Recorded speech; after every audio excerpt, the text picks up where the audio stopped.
Chair Schmidt, you may begin. Great, thank you. Good evening. I'd like to call this meeting to order at 7:01 p.m. Welcome to the March 14th, 2022 City of Burlingame Planning Commission meeting. For all in attendance today, please note that this Planning Commission meeting is being held using the Zoom webinar format, so you will see that the Planning Commissioners and staff are panelists. Please note that there are several ways to submit comments during this meeting. You may raise your hand in Zoom by clicking the raise hand button located at the bottom of your screen. Members of the public who are participating in the Zoom webinar by phone can dial *9 to raise a hand. You may also send your comments by email to publiccomment@burlingame.org. Staff will be monitoring emails submitted during the meeting, which will be read at the appropriate time. The length of the emailed comment should be commensurate with the 3 minutes customarily allowed for verbal comments.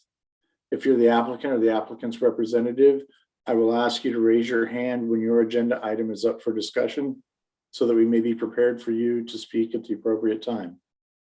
We ask that you also turn on your video at that time so that we can have more clear communication, simulating the experience we would have if we were meeting in person.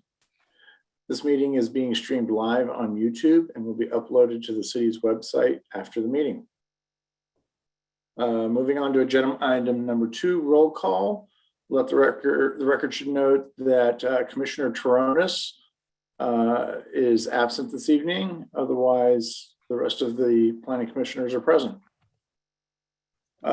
Moving on to item number 3, approval of minutes. We have meeting minutes, let's see, from the February 14th, Valentine's Day Planning Commission meeting. Is there anybody who needs to recuse from this? Mr. Chair, I need to recuse. I was absent from that Valentine's Day meeting. Yeah, lucky you. So are there any comments or changes to the meeting minutes that we would like to make? Okay, seeing none, can I get a motion to approve? I move to approve the meeting minutes of February 14th, 2022. I'll second Okay. that motion. Great, we got a motion by Commissioner Pfaff and a second by Commissioner Camerado. Can we vote? Commissioner Camerado, Aye. Commissioner Gall, Aye. Commissioner Pfaff, Aye. Commissioner Say, Aye. Chair Schmidt. Aye. The motion carries 5-0-1-1. And now moving on to agenda item number 5, public comments, non-agenda. Members of the public may speak about any item that is not on the agenda. Members of the public wishing to suggest an item for a future planning commission agenda may do so during the public comment period. The Ralph Brown Act, the state local agency open meeting law, prohibits the planning commission from acting on any matter that is not on the agenda. Speakers are to 3 minutes each. A timer will sound at the end of the time. I may adjust the time. Please speak clearly into the microphone. Do we have any members of the public who wish to speak on any item that is not on our agenda? Okay, I'm not seeing any hands at this time. So then I am going to move on. Okay, moving to item number 6. We do not have any study items this evening. Moving to item number 7, consent calendar. Let's see here. Items on the consent calendar are considered to be routine or are acted upon simultaneously unless separate discussion and/or action is requested by the applicant, a member of the public, or a commissioner prior to the time the commission votes on the motion to adopt. Would any members of the public or the applicant like to pull this item for discussion? Okay, Commissioner Camerado, you have your hand up. Yeah, I just wanted to say that I actually reviewed the meeting that I missed, and I'm able to vote on this item. Okay, great, thank you. Commissioner Pfaff? I think I just wanted to say I cannot participate in 132 Stanley Road nor 1556 Cypress Avenue. Okay. Great. Okay. Then we don't have anybody wishing to pull this item. So then can we go, let's see. Then let's go ahead and vote. Oh, I think we need to have a motion and We a don't have a second. motion. Oh, we yet. don't have a motion yet. Okay, I well, move let's do a that we- motion. I move that we approve the consent calendar. I'll second that motion. Okay, motion by Vice Chair Loftus, second by Commissioner Say. Now can we vote, Scott? Please do, Chair. Thank you. Commissioner Camerado, Aye. Commissioner Gall, Aye. Commissioner Say, Aye. Vice Chair Loftus, Aye. Chair Schmidt. Aye. Motion carries 5011. Okay. An action by the Planning Commission is appealable to the City Council within 10 days of the Planning Commission's action.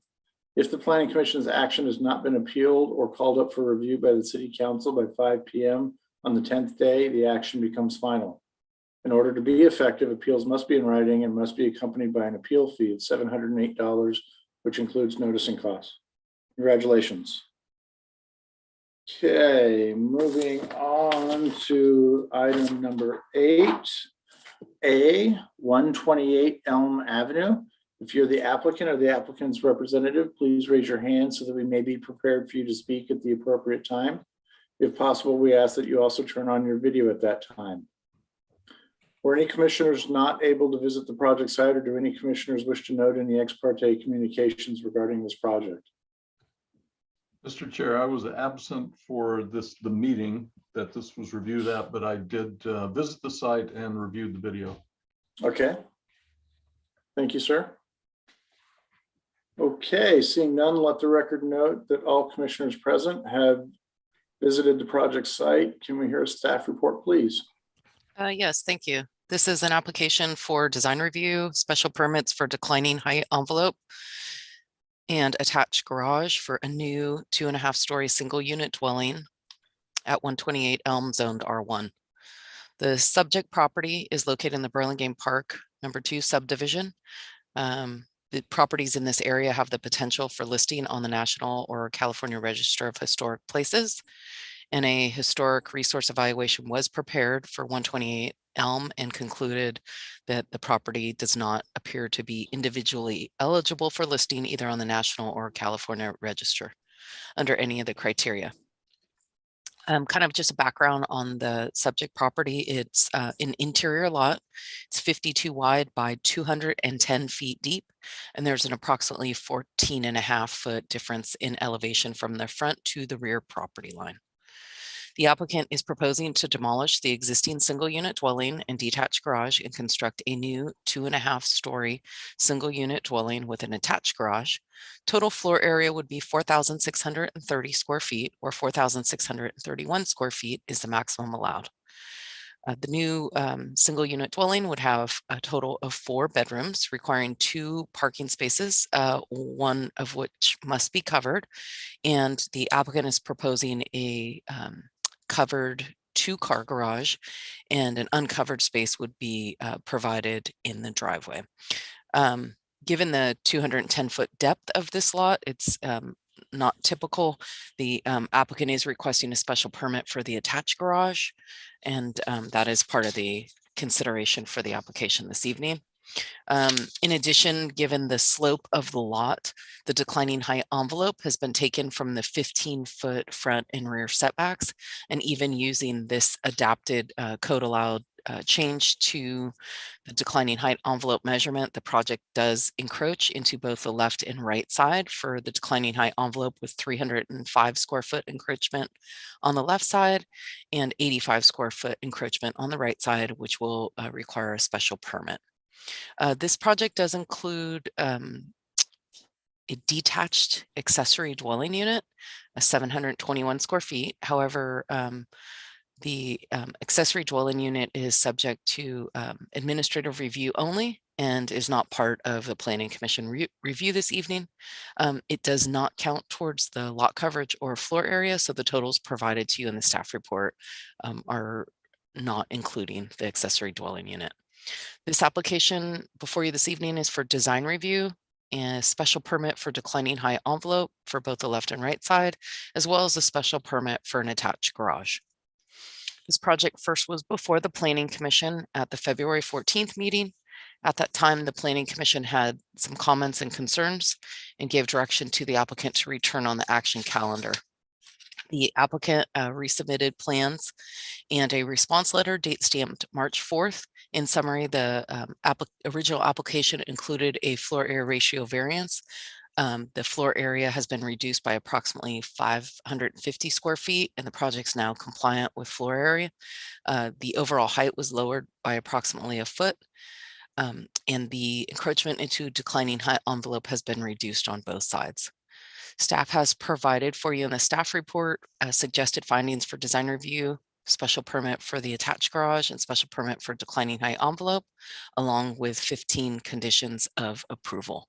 That concludes my presentation, and I'm happy to answer any questions. Great. Do we have any questions for staff? Okay, seeing none, then I'm going to go ahead and open up the public hearing. Would the applicant please come forward and state your name and anything else you'd like to add about your project?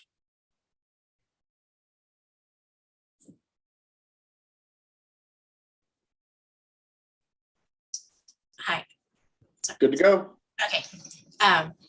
Good evening. So we're back with our revised plans, and we took into account all the comments and feedback that we received at our last meeting. As Catherine described for us, we reduced our square footage so that we're now in compliance with the floor area ratio. We did reduce the height through various measures, and thereby reduced our encroachment into declining height envelope. And then on the deck, we also added some additional screening to add some privacy and mitigation of noise that the neighbor, might experience. Back in December, we did have a meeting. We had with neighbors where we had a really good attendance from a large number of the neighbors to share with them the plans and get feedback and answer questions. And so we feel pretty well supported by the neighborhood with our project. And now we're feeling like given the constraints of the site, that hopefully we have a strong argument for the special permits that we're requesting, and welcome any additional comments that you have for us tonight. Great, thank you. Chair Schmidt, I'd like to add, I apologize, I didn't include in my presentation that there were 2 letters of support that weren't included as attachments to your staff report. And over the weekend, there was an additional letter of support that was forwarded to Planning Commission. Great, thank you. Yes, received those. Okay. Are there any questions for the applicant at this time? Commissioner Pfaff? Yeah, I have 2 questions. Oh, did I unmute myself? Oh, yes, you're good. Thank you. The 2 questions are, well, the first I'm just going to ask, on your planting plan, I'm just wondering, you have a lot of, they're not identified, the ones that are running along the side that are closest to the other property to your north.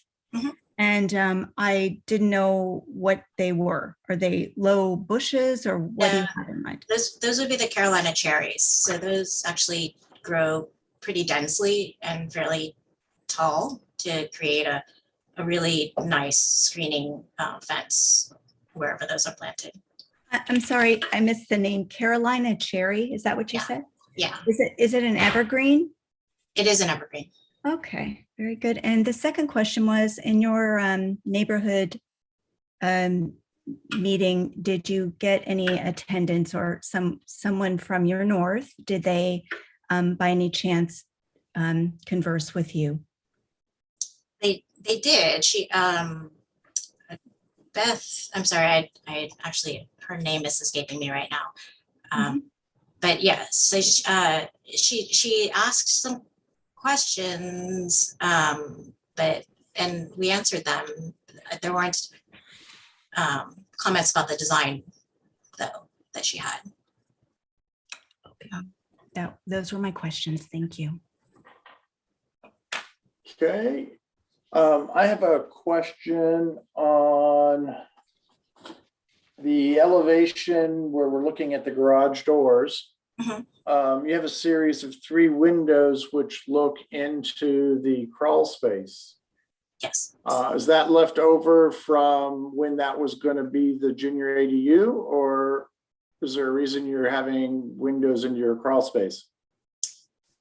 Just to break up, since that plinth is, still growing as we descend there, it's to add just more texture to that wall. And since it will actually be a fairly decent sized crawl space, there will be invariably storage uses down there. So we figured some additional daylight would be useful for just accessing that area. Okay. Any other questions for the applicant? Ms. Taylor, I see your hand up. Did you want to speak before I go to the public? Can you hear me? Yes. Okay, I was just answering Elaine's question. Her name's Julia, and she was very supportive of the project, or the neighbor to the north. I think actually the neighbor to the south is on the Zoom call today too. Oh, I'm sorry. I was getting my directions mixed up. Sorry. No worries. Okay. Commissioner Say, you have your hand up. Oh, yes, just a quick one. I might have found it. I'm looking for that privacy screen that that was added in this go around. Is it at the deck? Yeah, it's on the north side of the deck. So previously we just had glass guardrails shown around the perimeter. And so now we're showing a cedar screening fence instead. Okay, that's what I was trying to get to that sheet because just before I asked, I saw that bit there. So it's on the side facing the right neighbor. Is that correct? No. The left the other neighbor. side, the left neighbor. Yeah, Okay, yeah. thank you. Sure. Okay. Unless we have any other questions for the applicant, I'm going to go ahead and open up the public hearing. If you wish to speak on this item, please raise your hand now. Looks like we have one hand raised at the moment.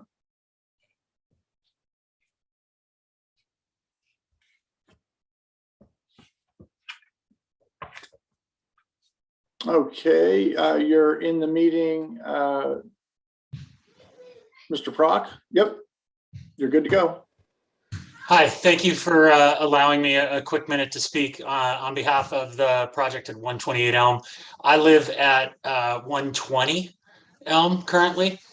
I'm the owner, my wife and I, Ashley Williams, and we were in attendance for the meeting in December that both Elaine and Beth mentioned. And we've reviewed the plans. We've even looked at the updated plans and have no concerns and provide full support for the project. I think it would be a nice enhancement to the neighborhood to have very gorgeous design of a house. And we didn't see any impact to our property that we were concerned about. Great, thank you, sir. Sure. Okay, if we don't have any other people in the public that wish to speak, then I'll go ahead and close the public hearing. And commissioners, comments for the applicant? Commissioner Say. Yes, thank you. Yeah, I wanted to thank the applicant for addressing our questions and concerns from the last meeting. I appreciate the very detailed response letter that talks about each of the elements that we asked about and comparing to the neighbor's property as well, and adding the having done the research and to let us know even about their declining height envelope approval or special permit approval. So I think the house is very nicely designed, has some nice scale and details. I appreciate the addressing the FAR concerns that we had the last go around. And I can support the declining height envelope request, as well as the attached garage. Thank you. Great, thank you. Vice Chair Loftus? As I said, I was not here for the original meeting. I think the changes are, I will note that the commission was very rigorous in its attention to this project at that first meeting. And I think the changes that have been made are really nice. I think it's a nice project. I am skeptical of the windows into the crawl space, frankly, because one of the things we have to do is to sort of attend to now and the future as best we're able, it seems to me. And we often hear that neighbors don't have concerns about a proposal, but that may change if neighbors change. And what I'm worried about is that windows into that crawl space are just an invitation 15 years from now when the current owners sell this property to dig that out and occupy that space. And I don't see the need for them, frankly. And if they were going to be put in, I think they should be very small, clear story type windows, and not windows that would provide egress from a habitable unit down there. Because I don't know, they look just jammed in, and to me, I don't think they enhance that facade, and it seems like an invitation for a future dig out, frankly. Other than that, I think it's a great project. Great. Commissioner Gall? There we go. Yeah, I was really impressed how the reduction in the height, though only about a foot, really improved the front facade of this project. It doesn't, appear as tall, especially compared to side by side compared to what was originally proposed. So I can support the project on a design review basis. I also can support the declining height envelope special permit, mainly based on the slope of the lot and the point where that the projection comes from. And I can also support the permit for the attached garages. I feel there are a number of attached garages in the neighborhood, and this fits in with that pattern. Great, thank you. Commissioner Camerado? I agree with my fellow commissioners. I think the applicant did a nice job in reducing the square footage. I can also approve the project based on the special permit for the declining height, the attached garage. I appreciate the applicant for all the hard work and going into detail. I would say that I think I also agree with Commissioner Loftus regarding those windows down there. I think if they wanted to do some smaller windows, I think those are pretty big, and I don't see the use of them. Great, thank you. Commissioner Say? Yeah, I wanted to join in that item as well, and say that I agree that the windows being proposed into the crawl space may be unnecessary, or at that size at least unnecessary, and could support maybe some smaller windows similar to what we see on the other elevation, which is, I think, into the staircase leading up to the house from the garage. Great, thank you. I'm in agreement with all the other commissioners on all those points. I appreciate the effort put in by the applicant, and I agree with the crawl space windows. So can we get a motion that includes the special permits requests as well as some language regarding the windows? Vice Chair Loftus, you look like you're ready to make that motion. Well, I think it's clear that we can all make the findings for the declining height envelope, given the nature of the lot, the sloping of the lot. And I would move that we approve the special permits and the application for design review with the findings in the report. I would ask that we see an FYI back about those windows. Second that motion. Great. So motion by Vice Chair Loftus and a second by Commissioner Say. I would agree that the FYI seems appropriate. I think that the windows need to be smaller than egress windows and more appropriate. So with that, can we vote? Chair Camerata. Aye. I'm sorry, I said Chair. Commissioner Camerata. Aye. Commissioner Gall. Aye. Commissioner Pfaff. Aye. Commissioner Say. Aye. Vice Chair Loftus. Aye. And Chair Schmidt. Aye. So the motion carries 6-0-0-1. An action by the Planning Commission is appealable to the City Council within 10 days of the Planning Commission's action. If the Planning Commission's action has not been appealed or called up for review by the City Council by 5 p.m. on the 10th day, the action becomes final. In order to be effective, appeals must be in writing and must be accompanied by an appeal fee of $708, which includes notice and costs. Congratulations. Okay, moving on to item 8B, 1556 Cypress Avenue. Let's see, Commissioner Pfaff and Commissioner Camerata will be recusing from this item.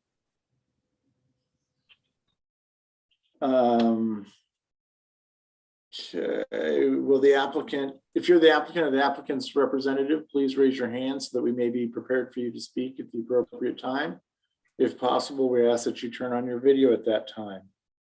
Were any commissioners not able to visit the project site, or do any commissioners wish to note any ex parte communications regarding this project? Okay, not seeing any, let the record note that all commissioners present have visited the project site. Can we hear a staff report, please? Yes, this is an application for amendment to design review for as-built changes to a previously approved first and second story addition to an existing single unit dwelling at 1556 Cypress Avenue, zoned R1. During the final inspection of the project, a number of as-built revisions were noted. Staff prepared an FYI for commission review at your meeting on November 22nd of last year. And at that time, the commission called it up for review for further discussion. At the meeting on December 13th of 2021, the commission noted that they still had concerns with the as-built changes and did not approve the request. They continued the project with direction that it be brought back for review once their concerns had been addressed. To address the commission's concerns, the applicant submitted revised plans, date stamped March 7th, 2022. The property owner also submitted a letter of explanation dated March 9th, 2022. Suggested findings for design review are found on page 3 of your staff report. Before you turn it over to the applicant, do you have any questions for staff? Do we have any questions? I also wanted to note that, sorry, there are several public comments that were submitted via email, so I'm prepared to read those when you take your public comment.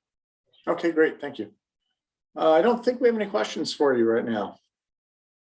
So then let's go ahead and open up the public hearing. Would the applicant please come forward and state your name and anything else you'd like to add about your project? All you gotta do is unmute and you're good to go. I think Casey's going to speak. Hi, first. sorry, I was having some Okay. technical difficulties there. No worries. Hi, so I'm Casey and Bill's in the other square today. We're separated. But first, we first wanted just to start this off and Living together, just temporarily separated this evening. we're still Happily we married. survived I should it. say. Happily married. Happily married. That Sorry. depends how the meeting goes tonight, right? That's true. insinuate that. That's probably true. I'll try to help you out, Bill. Thank you. Anyway, we first of all just wanted to say we just very appreciate what you all do. And I hope that came across through in our letter. We appreciate very much the volunteer time that you put into this. We appreciate this committee very much. We think it is the center hallmark to why our community is so attractive and charming and all of those things. So we feel like, we made a mistake in this process, which we take full ownership of, but it was never meant to insinuate that we were disrespectful of the process or what you all do. So I just hope we're very sincere in that. And I hope that comes across, and we appreciate you letting us moving forward, to do something that is appropriate with the as-built structure that we have.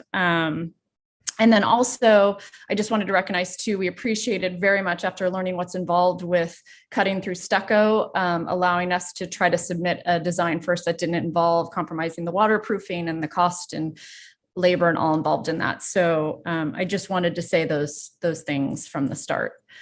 And so I guess my first question is, did you all get a chance to read the letter we submitted, and did you have any questions for us? Okay. Wonderful. Okay. Commissioner Gall? I have a couple of questions. I unfortunately, Tim is not in on the meeting, it appears tonight, but he has worked in Burlingame extensively. He knows the process.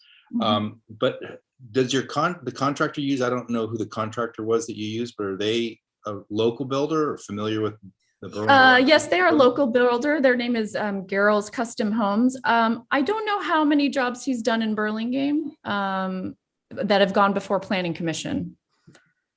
Okay. And was Tim involved in the building process? I mean, did he come by and consult with you guys about changes that were being made? That's the point I probably very clumsily tried to make the last time we were together, which is I just think we were early enough in this pandemic process that probably normal project level communication wasn't what it might have been. Tim's now most of the time in Utah. And so I think everyone made best efforts at communication here, but I don't know that it was what it would have been. Hopefully that answers the question. Yeah, I mean, more or less. I mean, it's a little disappointing, but okay. So and I should say, because I think we've learned an awful lot through this process, this was our first time as homeowners doing anything approaching this magnitude. So we've got a whole list of things that we've learned, in some cases the hard way, that we would do, that we would do differently if we had some of these things to do over again. Yeah, understood. Okay, like I said, unfortunately, Tim's not here, but he wrote a response letter to the comments on at Building Final. Maybe you can expand, but the right side elevation, the rear elevation, the garage comments especially are very, inconclusive at best. The right side elevation, decorative wood gable ends not installed. Well, yes, we know that, but maybe you could expand on why they weren't. Same with the rear elevation and same with the garage detail, and the same with the front elevation. We'd like to stay with what was finished, but no wood brackets. There's really not an explanation as to why these things were left off, because we did go through the process with you guys and with Tim, and I'm sure you're going to get an earful from Commissioner Loftus, because can I interrupt for a second? But I'm just not sure what what was happening here. I just wanted to interrupt for a second. I noticed that Tim is in the participants, and he's raised his hand. Maybe he's trying to join our discussion here. Okay, well, maybe he can help us on these questions then. And Case, you touched on some of this in the yeah, letter. I mean, I think I think we did a poor job of communicating to Tim on our end. Really what was important to us on this home was maintaining the integrity of the original architectural design on this home. So hopefully in the letter, I tried to show pictures and talk through those elements. And I think, as all of you know, going through projects, a lot of time, as you go through the process, I think we realized that some of the elements that we put on didn't make sense with some of the changes that we made. I feel like our contractor did not guide us well on, I think we relied too much on telling him, like, do we need to talk to the city about this or not? That was our fault. We shouldn't have relied on that, but we really tried to keep the home. Our intent was to keep the home looking like the original home as best it could. And it's our fault for not really understanding that, the details that we had Tim design, we felt didn't fall into place with that. So. And just to elaborate, we went to great lengths to keep the front facade. We custom ordered windows to replicate the original, replicate exactly the original dimensions of the window. We kept the crest on the front, which we adore. And, but the front of the original house was relatively unadorned. And we feel like that consistency of style was important to us. There's a reason we renovated this house and didn't knock it to the ground and start from scratch. And so with the design that we worked with Tim on and submitted most recently, we tried to take your feedback on board and provide some additional detail while maintaining a style on the elevations that's consistent with the original facade and the style of the home. Okay, but to that point, wasn't the wood siding above the front door, that was originally on the house, if I'm not mistaken, wasn't it? No, it was not. No, okay, because we don't have the original drawings. There was no wood siding on the house at all. Anywhere on the house. Even under those windows at the little bump out above the front door, that was not on there originally? No. Okay. All right, thank you. Mhm. Okay, any other questions for the applicant? Okay, then I'm gonna go ahead. Vice Chair Loftus. Yeah, sorry, I was looking for the button. So I'm struggling to figure out the letter is very it's long and it's involved. And at one point in the third paragraph, you say, we worked through design options and meeting with the contractor to understand the implications, understand compromising the stucco and water barrier is significant time and expense. Yeah, I get that. The design we have chosen to submit takes these points into consideration. And I'm frankly struggling to figure out what the design is that's been submitted. I see some dental. Yep. Some brackets on the proposed left elevation. So talk me through those. Somebody talk me through what the design proposal is here. I can do that. So what we have basically added are, forgive me if I have the wrong terminology, it's corbels or dentile blocks. So we felt that was sort of in line with what you would see in a traditional 1920s home in our neighborhood, and this sort of style of house would be sort of the extra details. So we added some under we asked him to put some under the above the front walkway there. And then we added those on all other sides of the house in ways that we have seen in a number of other homes sort of in the area. And, my very basic understanding of good architectural design is that you want consistent elements on all facades of the house. And so that's where we came up with adding these things. Tim did another design for us that he recommended, but we decided not to submit, which was which would have involved going into the stucco, adding some more detail in the eaves. But we felt when they were in there, it looked like an afterthought and was sort of crowded in there. That was our opinion, but I don't know. We really feel that the corbels sort of are what you would see on a traditional house at this time period. And again, if we go back to the front facade, the only thing on the front facade aside from the oval windows is the crest. Yeah. So There was no other detail on the house. So I guess I'm a little bit confused. Did you guys not approve the design that was submitted that we approved? Because you said that you wanted to maintain the front facade and not change anything, but what came in front of us was sort of this wainscoting and these brackets. Did y'all not approve that? We did approve it, but as I said, Vice Chair Loftus, this is our first time through a process like this. We honestly, we didn't understand, and shame on us, but we didn't understand the kind of what requires the commission's input versus not. So well, my point aside from our approving it was that if you approved all these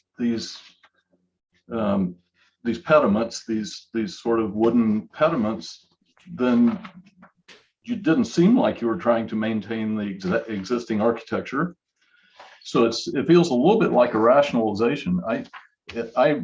You're right. I think Commissioner Gall was right. The earful you get from me is this puts us in a very awkward spot. We don't have a choice, do we? That's what it feels like to me, and that really bothers me. That really, really, really bothers me. Is come in front of us and said, we can't afford it, the time or the money, and I don't care what you approve. That's what it feels like to me. So, what am I supposed to do? Play the bad guy on public television? Yeah, Vice Chair Loftus, I understand what you're saying, and then I don't know what to say other than to communicate with all possible sincerity.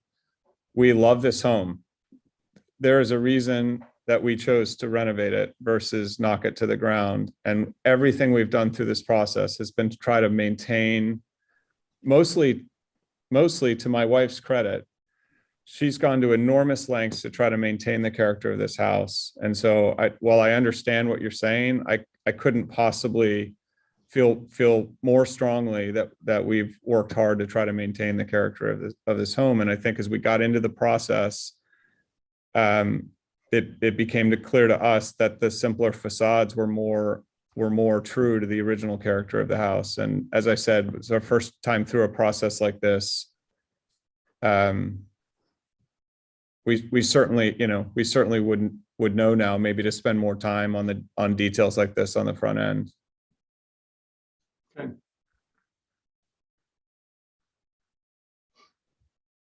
Okay. Unless we have more questions. Oh, Commissioner Say. Yeah, I was noticing in the current rear photo that you provided for us, that there's a fairly deep eave over that second story pediment at the gable end.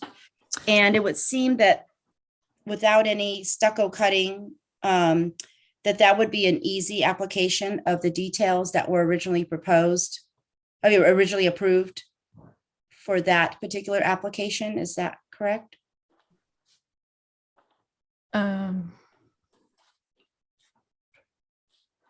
We are proposing the dental blocks there. Yeah. But yes, up on the upper floor at the gable end.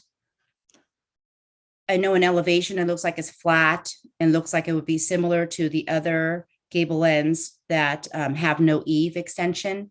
But in the rear current photo that you submitted to us, it looks like there's a deep eave on that rear. Yeah. Yes, correct. It looks like that would be one easy application of incorporating the originally approved design to the rear elevation. Okay. Would you be open to it being, I guess, going through this? I mean, that design, the original design, I think it doesn't match with any of the other design elements in the front of the house. Would you be open to that being a different shape, or do you feel that what Tim originally did is the best option? Well, I mean, like Commissioner Loftus is saying, that we're kind of, pinned in a corner and, kind of forced to just approve what's being proposed. And it looked like that was one elevation that could be improved or at least match the approved elevation. And I'm fine with what was originally approved. So I'm not necessarily proposing a different trim detail, a gable end detail there, but that you could proceed with what was approved. Okay. Now, I think that to your point, I see that there's the 6x6 corbels, that were part of the vocabulary in the original design, but are actually not part of the vocabulary now. And maybe, the wood on the top and the band is probably the key element there. How you interpret those the decorative brackets may be something that you have to look at differently, because I agree with you that you won't have that vocabulary anywhere else now. And I think, again, as we thought about the house in totality, shame on us that we didn't see this as we went through the original design. I think part of what we're having trouble with is that nowhere else in the house is there that kind of detail, nor is it consistent with anything that was in the original home. That's the balance we're trying to strike. Okay. Other questions for the applicants at this time? One other, I'm so sorry. One other thought. No I think the other thing that we learned from our contractor is that applying that would require cutting into the stucco, and which I would strongly prefer not to do if at all possible. Oh, even at the rear elevation on that, where the deep eave? Yeah. We'd prefer not to if at all possible. Okay. Okay, thank you. Thanks. Commissioner Gall? I just have another question. So, unfortunately, we did not get the original plans that showed the house as it was originally, and I don't remember exactly everything that was being done, but am I not mistaken that most of the second story and those gables and those bays and pop outs are new? I mean, they weren't all existing, right? Tim, do you want to? You're probably. Correct. The whole back of the house is completely new, and basically the rear of the project was left and right are new. So for example, on the proposed right elevation, you have two gable ends on what look to be, large size bays, I'll call them. Those are new also? Correct. Okay. The first story was mostly existing. Right. We did have some gables on the other sides, though. I mean, I unfortunately, I don't have a picture. In the historical review, unfortunately, I don't know if that's easy to pull up, that showed the pictures. I'm guessing that's probably not readily loaded up right at the moment. Fortunately. Right. So there were gables on both ends. And then one of the things the Turnbull report called out was that it was built in the traditional style, so that there were no eaves. Right. And that's, I think, consistent in the as-built, with the exception of that back gable, which of course makes it impossible to do the blocks underneath with the lack of the eaves. Sorry for my very basic terminology. Hopefully you followed that. Yeah, thank you. Nope, good enough. Okay, commissioners, any further questions? I'm not seeing any hands. So I'm going to go ahead and go to the audience and see if there's anybody in the audience who wishes to speak about this project at this time. If you do, please raise your hand. Okay, seeing none, then I'm going to go ahead and close the public hearing and go back to the commissioners. Chair Schmidt, I do have several yes, that's comments right. that were submitted from the public That's right. You first then. Yes. All right. Thank you. So the first is from Leon Kwan and Michelle Morgano at 1555 Cypress Avenue. Our names are Leon Kwan and Michelle Morgano, and we reside at 1555 Cypress Avenue. We live across the street from 1556 Cypress Avenue. We received a public hearing notice about this project. Now that the project is complete, we would like to express that the end result really is an improvement to the neighborhood, and we appreciate that the original house was maintained both in details and in size. It isn't often that you see real effort put into maintaining the original architecture with new residential projects. We are happy that the owners kept the house true to the character of the neighborhood. The next is, my name is Liz Horton, and I own and reside at 1560 Cypress Avenue, next door to 1556 Cypress Avenue. I am writing to express how much I appreciated that the Shoes project at 1556 Cypress Avenue. It was a true remodel, maintaining the same exterior details and the same footprint of the original home. The house turned out wonderful, and the updates were all in line with the original details that aren't often seen on new construction. It was so nice to see a new building project in the neighborhood that maintained the integrity of original architecture. I know that I speak for the others in the neighborhood that we are all very happy with how the house turned out and see it as a real improvement to the neighborhood. The last one is, we are writing to express our support for the approval of the project located at 1556 Cypress Avenue. We live on Cypress at 1566 Cypress, only 3 houses away. We have watched the remodel from the beginning and love the results. We appreciate the Shoe family for taking such effort in maintaining the original integrity of the home. The final result is absolutely gorgeous. It is our hope that the Planning Commission approve the project as is and love it as much as we do. And this is from Bob and Donna Heisler at 1566 Cypress Avenue. That's all I have. Great, thank you. Okay, commissioners. Comments and thoughts?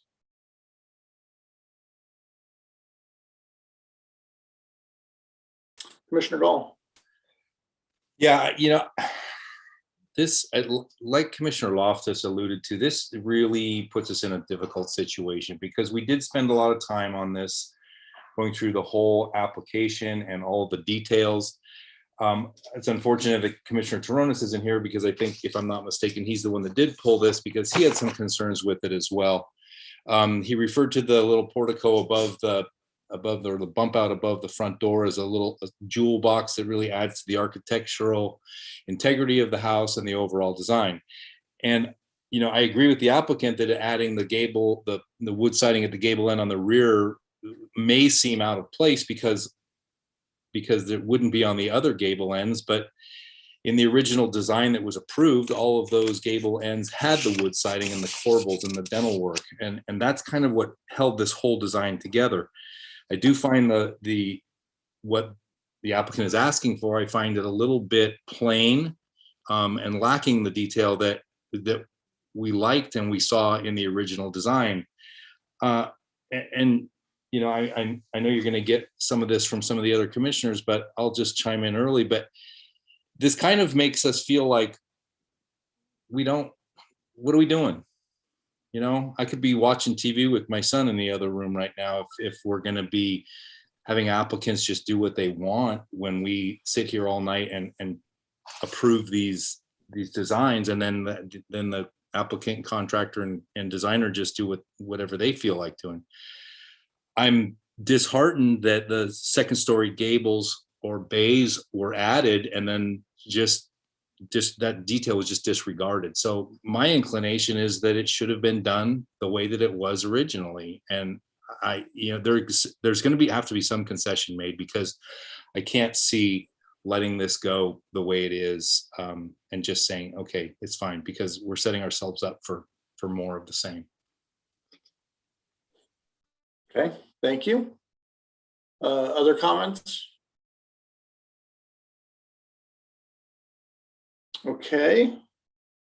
Then we need to come up with a motion or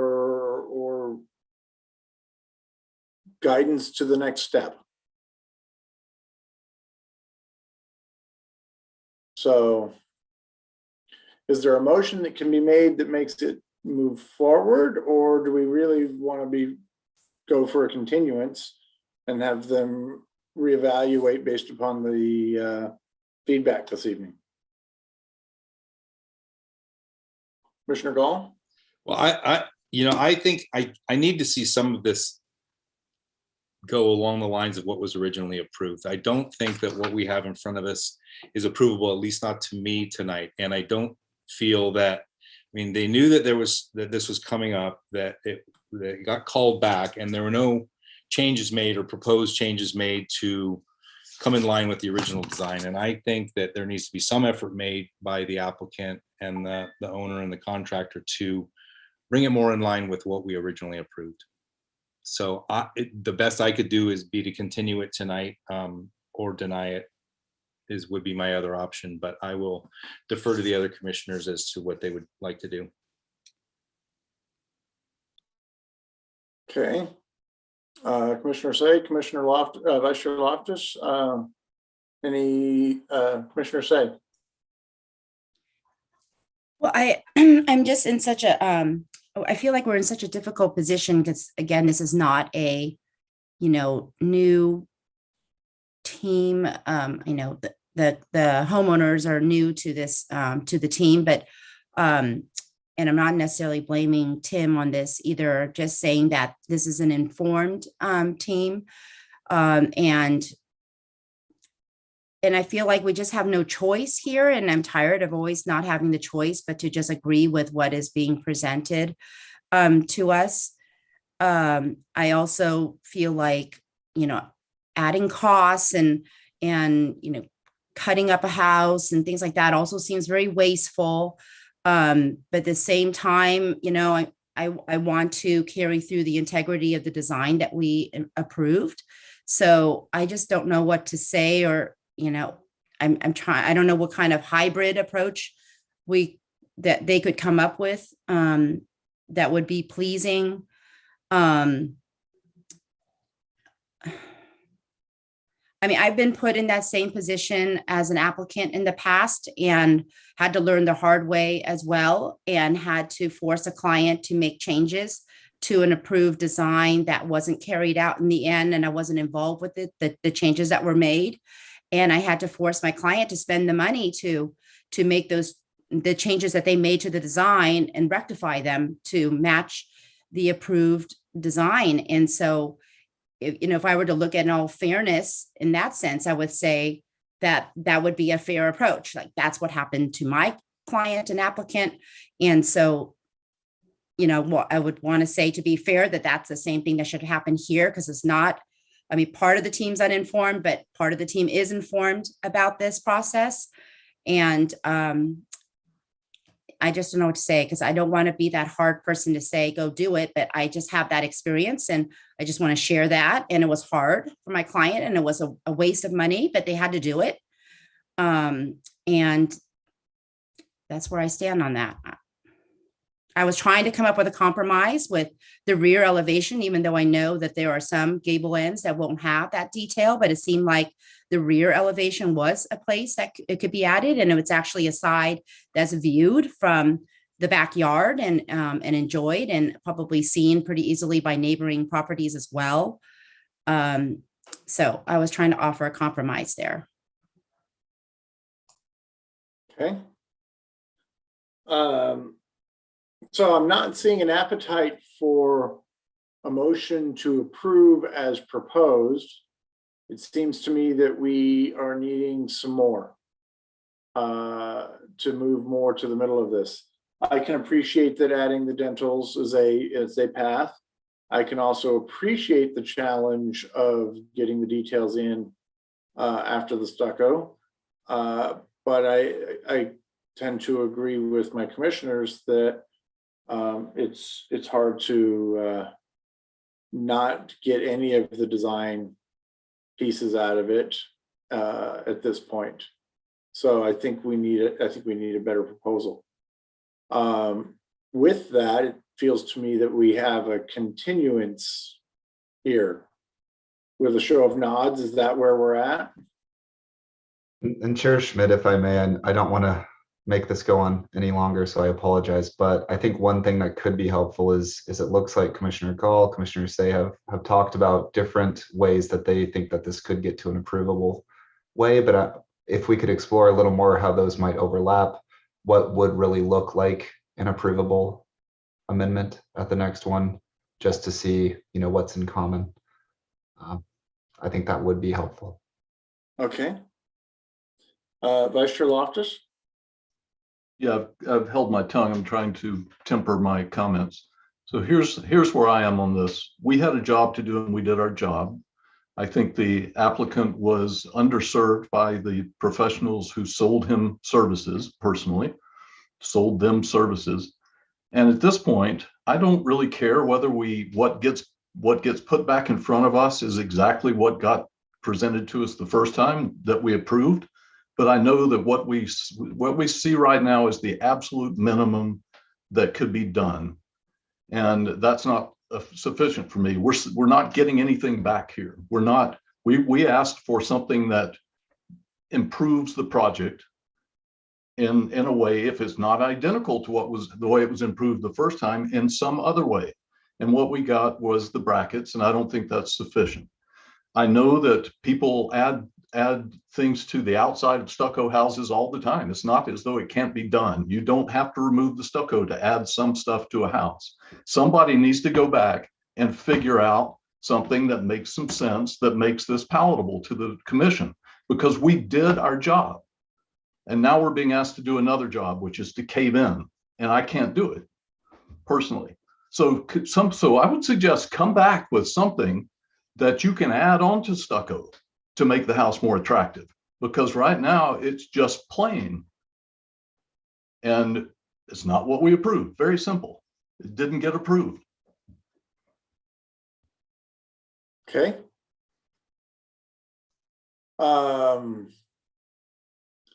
Then I agree that I don't know that it has to be exact, and I can appreciate that the direction has changed a little bit, but the solution needs to have add some value beyond where we're at today. So it seems to me that we're continuing this and allowing them to come back with another proposal. So can I get a motion there for? Mr. Chair, I move that we continue this to give the applicant some time to discuss possible solutions with a designer somewhere that can, and their contractor that will work for both sides. Could we also ask that we see the, I don't know if they're still available, the original plans that showed the house prior to the remodel and the addition? We can provide that to you. Thank you. I'm assuming that there's some photos in the file from the previous submittal that, Or if you know, the photos, I yeah, think the the photos applicant- would be probably more, would be a richer view than the drawings, but or they could, if they have both, it would be helpful to get both. yeah. Agreed. Okay, so we have a motion by Vice Chair Loftus for continuance. I'll second I'll go that. ahead. Okay, Commissioner Gall will second that. Let's vote on that. All right, give me 1 second. Commissioner Gall, Aye. Commissioner Say, Aye. Vice Chair Loftus, Aye. Chair Schmidt. Aye. So the motion carries 4-0-2-1. Yes. And does that get an action statement? No. That is not Since it was continued, it's not appealable. Right? Perfect. Okay. Moving on to item number 8C, 516 Burlingame Avenue. If you're the applicant or the applicant's representative, please raise your hand so that we may be prepared for you to speak at the appropriate time. If possible, we ask that you turn on your video at that time. For any commissioners not able to visit the project site, or do any commissioners wish to note any ex parte communications? Mr. Chair, I was not at the first meeting, but I did visit the project site and I did watch the video. Okay, thank you, sir. Okay, let the record note that all commissioners present have been to the project site. Can we hear a staff report, please? Sure. This is an application for design review for a first and second story addition to an existing single unit dwelling at 516 Burlingame Avenue, zoned R1. The applicant is proposing a first and second story addition at the rear of the house. With this project, the floor area would increase to 2,699 square feet, or 2,700 square feet is the maximum allowed. With this application, the number of bedrooms would increase from 3 to 4. 2 parking spaces, one of which must be covered, are required for a 4-bedroom house. The existing attached garage provides 1 covered parking space and 1 uncovered space is provided in the driveway. All other zoning code requirements have been met. At the Planning Commission Design Review Study meeting on February 14th, the Commission had some suggestions regarding this project. The applicant submitted a response letter dated February 15th and revised plans dated March 2nd to address your concerns. Suggested findings for design review are found on page 3 of your staff report. Before we get to the applicant, do you have any questions for staff? Any questions? Seeing none, then let's go ahead and open up the public hearing. And will the applicant please come forward, state your name and anything else you wish to add about your project?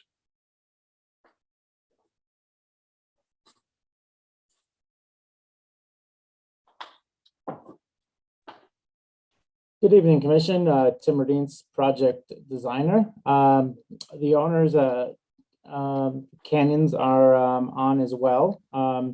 We really just had a few minor comments, drafting items, and then also the window to the west.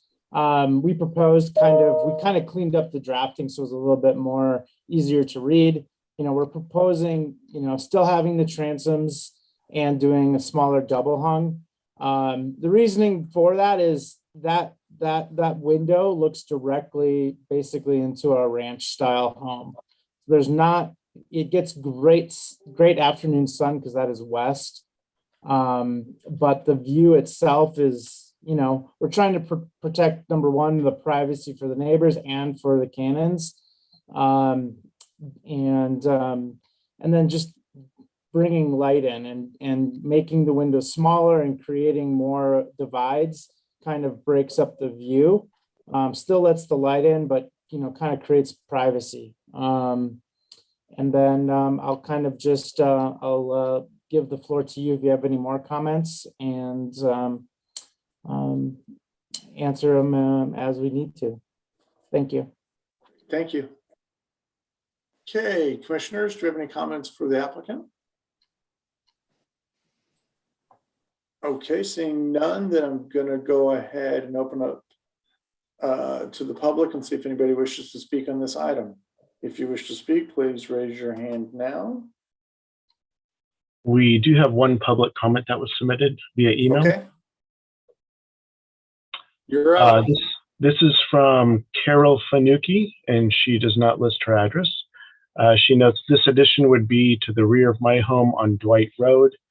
So a second story may cover my view of the sky, and that would be a huge loss for me. I have lived here for 61 years. If their addition keeps the home looking similar to the way it looks now, I have no objection to them building a second story. I would like to look out and not see some huge building covering the skyline. Since I'm elderly, most of the time I stay in the same room and look out the back. That's the main reason I'd hate to see another huge home going up unless it can be kept to a minimum. Another home that is also in the back at 514 Burlingame Avenue added another room a few years ago. I don't think they even had a city permit. If they did, I did not see a public hearing notice card.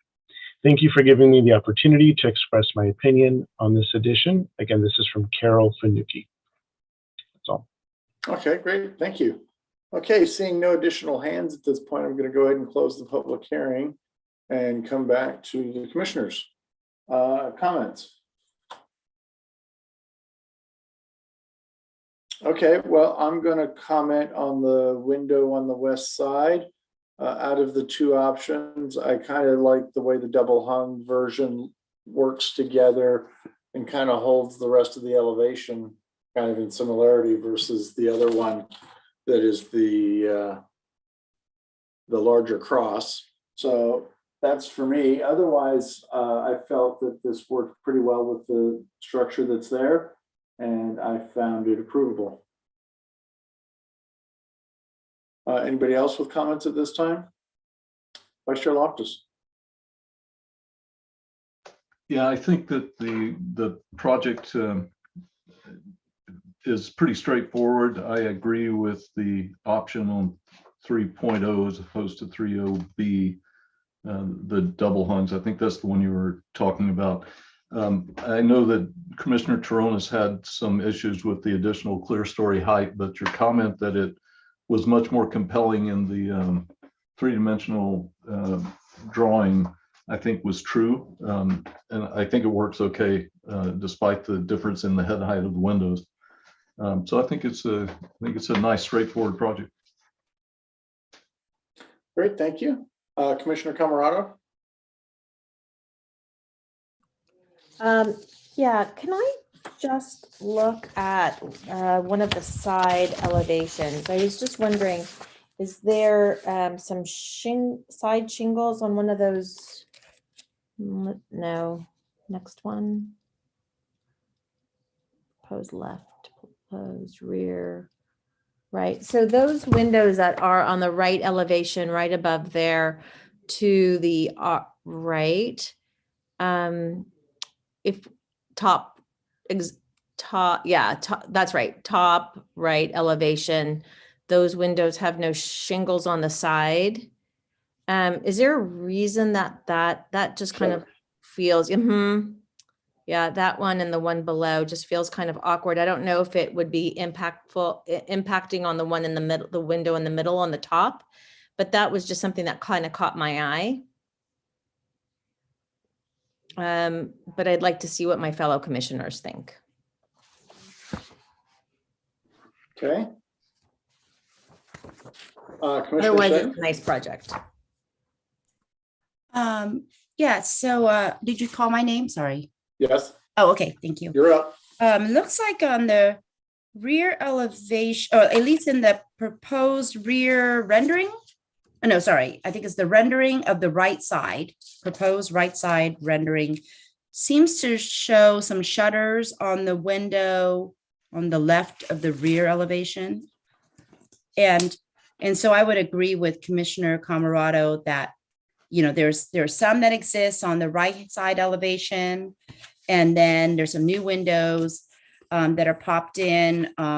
We have shutters showing up on the rear elevation. So it would seem like it would be consistent to add shutters to the remaining windows on that right side, maybe with the exception of the little one on the main floor.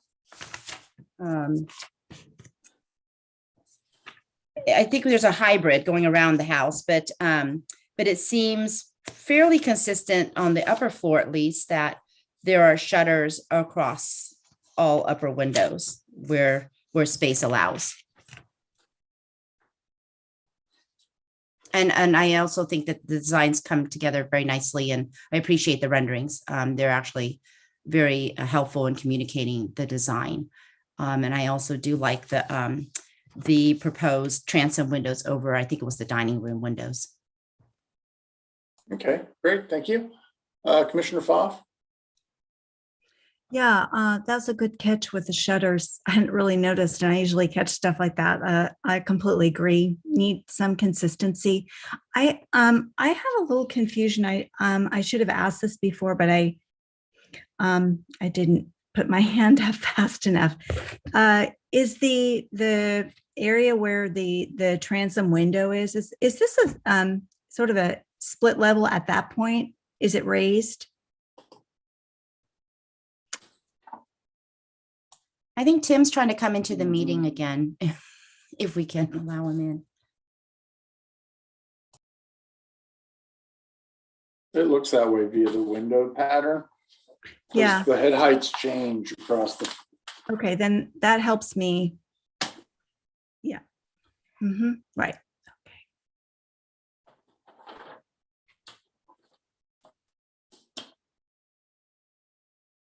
Yes. Garage is slightly sunken. Okay. And then your half level over the garage versus the 2 levels over the rest. Great. That's great. Thank you. Okay. Any further question or any further comments at this point? Okay. Can we get a motion? Yeah, then I'll do it. I'll move to approve 516 Burlingame Avenue with the addition of having some consistency with those shutters as remarked upon. Okay, great. Ruben, do we need to put that as an FYI downstream, or are we worried about that? No, staff can take care of that. We'll craft a condition that specifies adding shutters along the right side elevation, the elevation on the upper and lower floors, minus that small window. But yeah, we can add that condition in, and then we'll make sure that gets added prior to issuance of the building permit. Okay, great, thank you. So we have a motion by Commissioner Pfaff. Do I hear a second? Yeah, I'll second that. I would like to make one more request, and that's some guidance about all the discussion about the shutters. Calls to my attention that the center window upper floor on the right side shows an existing window, and it remains existing, but a different window in the proposed right side elevation. So some clarity around that would be useful. Are you concerned about the size being smaller versus no, the ones on the right? Or? No, it's that the center window on the upper floor shows a different window grid pattern.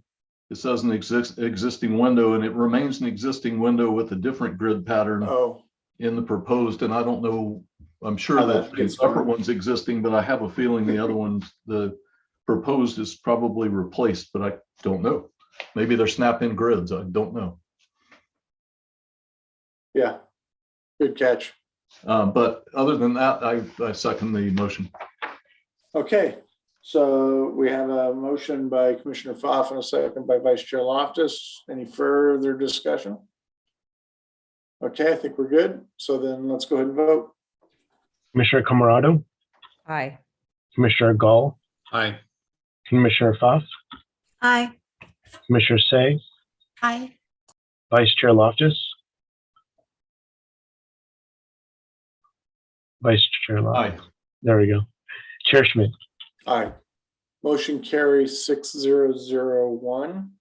An action by the Planning Commission is appealable to the City Council within 10 days of this Planning Commission's action. If the Planning Commission's action has not been appealed or called up for review by the City Council by 5 p.m. on the 10th day, the action becomes final. In order to be effective, appeals must be in writing and must be accompanied by an appeal fee of $708, which includes notice and costs. Congratulations. Okay, moving on to 8D, 1516 Vernal Avenue. If you're the applicant or the applicant's representative, please raise your hand so that we may be prepared for you to speak at the appropriate time. If possible, we ask for you to turn on your video at that time. Were any commissioners not able to visit the project site, or do any commissioners wish to note any ex parte communications regarding this project?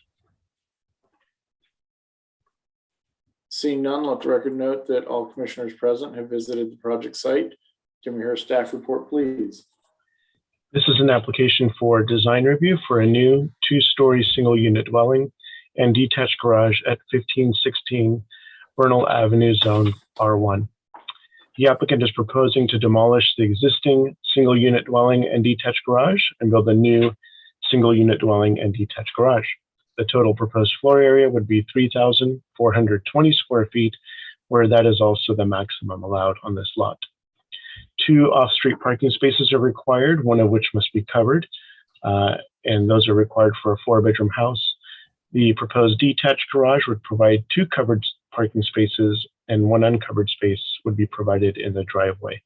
All other zoning code requirements have been met. At the Planning Commission Design Review Study meeting on January 10th, The commission expressed several concerns with the project and referred the application to a design review consultant. After working with the consultant, he is recommending approval of the project based on his analysis dated February 10, 2022. Suggested findings for design review are found on page 3 of your staff report. This concludes my summary. Please let me know if you have any questions for staff. Otherwise, the applicant is here. Okay, great. Commissioner Fogg? Yeah, just a quick, it's just something I didn't know. Is it typical that the proposed square footage is exactly to the foot on the allowable? We have seen it in some cases. We do the calculations. Staff does the calculations to make sure they're not going over. But yes, we have seen that in the past. Okay, thank you. Any other questions at this time? Okay, if not, then I'm going to go ahead and open up the public hearing. And would the applicant please come forward and state your name and anything else you'd like to add about your project?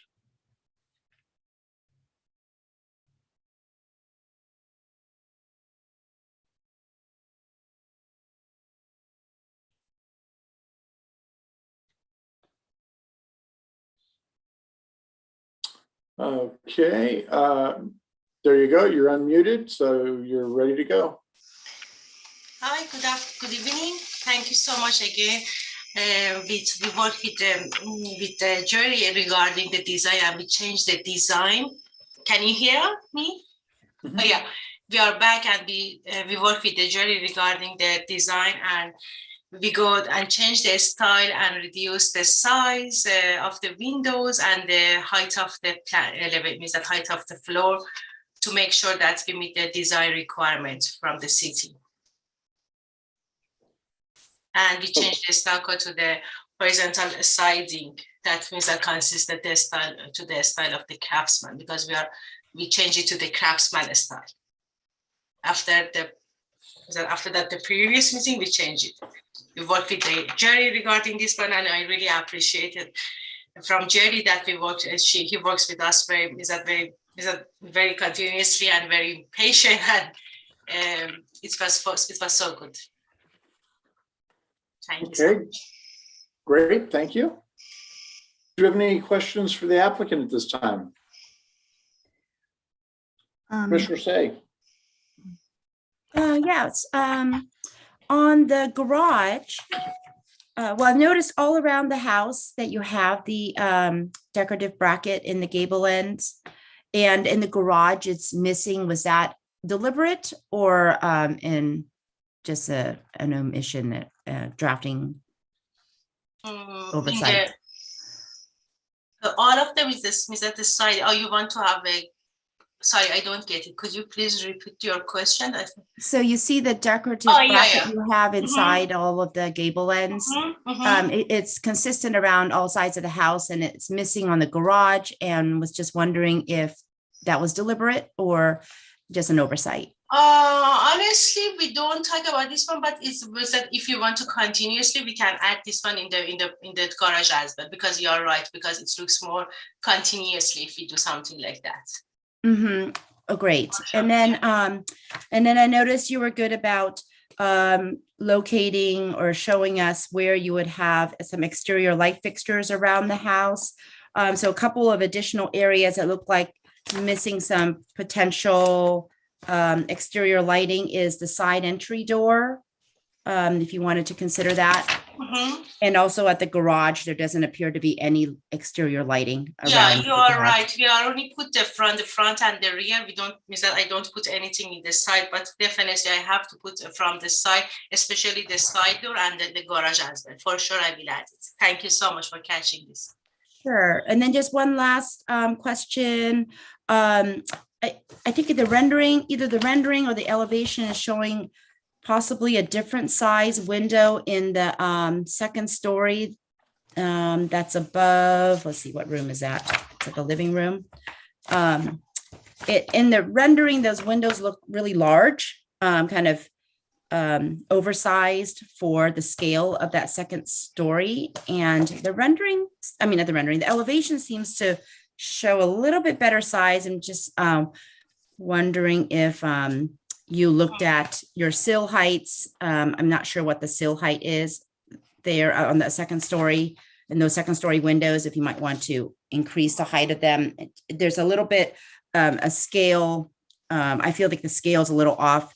The upper floor seems to be heavily windowed, and the sizes of the windows upstairs seem a little bit large in comparison to the main floor. Yeah, maybe the problem is happening that when we do the 3D design, there means that the perspective or the view, the perspective looks that the window is about the bigger or larger, but honestly it's the same. It means that the same size of the front, it means that the elevation means that in the PDF file. Okay, thank you. You're welcome. Okay, Vice Chair Loftus.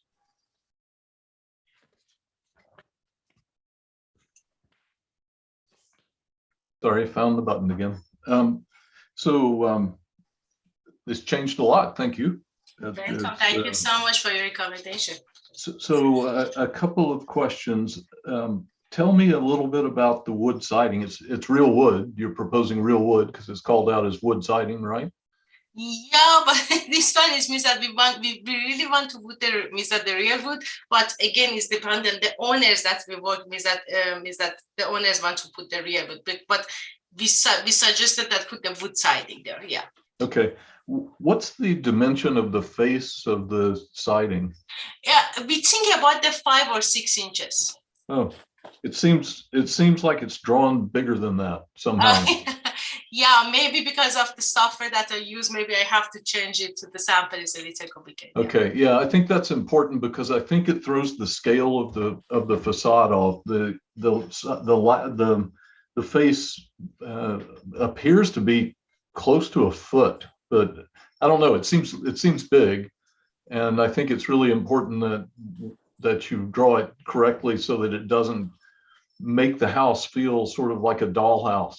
It feels a little dollhousey because of that scale, I think. But I think in general, it's going in a really good direction. So I think that question is a good question. And then if you compare that spacing to the board and batten siding above in the front pediment, which feels really tight. I don't think you can get battens that close together. That feels like it's not realistic. So neither one of the siding representations feel realistic to me, and I think you need to pay some attention to that. Sure, thank you so much. Thank you for the changes. Yeah. Commissioner Gall. Yeah, to go back to that board and batten siding on the gable ends, Commissioner Say, I think, was asking about the garage, but you also have on the front and the rear gable ends with no board and batten siding.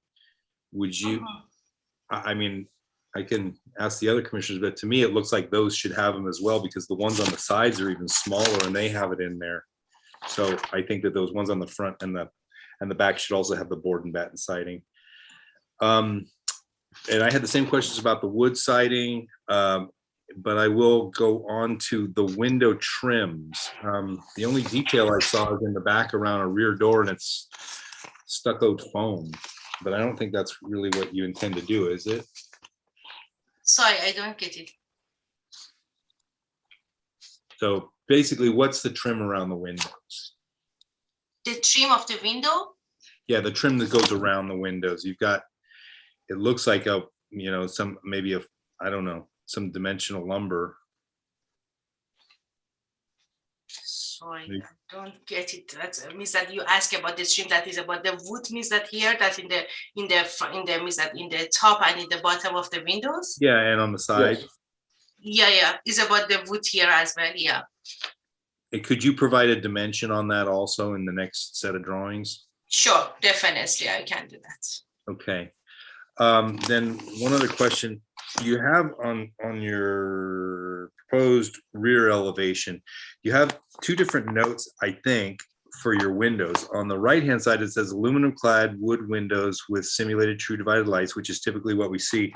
But on the left side, it says Tuscany Series V400 window grills are simulated true divided light. If I'm not, isn't the Tuscany series a Milgard? Yeah, this one is, that means that this one is only for the bathroom. We use it for the bathroom. Means that only the bathroom area we use this one.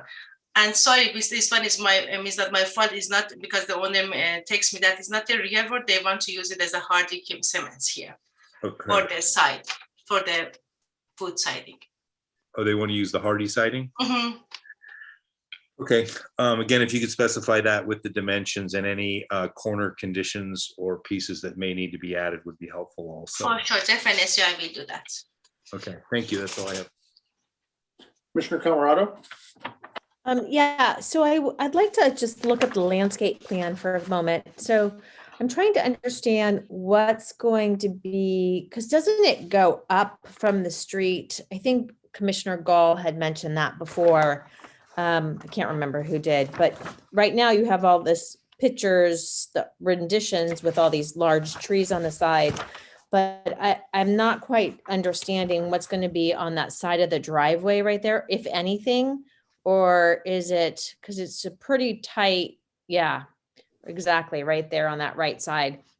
It's pretty tight there. So I'm not sure if you're putting up a fence. This one is about a small little pony retaining wall, not the retaining wall. It's only maybe two feet that we want to put it because we already, if you see the current plan, that we already have some retaining wall here between our neighbors and this property. But we want to get means that we want to remove this one and go with the new one there. Okay. Can you, when you come back, can you just maybe show us a little bit more of what you're planning on doing on that right side? Mm-hmm, for sure, yeah, because we will do that, yeah. Okay, thank you. Welcome. Commissioner Paul? Yes. I keep on trying to unmute myself. Sorry. Yeah, I think this has come a long way, but I also found the confusion with the siding. I know the renderings are a little tricky because the rendering doesn't really count. It's what you're showing on your drawings. To me, the rendering looks like a real board and batten, like tiny, like very, very small scale siding. I actually thought it looked lovely, but I'm not even sure Hardy does something like that. So maybe you could just clean that up next time. But I guess my biggest concern is, to me, the rear, the proposed rear. It looks I guess it's a sliding door. I don't know exactly. The windows on the bottom look extremely large to me. They just look like they look out of proportion to what you've done with the rest of it. So I don't know if I'm the only one who thinks that. I mean, there were comments about the molding, but maybe it's also the window is they're just too big. So too oversized. So those were my comments. Thank you. But our concern is that we put the big sliding door there because we want to use the landscape, means that is about inside and outside. Then that's the reason that we put the 16 feet, means that the door here, that we can have, means that if you have some, because it's a good land, it means a good backyard, we want them, means that the owner wants to use it as a part of the house when they open it. Thank you. Okay. I actually have a number of issues of questions. So you're showing the siding. How are you finishing the siding as it gets to the ground? Is it just going to end and you're going to have exposed concrete foundation? Is there a stone proposed for the base? So you got to think about that detail on how that ends at the bottom. And how that's going to work then with your foundation vents and all of that.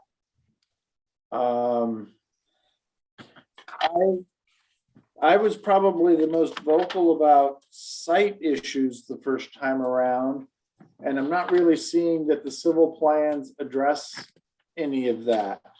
The driveway that you're proposing and that new retaining wall are like 2 feet from your neighbor's house.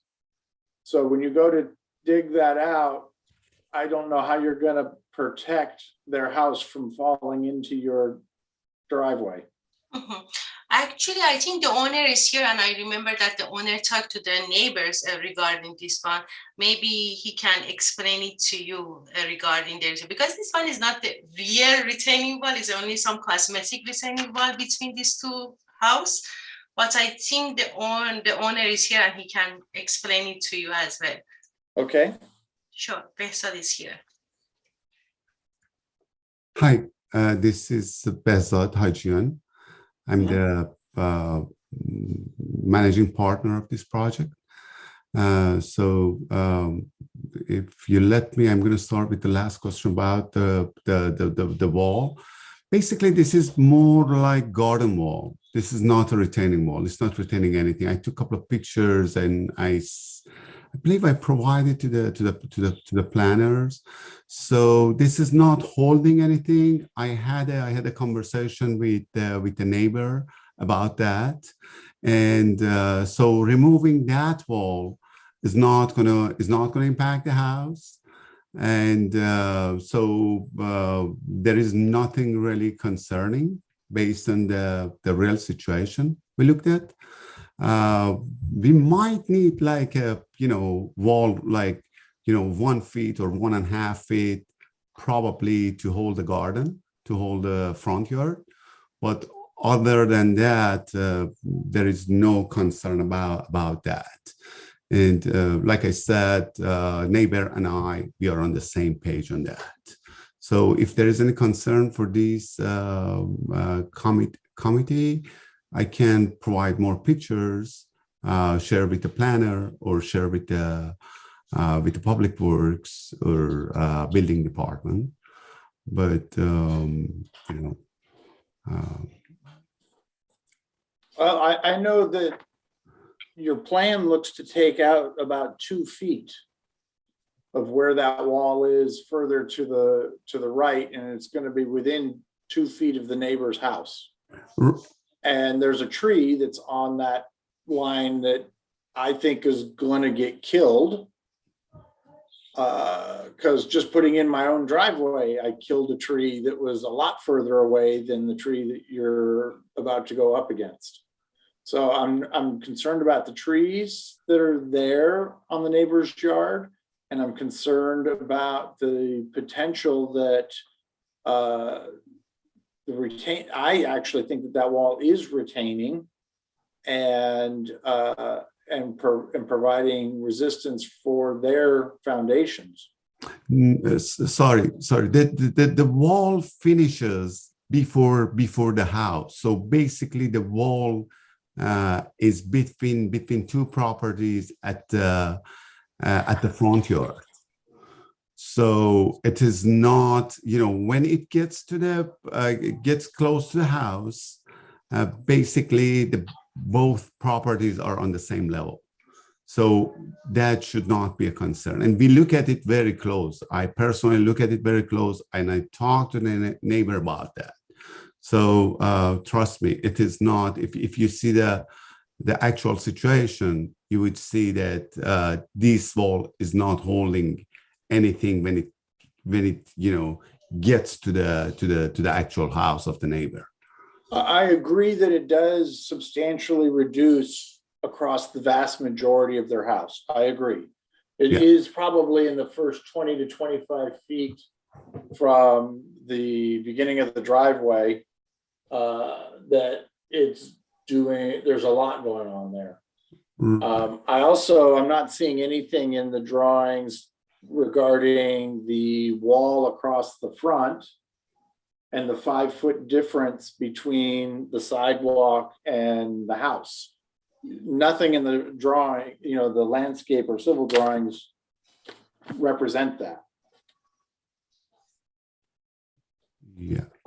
So the renderings and everything would suggest that you're on a flat lot, and you're not. So I'm concerned about how the front is current, the level of detail in the front on the landscape and the civil to address those issues. Yeah, that, we have our civil engineering team working on that. There was no concern raised. I had a meeting with the civil engineering team at the property, and if you see the wall from the front, you would see at the right side and left. Basically the wall is not holding anything at the neighbor side. It's not like. You've also got a 2-foot wall across the entire front of your property on the city sideline, and then you also have a small retaining wall further up. But essentially, the front yard is 4 or so feet higher than the sidewalk. Right. So is that all being removed to become flat? Yes. Yeah, it's not going to be flat. We are going to have some sort of slope over there, but we are going to remove that. We're going to have to remove that. That, I think, non-conforming wall. It should not be there. So we are not going to keep that wall. These are, some original stuff they put there. Everything needs to be removed. And also I don't disagree. It's just, it's not what we're seeing in the drawings at the moment. And so I can't really comment or put a condition on what's going to happen if there's not really addressing the on-site issues. So are you saying that there are walls in the existing drawings? Well, actually, there are in the demo plan, but they don't call out to be demoed. The demo plan it addresses the house, but it doesn't address the walls around the driveway going from the front to the back, nor does it address either of the walls going side to side. There's really no notes about what kind of demo is going to happen on the landscape. That could be overlooked because, right now, the neighbor at the left side, they already put some sort of retaining wall, and with our permission, if you look at that, I don't think the existing plan showing that, because that recently happened. So we have that retaining wall at the left side. So between that retaining wall and there is a gap between the dirt on our front yard and the existing wall at the left. So this is something that we have to grade it somehow based on what we have with the left side neighbor. It's going to be same thing with the right side neighbor. So basically the walls we have there, I don't think even if we want, we can keep them. Well, I get it, but what type of proof I need to provide? So you need to go, you ask me, I'm gonna provide. If you need a letter from the civil engineering team, I will do that. Pictures, I don't know what type of proof I should provide. No, the civil drawings need to show the scope of how you intend to deal with the grading and or retention in this area, and how the slopes of the land are going to be. Because like I said, in 20 feet, you've got to figure out how to come down 5 feet to get to sidewalk, which means you're going to have a hill. Right. These are being worked on. The civil drawings we provide at this point, for the planning stage is not the complete set of drawings. So civil drawings has been worked on, and it's 90% done. We've been working on it to make it ready for the building permit. So we have detailed work on the civil. So this is not anything that we missed.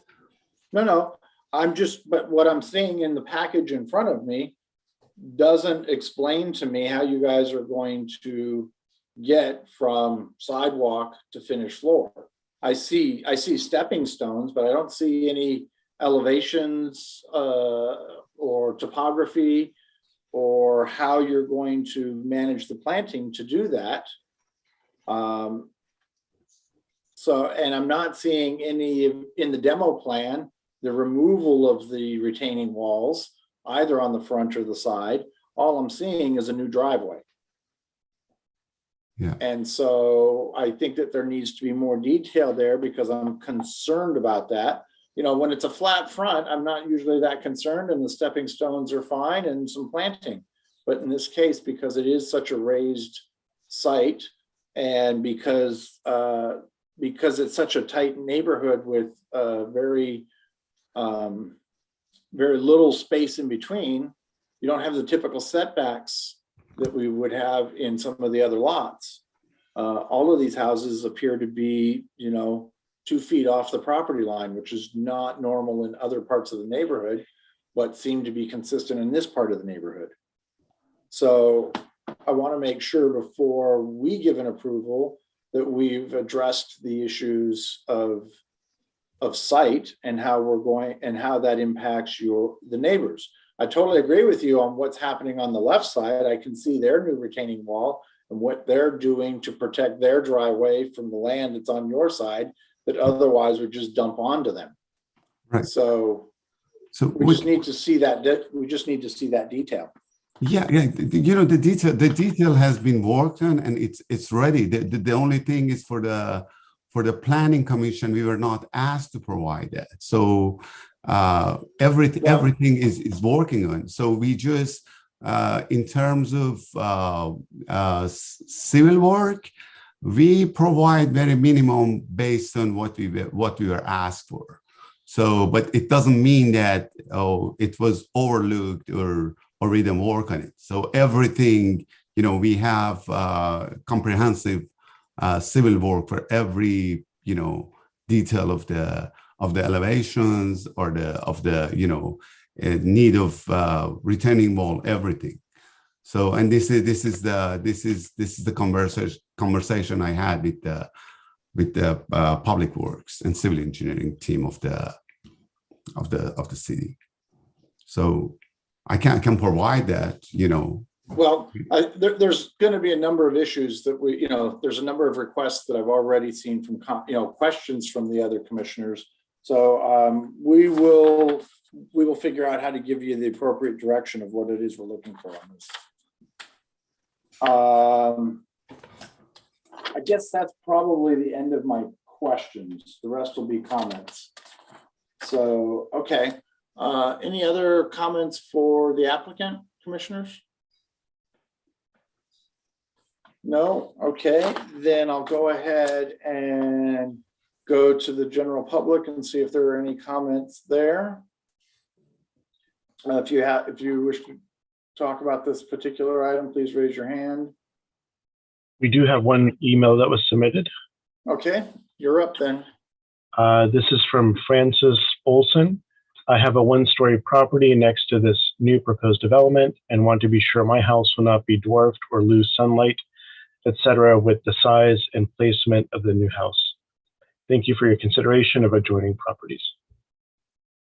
Okay, great. Thank you. I'm not seeing any further hands raised for the public, so I'm going to go ahead and close the public hearing. And let's go back to the commissioners. Vice Chair Loftus. Yeah, as I said earlier, I think the project's heading in a really good direction. It's made a lot of progress since the original proposal came in.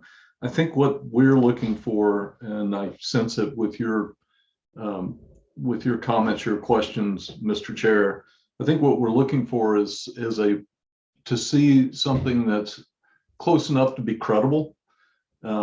The siding doesn't look credible right now. The windows in the back look barely credible. Much of the project though looks very credible.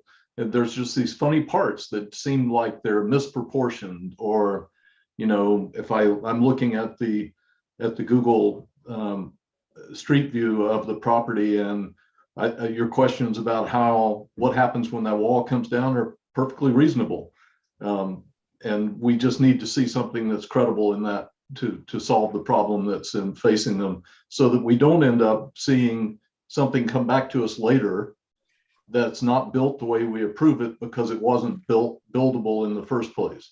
That's one of the things we have to look for, is that we need to see something that looks like the design is close enough that it can be built, so that it doesn't get completely changed in the process of building it. And so I think that the request to see a landscape plan and some sense of the topography is perfectly credible. I think we need to see the siding and the board and batten all sort of looking credible, and the windows properly sized, and things like the brackets. The brackets under the window sills are interesting. I presume they're for window planter boxes, but I'm not sure because it's not at all clear what they do and how they relate to the trim. I think the window trim looks not credible right now either. It's similarly dimensioned on every side, as though it's sort of like brick mold or something. It's all exactly the same size, even the sill, and that doesn't feel credible. And I don't think we need to pick nits too much, but it does look. We do need the sense that it's believable, that what's proposed to be built is believable. And I think there's too many things that are not quite there yet, even though the overall design has moved in a really nice direction. So that's my take. I think it needs another round to refine some things and make sure that what's being shown is actually something that can be built. Commissioner Camerado. I agree fully with Vice Chair Loftus. I agree that the project is going in the right direction. I think that it needs definitely some more detail. I think we need to have some clarification on that right wall, how it will impact that neighbor's tree. And I think it just needs one more round. Okay. Commissioner Foff? Yeah, I just wanted to address the comment from the neighbor who took the time to write.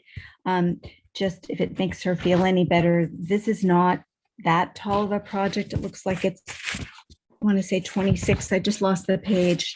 They can be a lot taller. I know it's on a hill, on the up of the hill, and but unfortunately, there's not much we can do about that. But I just wanted to say that. And I also do think it's definitely leaps and bounds better than it was before. So it's not really meant as total criticism. These are just details, and particularly the topography issue in those walls that I think that needs to be kind of straightened out. So there's not a problem at the end when it's really gone too far. So thank you for the changes you've made thus far. Okay. I'm in agreement. I think it needs another round of refinement.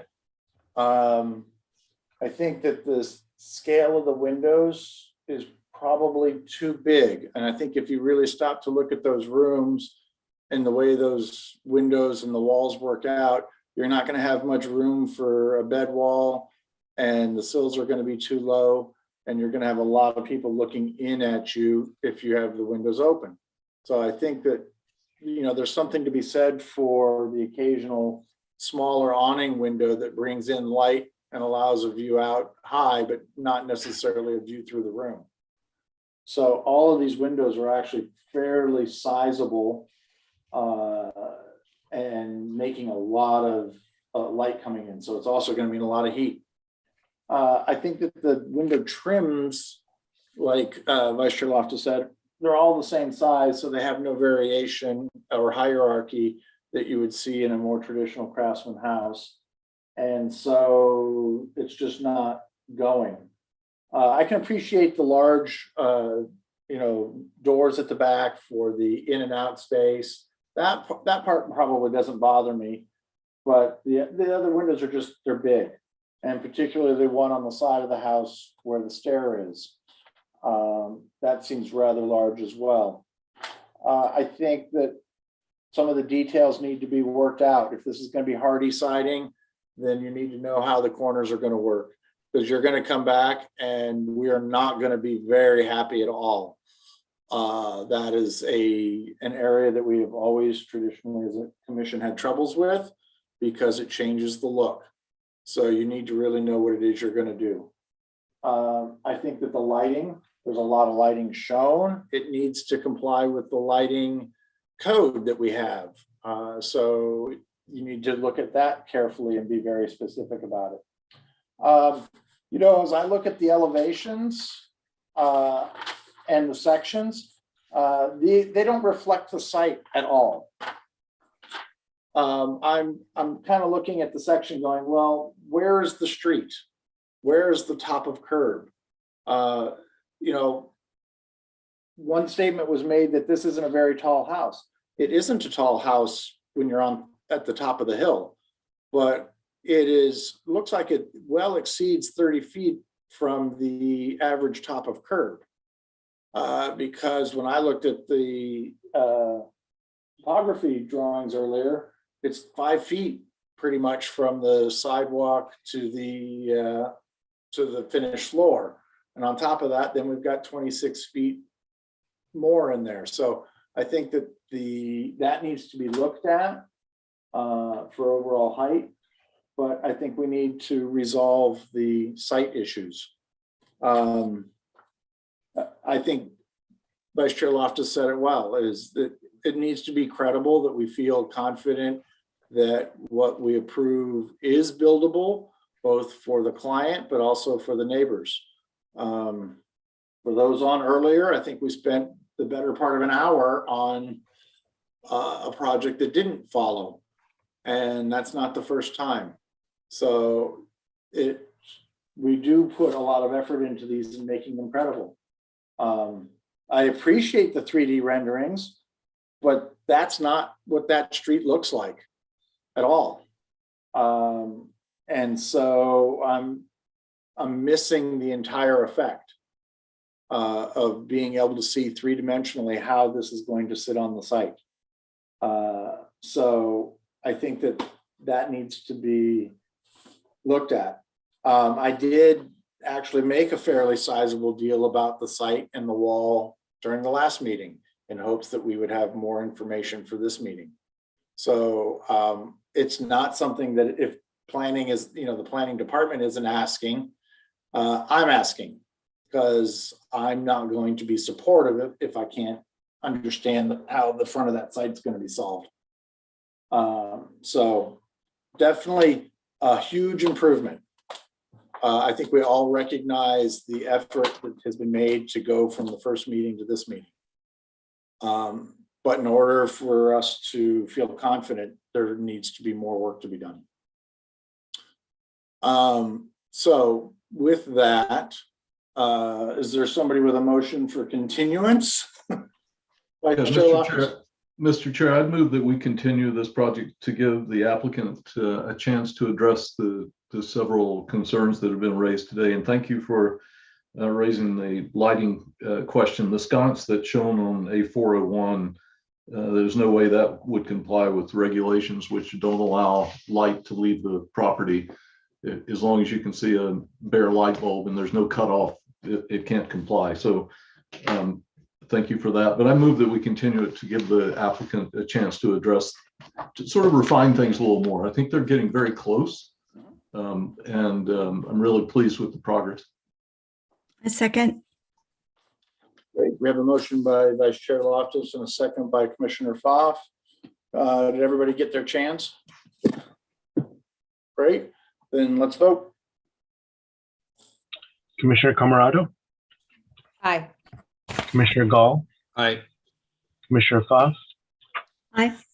Commissioner Say, Aye. Vice Chair Loftus, Aye. Chair Schmidt. Aye. Motion carries 6-0-0-1. Okay, moving on to the next item, 8E, 1928 Devereaux Drive. If you're the applicant or the applicant's representative, please raise your hand so that we may be prepared for you to speak at the appropriate time. If possible, we ask that you turn on your video at that time.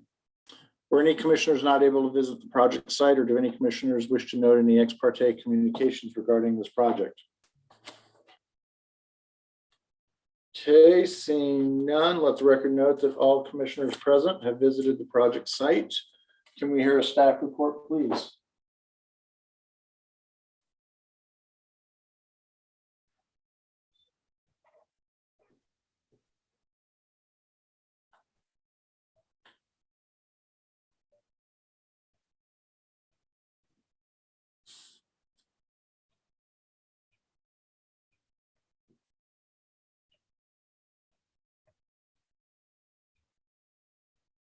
I think we're having technical difficulties. We're not hearing you.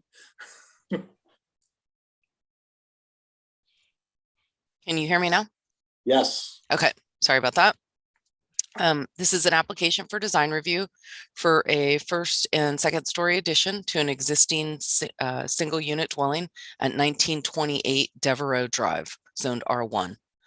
The existing house is one story with an attached garage, and the proposed addition would include a remodel with a small first floor addition to enclose the existing porch and a new 936 square foot second story, which would bring the floor area to 2,852 square feet, where 2,860 square feet is the maximum allowed.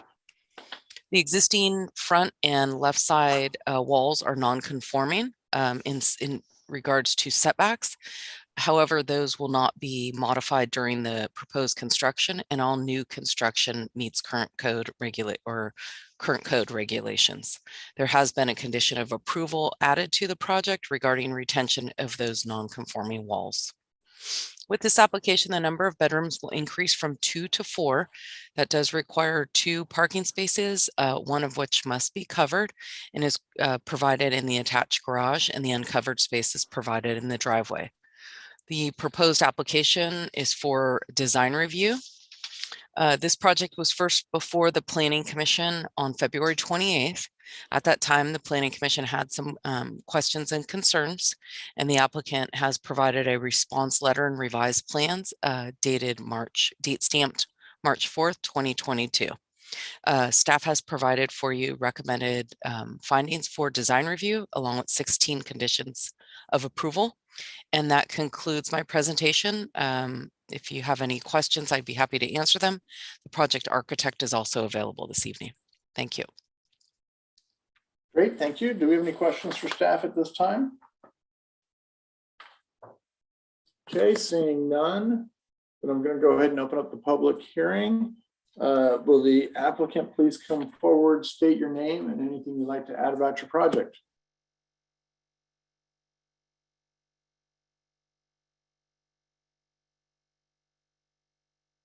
Okay, there you go.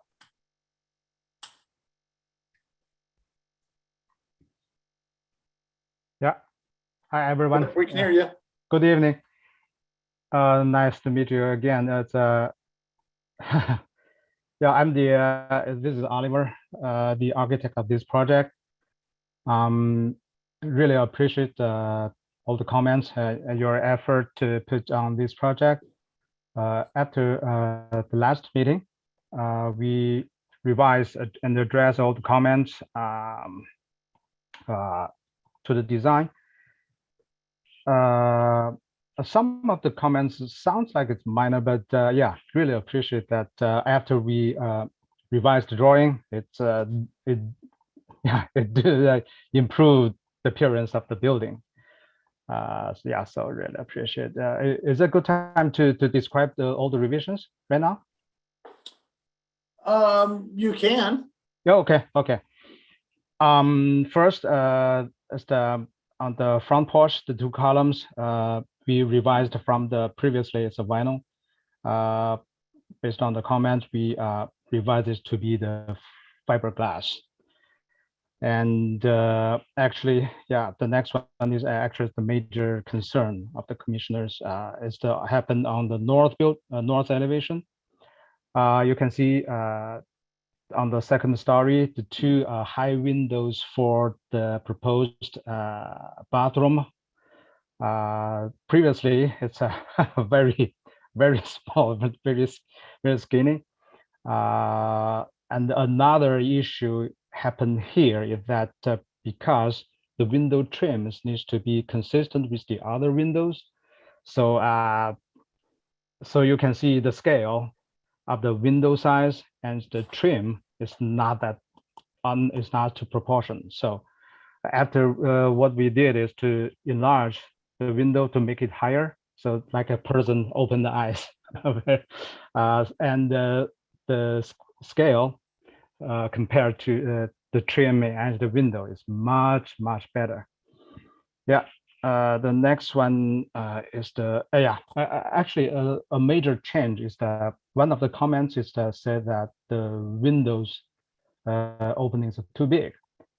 So what we did is to we lower the header height to 6 inches to both the ground floor and the second floor to reduce the window size and also the door size. So currently most of the windows and doors get smaller.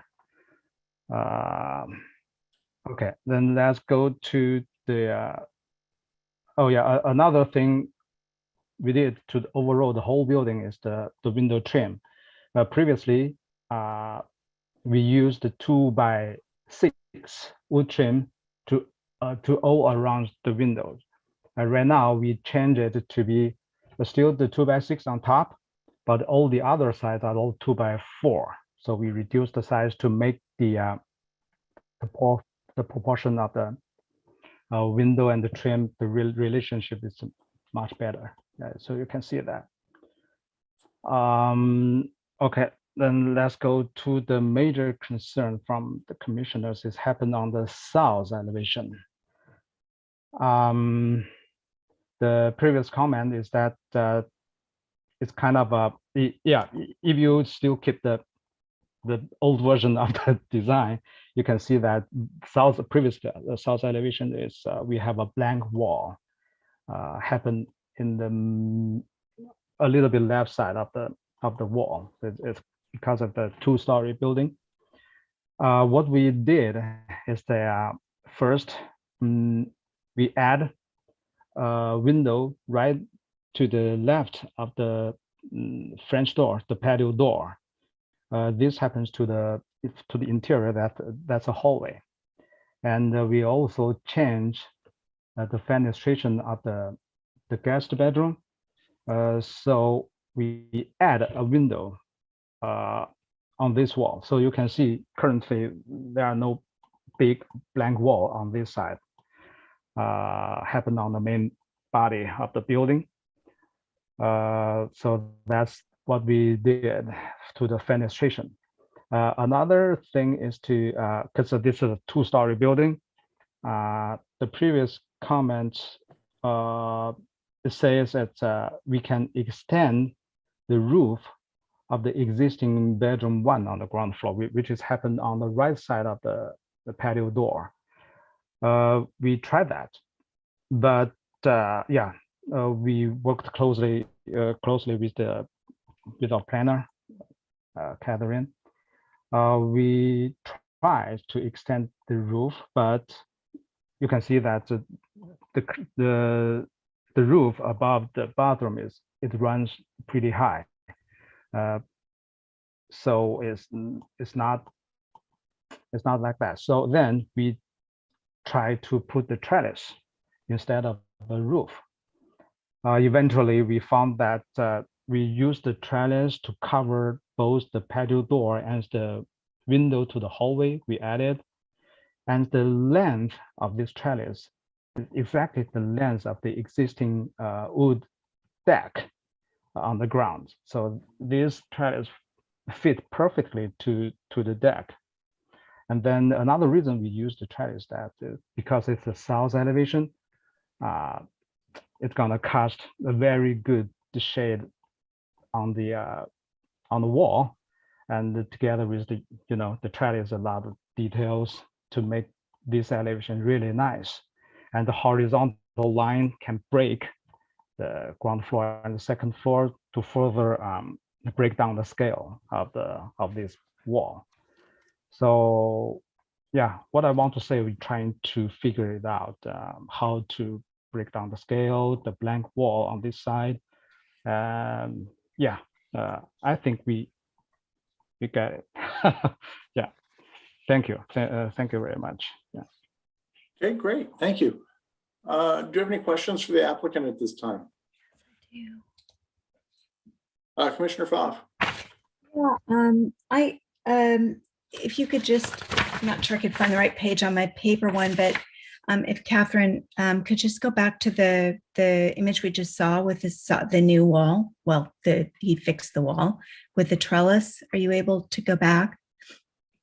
Yeah, I just wanted to find out the new window that they've put next to the those French doors.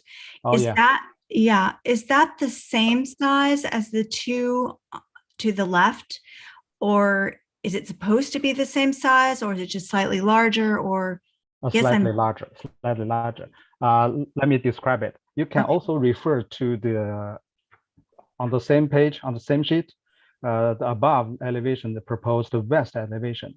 If you compare to the previous version, you can see the previously the right side of the sorry, not the right side, the windows for the proposed guest room, actually it's right next to the right edge of the wall. After actually together with the, you can see the referred to the south elevation, the leftmost window previously is also right next to the left side of the wall. Actually, to the guest bedroom, it's a corner window. Then we decided, because of the blank wall issue, I totally changed the fenestration for the guest bedroom. So you can see right now on the west elevation, the window for the guest bedroom actually it's centered with the room, not the corner window. It's centered with the guest bedroom. And then we have a smaller window for the guest bedroom, which is you can see on the south elevation, the left two windows, they are for the guest bedroom. Right. Also centered with the room, so we can put the dresser or a TV on the wall in the middle between the two windows. And the third window from the left side, the third window, which is a little bit bigger, that's the window we added to the hallway to the guest bedroom. The reason is that we wanted the window sill to be a little bit lower. So once you open the door of the guest bedroom, it's very bright and with a better scale, really, welcoming. Yeah.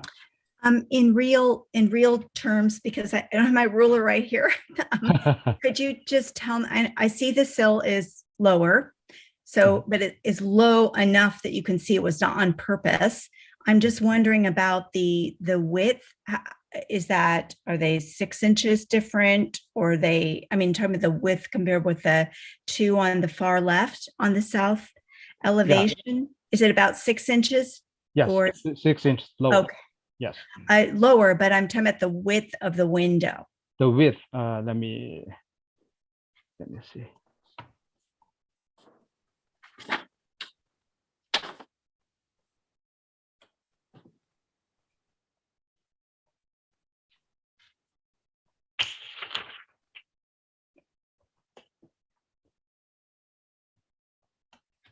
Yeah, the smaller window, that window is 30 inches wide by 4.5 feet high. The bigger window is the bigger window is 3 feet wide and 5 feet high. So it's 6 inches difference. Yes. Okay. And finally, I don't think we asked you this before, so I feel a little bad asking you, because I think you've really done a pretty nice job. I'm not understanding the front door. There's a yes, thank you. How do you call that? Daylight? I've forgotten the names. Sorry, a long day. Floodlight and transom. Thank you. The transom. That one, it's way up there. So I'm just trying to see how that all goes together. Is that what is that? This very large cutout, and then part of it is that big transom, or what is? The cutout. That's the lighting for the porch. No, I actually mean the horizontal that's above the door. The- yeah. What is that? That's a big window, a big wide window? Oh, that's a window. It's a transom. Yes. Yeah, I guess that I'm not understanding how that all kind of goes together. Is that taking up the entire, goes all the way to the bottom of the where the roof starts, where the angle of the roof starts? Is that how you have it drawn? Yeah. Yeah. Okay. That's a okay. transom. Yes. Yeah. Okay. Thank you very much. Yeah. Vice Chair Loftus? Yeah, I'd like to go back to the south elevation and continue the questioning that Commissioner Pfaff started. I'll ask the question a different way about that window directly adjacent to the French door. Why is it bigger? What's the thinking? Yeah, I wanted to the window sill to be lower. Doesn't like the two windows for the guest bedroom. Maybe you need to put something under the window, or yeah. But for this window, I want it to be a little bit bigger. Once you open the door, it's very bright, and you can, if you can put maybe a small bench under the sill, you can sit there and overlook to the outdoor, the deck. It's I think that might be very nice to have. Okay, well, I'll save my comments then. None of those really answered my question sufficiently. So is the door, the French door is shown as a swinging door in elevation and a sliding door in plan. Which are you proposing?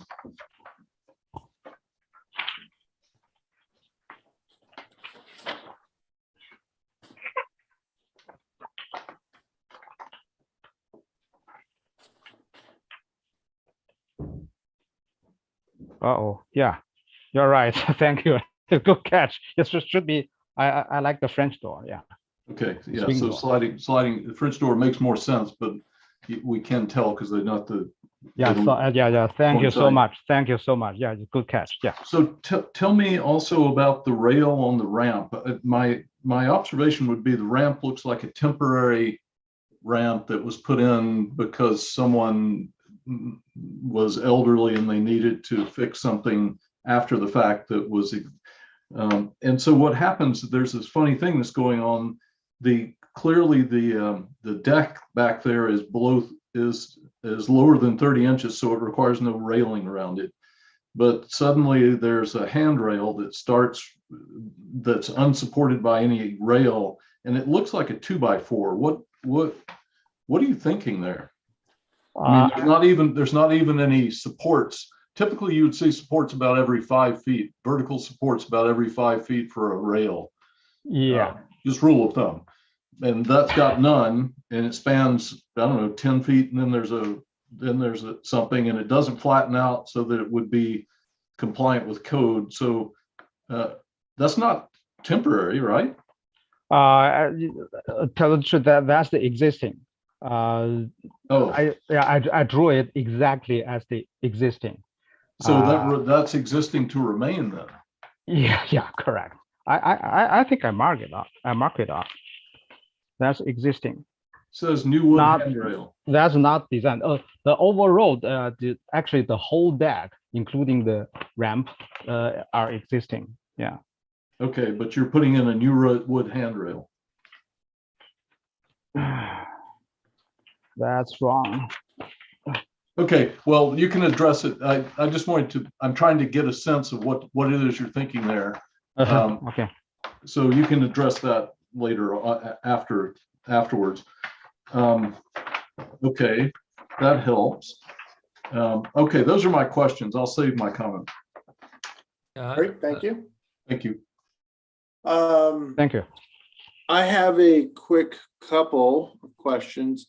So on the front elevation, you're calling out for a combination of 2x4 cement, fiber cement trim boards and 2x6 and such.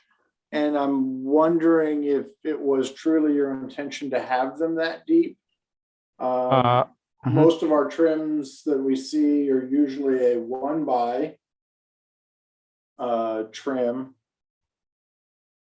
Yeah, let me answer your question. Actually, they are not fiber cement trim. They are wood trims. And previously, we use all the 2x6. The reason I use 2x is that I wanted the trims to protect a little bit more from the window. Personally, I think that makes the window looks nicer. Okay. Yeah. It was mostly, it's not a judgment. It's just, it's not typically what I see. So therefore I wanted to make sure what you were drawing was intentional for you. Yeah, that's my intention to do that. Okay. Yeah. I'm fine with it. Okay, then I'm done with my questions. I don't see any more questions from our team. So I'm going to go ahead and go to the general public and see if there are any comments at this time from the public. If you want to comment on this project, please raise your hand. Do we have any electronic communication on this one at the moment? I'm guessing not. I have not received anything directly. Okay, I'm not seeing any hands, so I'm going to go ahead and close the public hearing and move back to my fellow commissioners. Vice Chair Loftus. Well, so I'm going to start with the front door. Commissioner Pfaff sort of tiptoed around the questions about the front door. The front door is very odd given the rest of the house. It looks like it's sort of leaning towards a modernist direction, and then it's got a sort of almost a Dutch door thing going on with the solid panel and the glazing. I think that needs some rethinking. It seems very out of place on the facade. I guess I could live with it. I think the general theme for me is similar to the last project, that we need to, I need some sense that the stuff that's being proposed is credible. The wood handrail, I don't know what to think about that. It doesn't work, and it would look like it was a temporary retrofit if it were built the way it's proposed. If it could be made to work, it certainly wouldn't withstand a 200-pound lateral force, I don't think, which it will have to do by code.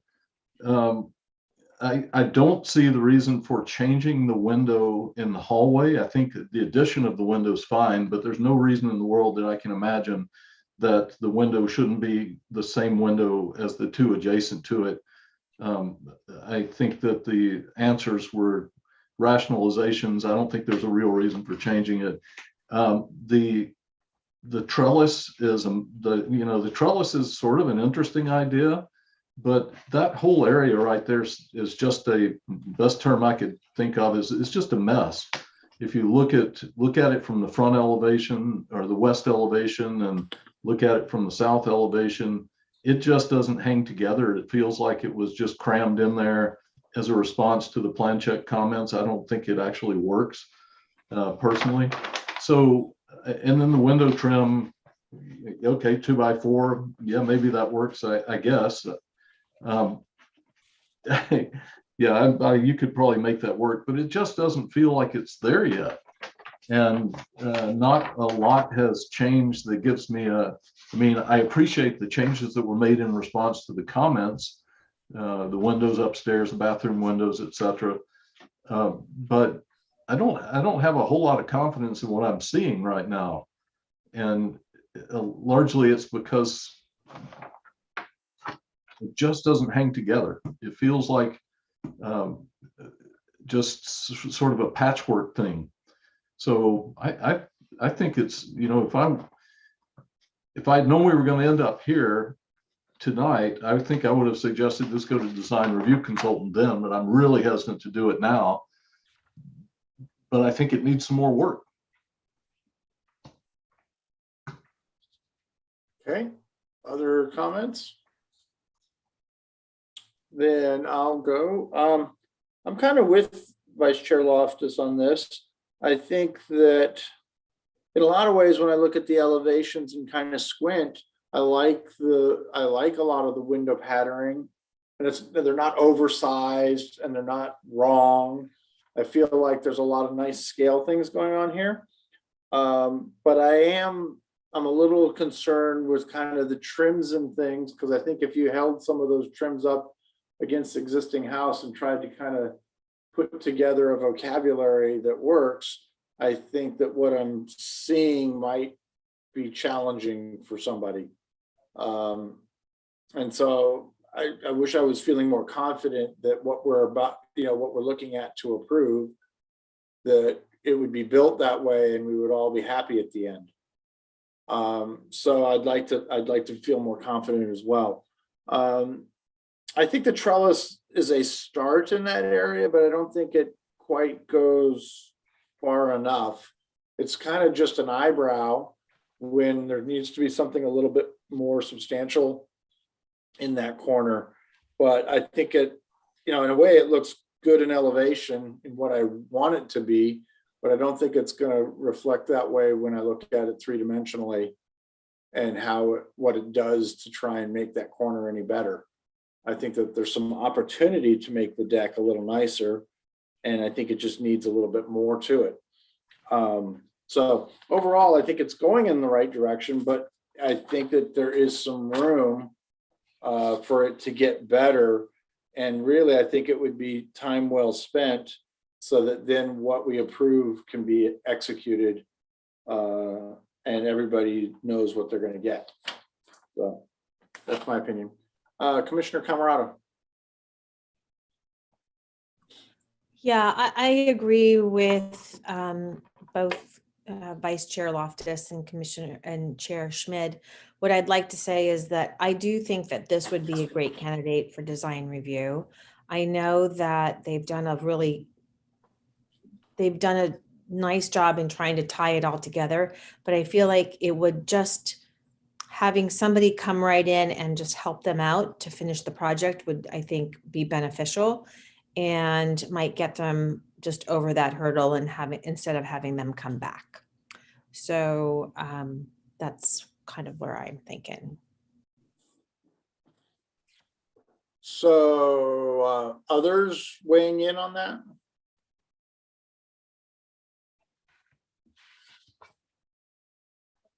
Vice Chair Loftus? You're raising your hand or you're just hitting buttons? No, something that I didn't intend to happen is going on. So okay. I think I feel compelled to give an example of the challenge that we face, and that above and beyond the wood handrail. If you look at the trellis, you can see the trellis end shape if you're looking at the south elevation, and then you can see the same trellis end shape when you're looking at the side elevation, the west elevation. And it's unclear to me that if one is stacked on top of another, I guess that's what I'm seeing is I'm seeing the trellis. Now maybe it makes more sense than I think it does. And I'll take that back. I guess I can see how that is proposed to work. I was lost as to how that could possibly be built, but it looks like it could be built. One thing I will say about it, it seems to me like one of the reasons I said it's a mess is that if you look at the west elevation, I would have expected that trellis to pick up on some line on the building, not necessarily the gutter line, the eave line, but probably related to the horizontal line of the sort of pediment beyond, the board and batten pediment beyond. And it just nothing's lining up there. They don't seem to be nothing seems to be associated with anything else. So that's the problem I'm having is the proposed project doesn't seem to be reflecting. It's reflecting on other things that are going on. One place doesn't reflect what's going on in another place in a credible way. It's very strange. Commissioner Say?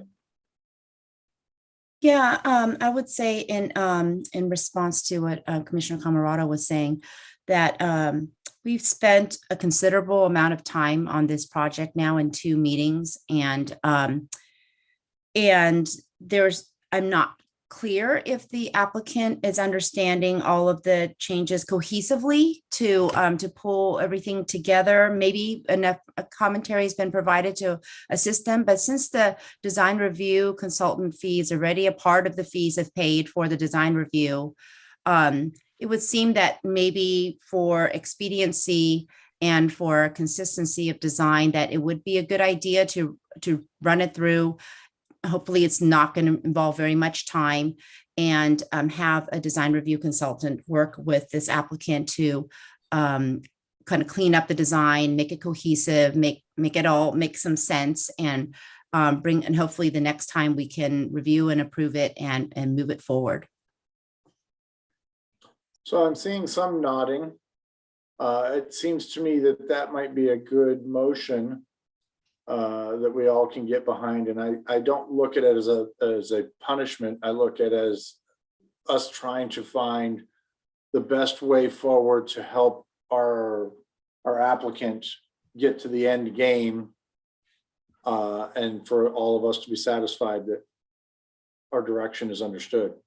So, Commissioner Camerata? Yeah, I think it's just to expedite the process for the applicant. And I think it doesn't need a lot of time from, I think, the design review consultant. And it would tie the whole project together quickly for them and get them through the system a little bit quicker. So I would like to propose that we send this to design review consultant. So, Assistant City Attorney, if I'm not mistaken, we're at an action item as opposed to a study item. Do we need to do a continuance and offer them the opportunity to leverage the design consultant to then come back with a more refined solution? No, I'm gonna see if Director Gardner has an opinion on it. I think we could certainly just direct them to go to the design review, but I want to hear what Director Gardner has seen in this in the past. Or because I'm assuming we have to take some sort of action. Yes. Yeah, I think it'd have to be a continuation. It's unfortunate this wasn't done in the last meeting. But that said, it's either deny it or continue it. Those are the 2 options. And if you're not going to deny it, I mean, if you deny it, then they're not going to go to a design review consultant. So you need to continue it. Okay, so then I like the motion for the continuance and to refer to design review. Is that what you were saying? Yes. Commissioner Camerata? Thank you, Chair Schmidt. That's exactly what I was saying. Okay. So I'd like to continue this project and have the applicant and have it go to design review. Great. I'll second that motion. Okay, so we have a motion from Commissioner Camerata and a second by Commissioner Say. Any further discussion? Okay, let's vote. Commissioner Camerata? Aye. Commissioner Gall? Aye.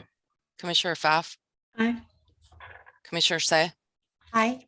Vice Chair Loftus? Aye. And Chair Schmidt? Aye. Motion carries 6-0-0-1.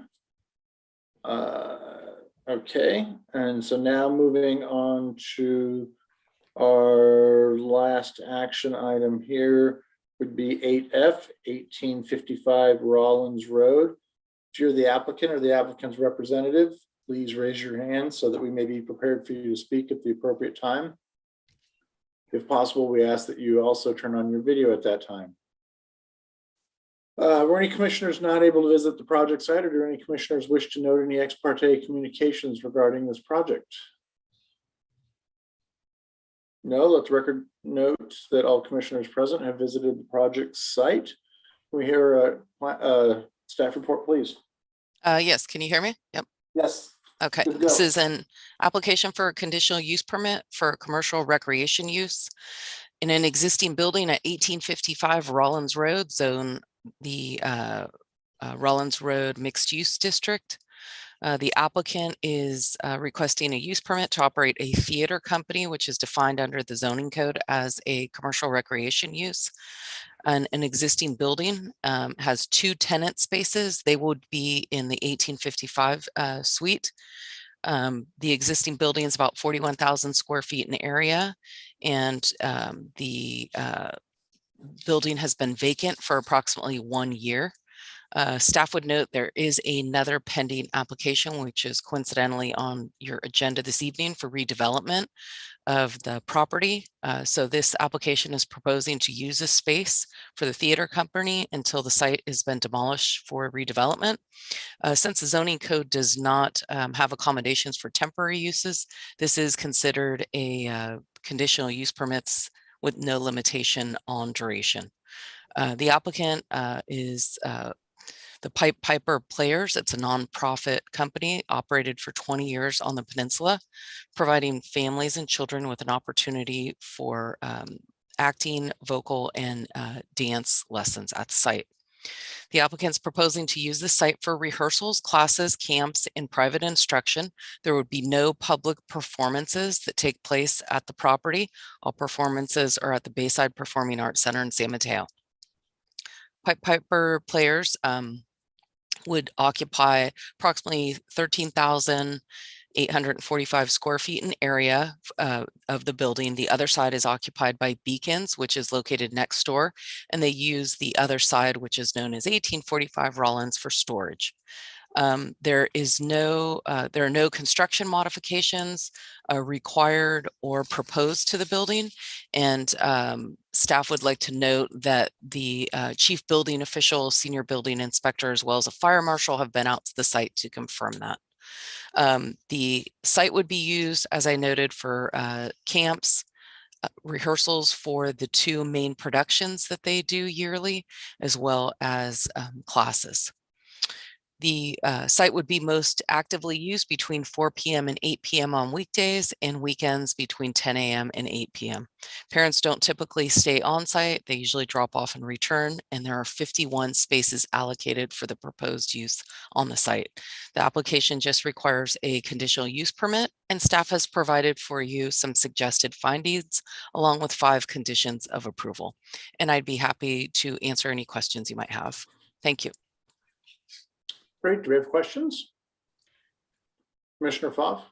Yeah, I got kind of confused with the same address, but if you allow a permit here, then if this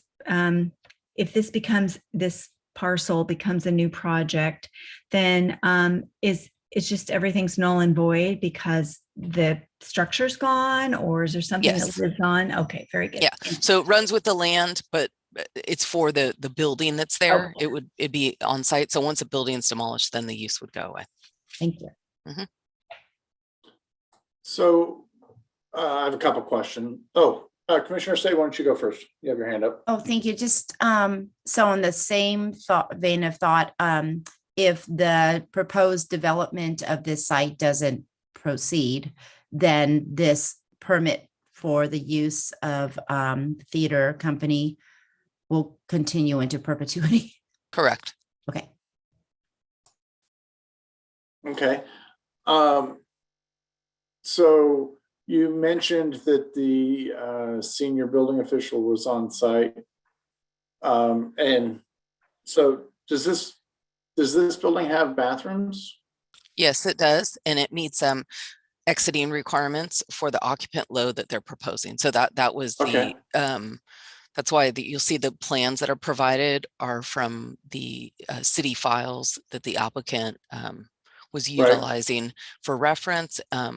But in order to try to accommodate this nonprofit use, and it is, while it is, we're treating this as a permanent use, as a courtesy, the chief building official actually walk the site with the fire marshal to make sure that, so no changes are required. It does meet the bathroom requirements for the occupant load as well as exiting. Okay. And so I'm just concerned that that the bathrooms are going to meet ADA requirements such Oh, that I'm sorry, the that was theater also, company doesn't get sued because there is somebody going around looking that was for money. actually, no, that was actually something I did miss as well. But yeah, that was one of the other issues that they were looking for compliance as well. And I can appreciate the somewhat temporary use. I would hate to spend a lot of money on it, but I also don't want us to allow them to get sued. So, okay, that's good for me. I'm not seeing any other hands or questions. So moving on, then will the applicant please come forward, state your name and anything else you'd like to add about your project? Yes, hi, my name is Bridget Wiley. I'm a board member and a volunteer with Pied Piper Players. I've been involved with them for about 12 years. We did have a building before in San Mateo for about 6 years. And with COVID and everything else, we unfortunately lost that building. We're basically trying to rebuild our community, which is why this building is actually perfect for us. We're hoping that with the time that we have there, we'll be able to bring our community back and hopefully find a forever home. Burlingame, the city has been fantastic throughout this process. I can't thank them enough. Catherine, you've been incredible. Our hope is to stay in Burlingame and to serve the community and the children of Burlingame. And we are working with the city right now to hopefully find a forever home that will not require a CUP, where we will just be able to, knock off all of our wish list. But for now, this is where we are. The building does work perfectly for us. It does have 3 ADA bathrooms, size-wise and everything. When the planning person came through, all 3 bathrooms have signs that say they're ADA compliant, but only one had railings. So he asked us to just change the signs and said, as long as we have one, he was happy with that, but we're also happy to put railings up if that's going to make a difference. I don't know. Are there any questions or anything that I could answer? None from me, commissioners? No, I think we're good. Okay, thank you. So if there's anyone in the public who wishes to speak on this matter, please raise your hand. Okay, I'm not seeing any hands raised. I'm assuming we don't have any electronic communication for this one. I don't have anything to add. Okay, so then I'm going to close the public hearing, come back to the commissioners. Comments? Okay, I don't really, Commissioner Loftus? Yeah, this feels very straightforward to me. Usually in these cases, the sticky point is parking. We often get stuck in this long discussion about parking, but as I read the application and the staff report, it looks like that we're compliant with parking. I don't know, this feels very straightforward. I think I could make the findings for the conditional use permit pretty readily. It seems like it does not overburden the community. It's not injurious to property and tenants, adjacent tenants, and doesn't have a detrimental effect. It seems like a really good use for these folks, personally. Okay, Commissioner Camarado. I agree with Commissioner Loftus. So I say we move this project forward. Okay, so make your motion. I make a motion to approve as per the staff report, 855 Rollins Road. Okay. Okay, so we have I'll second, unless someone just. We got multiple seconds, but we got a motion by Commissioner Camarado and a faster second by Commissioner Favre. Assuming we don't need any more comments on this one, can we vote? Commissioner Camarado? Aye. Commissioner Gall? Aye. Commissioner Pfaff? Aye. Commissioner Say? Aye. Vice Chair Loftus? Aye. And Chair Schmidt? Aye. Motion carries 6001. and an action by the Planning Commission is appealable to the City Council within 10 days of the Planning Commission's action. If the Planning Commission's action has not been appealed or called up for review by the City Council by 5 p.m. on the 10th day, the action becomes final. In order to be effective, appeals must be in writing and must be accompanied by an appeal fee of $708, which includes noticing costs. Congratulations. Okay. That brings us to our design review study. Item number 9A, 1273 Balboa Avenue. If you are the applicant or the applicant's representative, please raise your hand so that we may be prepared for you to speak at the appropriate time. If possible, we ask that you also turn on your video at that time. Were any commissioners not able to visit the project site, or do any commissioners wish to note any ex parte communications regarding this project? Seeing none, let the record note that all commissioners present have visited the project site. Can we hear a staff report, please? Yes, this is an application for design review for a new 2-story single unit dwelling and detached garage at 1273 Balboa Avenue, zoned R1. The applicant is proposing to demolish the existing 2-story single unit dwelling and detached garage to build a new 2-story single unit dwelling and detached garage. The proposed house would have a total floor area of 3,900 square feet, where 3,903 square feet is the maximum allowed. Planning staff would note that there is an encroachment into the declining height envelope along the left side of the house. However, it meets the window enclosure exemption. The new single unit dwelling would contain 5 bedrooms. The office on the ground floor qualifies as a bedroom for parking purposes. 3 parking spaces, 2 of which must be covered, are required on site. 2 covered parking spaces are provided in the detached garage, and 1 uncovered space is provided in the driveway. All other zoning code requirements have been met. This concludes my staff report. I'd be happy to take any questions for staff if you have any now. Okay, do you have any questions for staff? Okay, not seeing any hands. I'll go ahead and open up the public hearing. Will the applicant please come forward, state your name and anything else you would like to add about your project?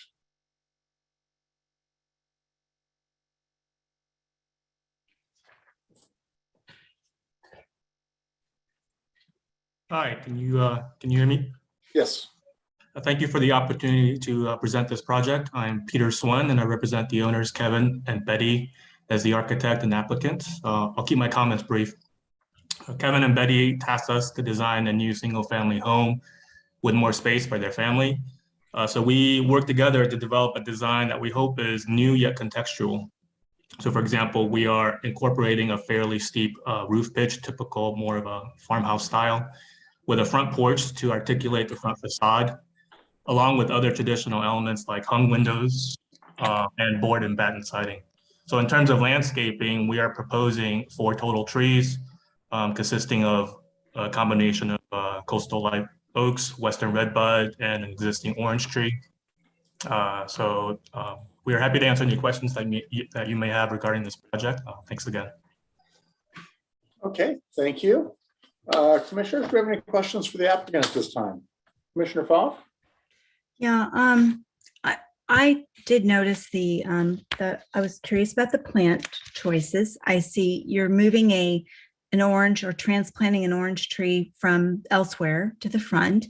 And so it doesn't have to go there. You could put it anywhere. My question is more about the redbud. I'm curious because this is a large house. It has quite a presence. Are you married to the redbud?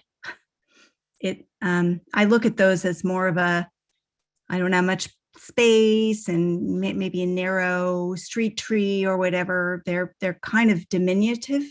Mm-hmm. The oak is great, but you put the oak in the back. I'm just curious if you're married to that particular tree. No, we're not. Thank you for that comment. We thought originally that the redbud would be, the redbud in the rear, I believe, is placed there with thought to the the slight creek that runs towards the back. But we're not married to any of those in particular, but we thought the combination of difference in size might be a nice contrast, but like I said, we're not married to that. I guess I was speaking more about the front because you have an oak there, and the oak that's great. That's way cool. It'll be nice and big, not, but anyway, it was more about the front issue, but I just wanted to bring that up. Yeah, we can definitely, depending on potentially an arborist report, we'd be happy to potentially maintain the orange tree and then put a more prominent tree in the front as well. Okay, and I'll let my colleagues talk about the house more. Thank you very much. Okay, Vice Chair Loftus. Could you do me a favor and walk me through some vertical dimension strings on the A31 and A32 left-hand side? Let's start at the top. There's dimension strings that say at the left-hand side of the drawing, 10.680. Then down below it says 10.680. And in the same location on 3.2, it says 10.681. And another one says 9.686. What are those? What are all those dimensions? What are they dimensioning? Those are dimensioning, I believe, the finished floor to the finished floor. So the bottom. Yeah, go ahead. Sorry. That's good. I just wanted to understand. And so one of the reason I ask is that one of the typical requirements here, one of the requests here is to address the plate height, which is slightly different than the finished floor to finished floor. Right. And so this is calling out, if I work backwards, if I assume it, is it fair to assume a 12-inch sandwich? And yes. And so you've got a 9.6 plate height? That's correct. You may, if you have the opportunity to reference A4.1, the building section calls out a 9'6" floor to ceiling height at the ground level, and a 9 foot drop ceiling height at the second level where the roof is pitched, and then a slightly higher vaulted ceiling area for the rest of the second floor area. Okay, that's helpful. Thank you. That's it for me. Questions? Okay. I'd like to get back to that front elevation that you were showing there a moment ago. So is the board and batten going to the ground? I would like to bring it as low as possible, so potentially within 4 inches to only have a slight reveal of the footing. Okay, and is that true on the porch? The porch will have a fascia board. Okay, so you've got a horizontal fascia board, and then are you doing 6 more inches or whatever of board and batten underneath or how's that working? Because looking at the elevation now, I see your horizontal fascia board. Yeah. And then I'm seeing back to the board and batten. Oh, I see where you're pointing. I think yes, ideally the fascia would extend to cover the to cover in front of, so that you wouldn't see behind it to the board and batten. Yeah. So what I think, okay, I'll stick with my question. And then I'm not really seeing a whole lot of trim around the windows. Is there a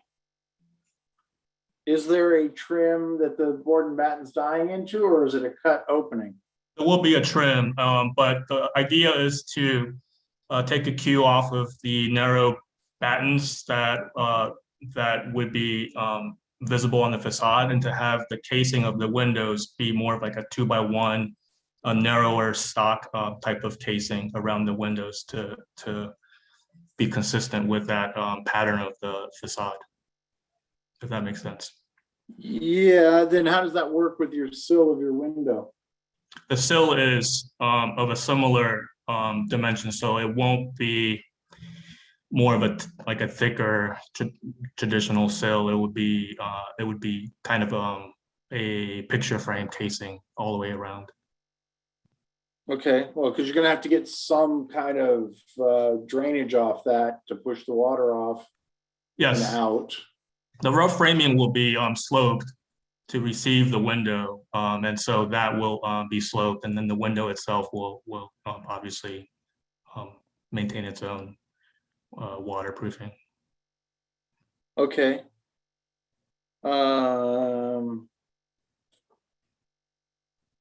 Okay, I think those were my main questions. Okay, thank you.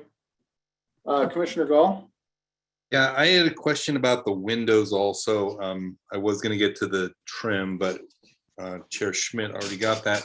But specifically on the front elevation, to the left of the front door, you have casement windows, and to the right of the front door, you have double hung windows. Is there a reason for that? Yeah, we had originally maintained all of them as hung windows, but for egress purposes, a building comment came back that room in the floor plan is designed to be an office, but because of certain definitions, that could potentially be a bedroom. So we had to provide casement egress. I thought the double hung would work, but building came back and said that was not appropriate and that they recommended casements for egress purposes, but we tried to maintain the window patterns and the mullions so that it still matches, and all of the bottom and the top heights are aligned as well. So I believe it still reads together, but that's the reason. Okay, then if you go to, I mean, I get that, but I think that maybe there's a better solution or another solution. If you go to the south elevation, you've got awning windows, you've got casement windows, and then you've got this arched French round top window that goes that goes to the floor. That might, so there's a deck in that area and the handrail is showing up, but I think the section ground, the grade level there is maybe a little bit drawn incorrectly, but there's a porch there that allows, the porch is at grade essentially at the back because of the slope of the site, slopes towards the rear and it rises about 4 to 5 feet. Yeah, and that's actually not what I'm asking about. I'm asking about that window. It shows it as a 7-foot window. It's more of a door, isn't it? And the arched window, the arched door. Yeah.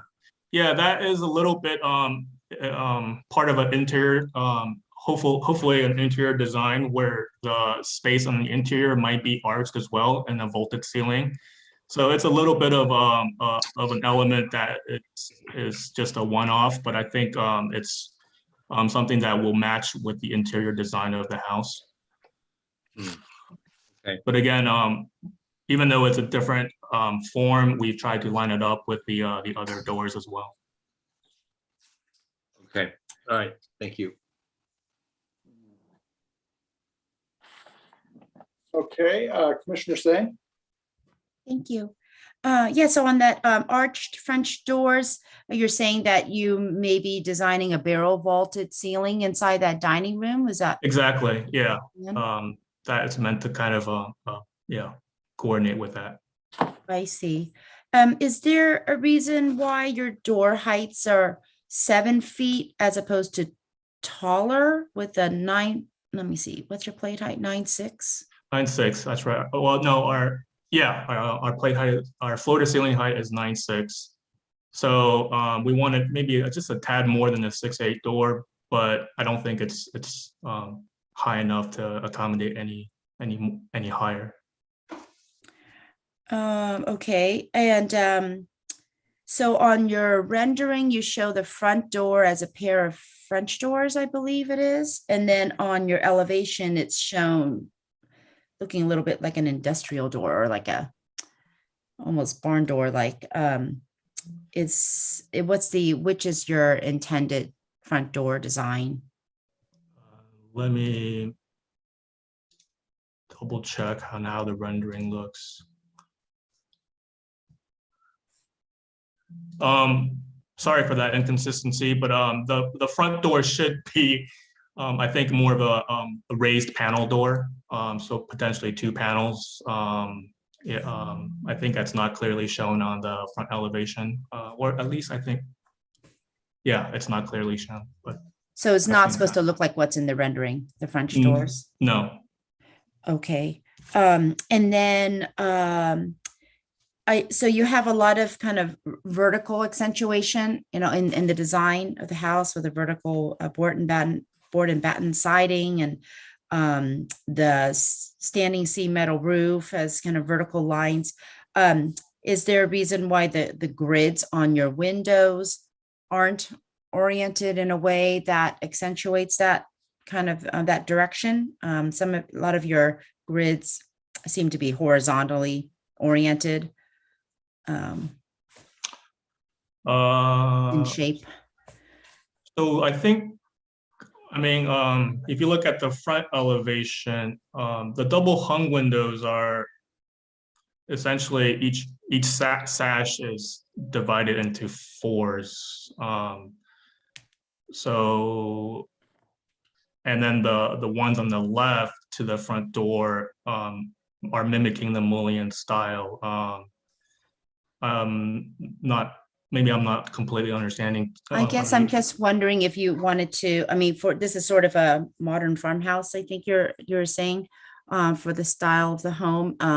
Maybe you want to consider a mullion pattern that's maybe a 2x2 grid overall on the windows versus a 2x4 grid that breaks everything down into, you know, more horizontally short and wide panes versus a more vertical pane. I see. Yeah, we ran through some different window options. I think this is just the one we settled upon, but I can revisit that and see how that looks. At some point, we decided to also play with potentially where the front porch area is. That's a recessed front elevation area. We thought maybe we would switch that to a horizontal siding to kind of have a bit of relief and not be board and batten throughout. But in the end, we thought it would be more consistent with the board and batten throughout without a transition from horizontal to vertical. So that's just kind of a bit about the design process, but we'd be happy to revisit the window mullion patterns. Okay, thank you. And then on the face of the front porch, in the rendering, it looks like it's reflecting maybe tile, maybe it's board and batten. And it's different from what's reflected in the elevation. What is your intended material choice there on the wrap around the front porch? Oh, the porch. That the porch should be, like I said before, are you talking, the bottom of the porch should be wrapped around with wood fascia. Okay. And the railing, I think it's just an artifact of the rendering that the lines maybe shouldn't be there, but I think it's a shadow line maybe. I'm not sure if that's what you're referring to. The guardrails should not extend all the way down, if that's what you're referring to. Okay. And then lastly, I don't see any exterior lighting proposed around the house or the garage, I believe. Yeah, and so maybe you can think about that for next time around, some proposed lighting. We have LED lights that are side mounted on the south elevation, the rear facade of the siding doors. The little ones there. Oh yes, okay. And the other areas, we were hoping to do ceiling mounted lights where the sockets are available. And then there's one more wall mounted light for the door into the garage, but you're right, maybe on the side of the garage doors should potentially have some lights. Okay, yeah, I do see one by the side entry door to the garage. Okay, thank you. Okay, any more questions of the applicant? Okay, then let's go ahead and see if there's anybody in the public who wishes to speak on this project. If you do, raise your hand. Okay, seeing none. Do you have any electronic communication on this one? There were none. Okay. Then we're gonna go ahead and close the public hearing and come back to my fellow commissioners. Vice Chair Loftus. Yeah, I'll kick it off. I want to kick it off by saying I think most of you know that I find the general sort of farmhouse style to be the least convincing of all styles to fit into anywhere in Burlingame. This one in particular strikes me as very, very odd. It's sort of warehousey, and I think that's partly just the insistence of the verticality of everything is vertical. And I think the thing that really bothers me the most is the standing seam metal roof is of that pitch that it becomes very facade-like. Standing seam metal roofs, I've come to tolerate them because they typically are sort of lower in pitch, 4 and 12. This is probably a 6 or 8 and 12, I'm guessing. And when they get pitched up like that, they become very, very insistent in the facade of the building. And this one is extensive. This one is, you know, really long and really unbroken. And I think that makes it all the more sort of egregious in my view. Chair Smith said something a while ago that I hadn't noticed before on another project, and I think that it says something. It repeats here, and that is that the vertical siding in this case drives directly into the ground. It doesn't stop. In the other case, it was horizontal siding, just goes all the way to the ground. And you know, you might say, well, we don't really need to worry about that at this point in the project. But to me, that's it's sort of emblematic or representative of a certain naivete about the design. There's also no ridge cap on this building, right? Which I find equally as bizarre, that the standing seam metal roof has no ridge cap at all. There's going to be something up there. And the skylights are pushed right up against the top of that. There's no way they get that close to the top of this building. So there's all sorts of things that suggest to me that this building really needs to be looked at harder. And it needs to be much more realistic. I don't find it credible at all. That's a theme for us tonight. I don't find it credible at all. And you know, there's some massing errors, I think, too. If you look at the side elevation, of the two renderings with the sort of zip line gutter that runs front to back that separates the upper floor from the lower floor.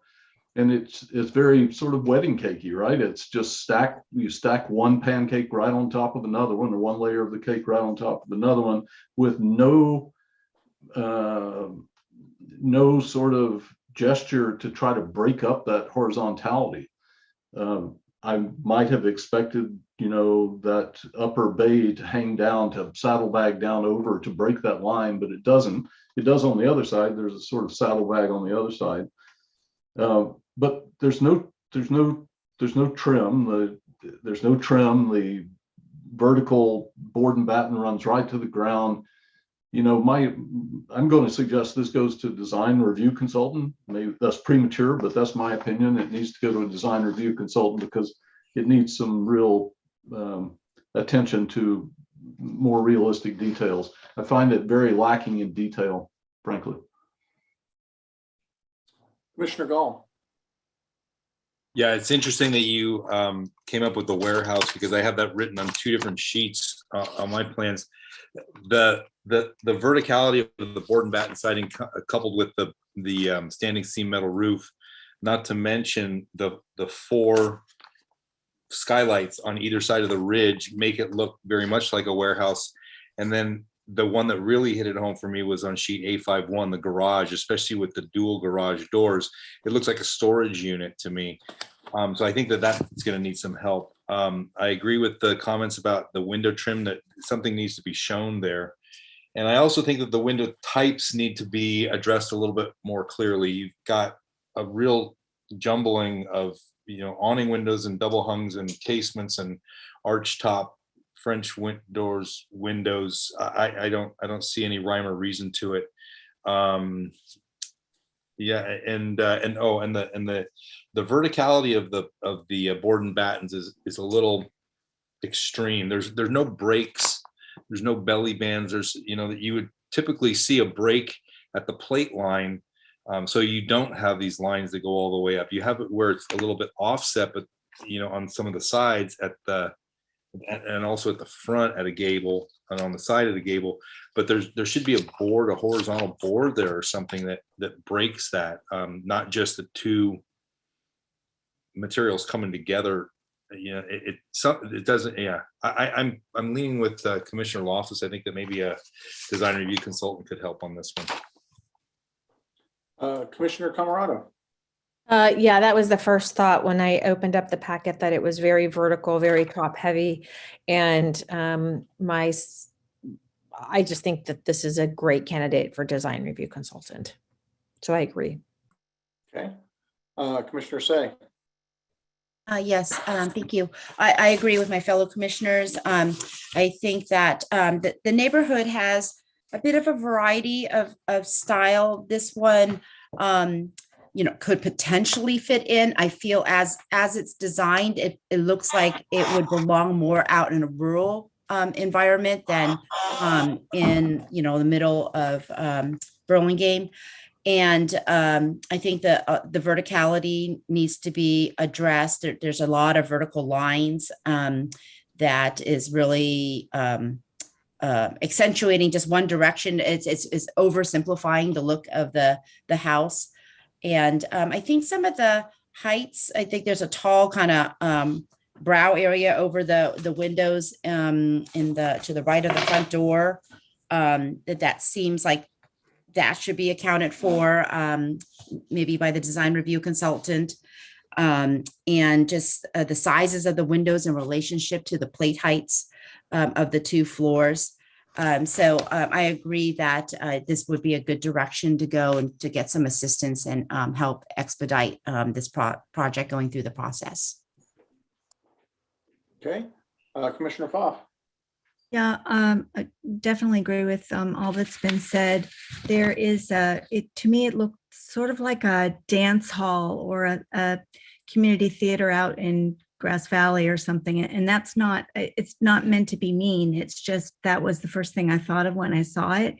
There is also this, it's thin. It looks something like thin, like slapped up. And I'm sure it's very substantial, but because of all the verticality and the going all the way down to the ground and the lack of trim, everything to me says thin, like slapped up there, like neighborhood, raise the barn type of thing, where it's not a substantial building, and obviously it is substantial. So I think design review would be great idea. Vice Chair Loftus? Or you just did you hit the button by accident, or you got something to say? Yeah, I do have something to say. A couple of things reminded me. I think the plate height needs to be looked at the ground floor. I think it maybe is a bit excessive. And the other thing that I was going to say, in general, I think the project lacks any charm.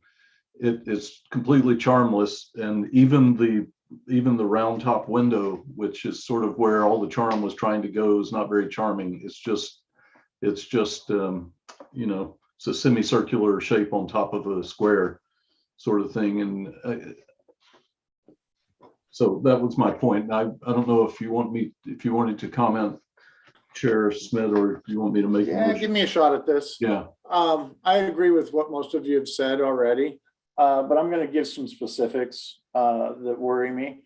I think that it is out of scale for this lot. This particular structure has maximized its FAR, maximized its height. It's actually going over, if we actually took into consideration everything that's being built. And the floor-to-floor plate heights are too high. If you really stood in that porch, that would be a huge volume in there, recognizing that those windows are 7 feet tall. He's still got another 3-4 feet on top of them. So there is no hominess of this. I'm concerned about the materials going to the ground and not finishing, especially since he doesn't actually have a level plot. as you go up the side, you're going to have a bunch of cutoff. It's not going to be the way it's drawn in a computer.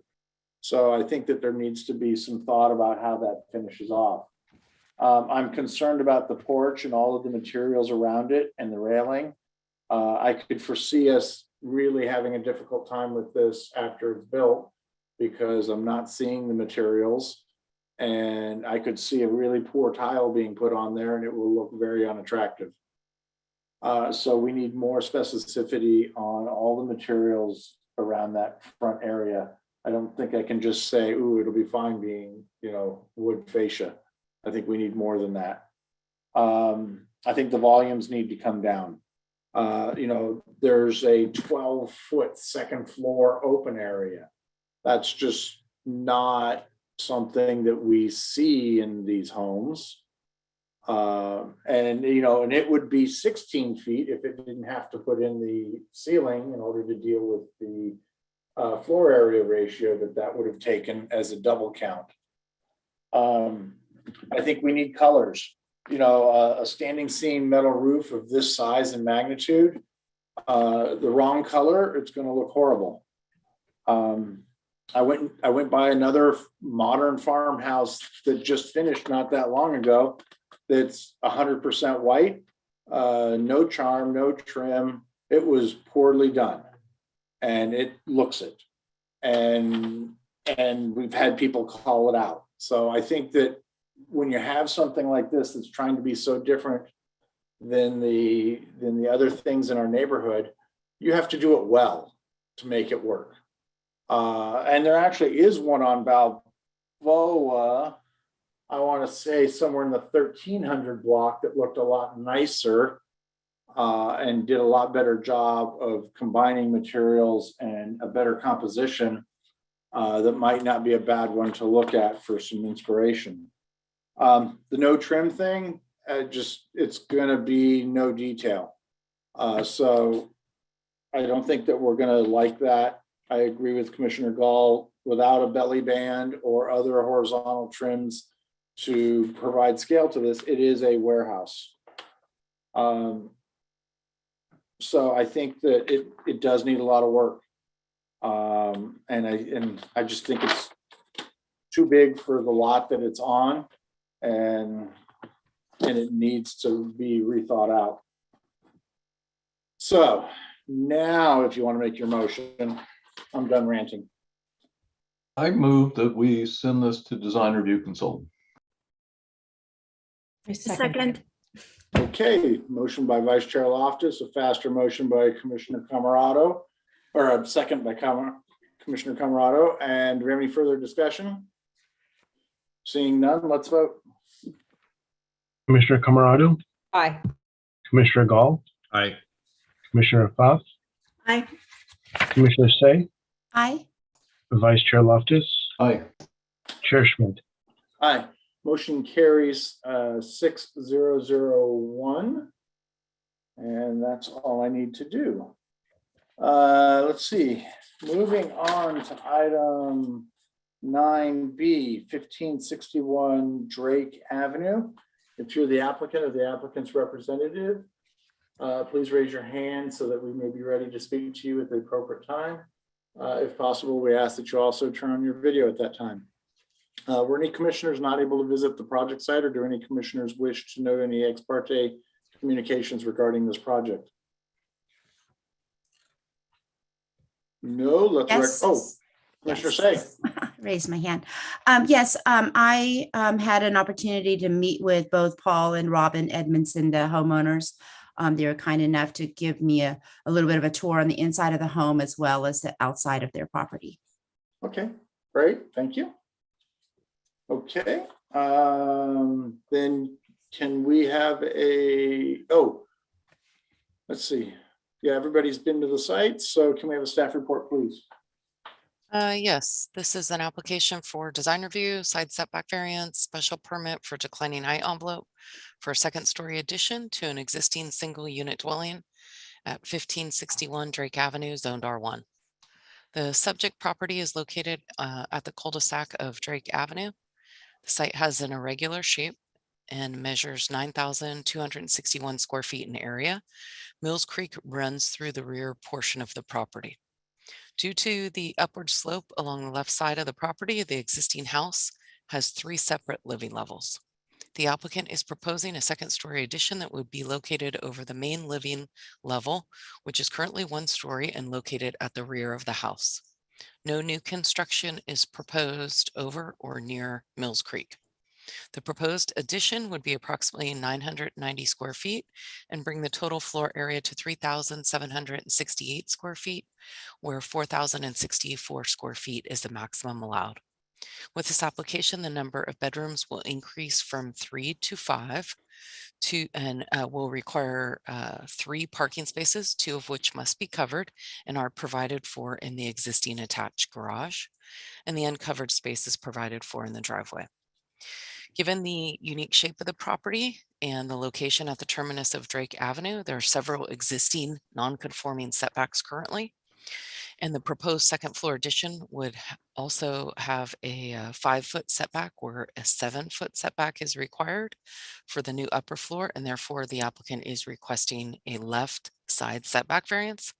In addition, the application includes a request for a special permit for declining height envelope, where 171 square feet of the proposed left side of the second floor addition would encroach into the declining height envelope. In summary, this application request is for design review, a left side setback variance, and a special permit for declining height envelope. Staff has provided for your reference in the staff report the design review criteria, as well as the required findings for the setback variance and the special permit for declining height envelope. The architect is available for questions, and that concludes my presentation if you have any questions for me. Do you have any questions for staff? Commissioner Foff. Yes, I just couldn't find it, but are any trees on that parcel proposed to be removed? No, no trees are going to be removed. Thank you. Okay, great.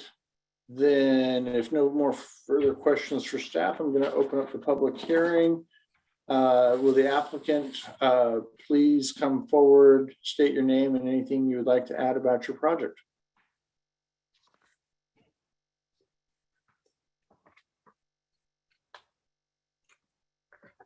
Robert, are you speaking to us tonight? Yes, I am. And okay, you're good to go. Good. Good evening, Robert Mellon, architect. This is an unusual lot, as you can tell.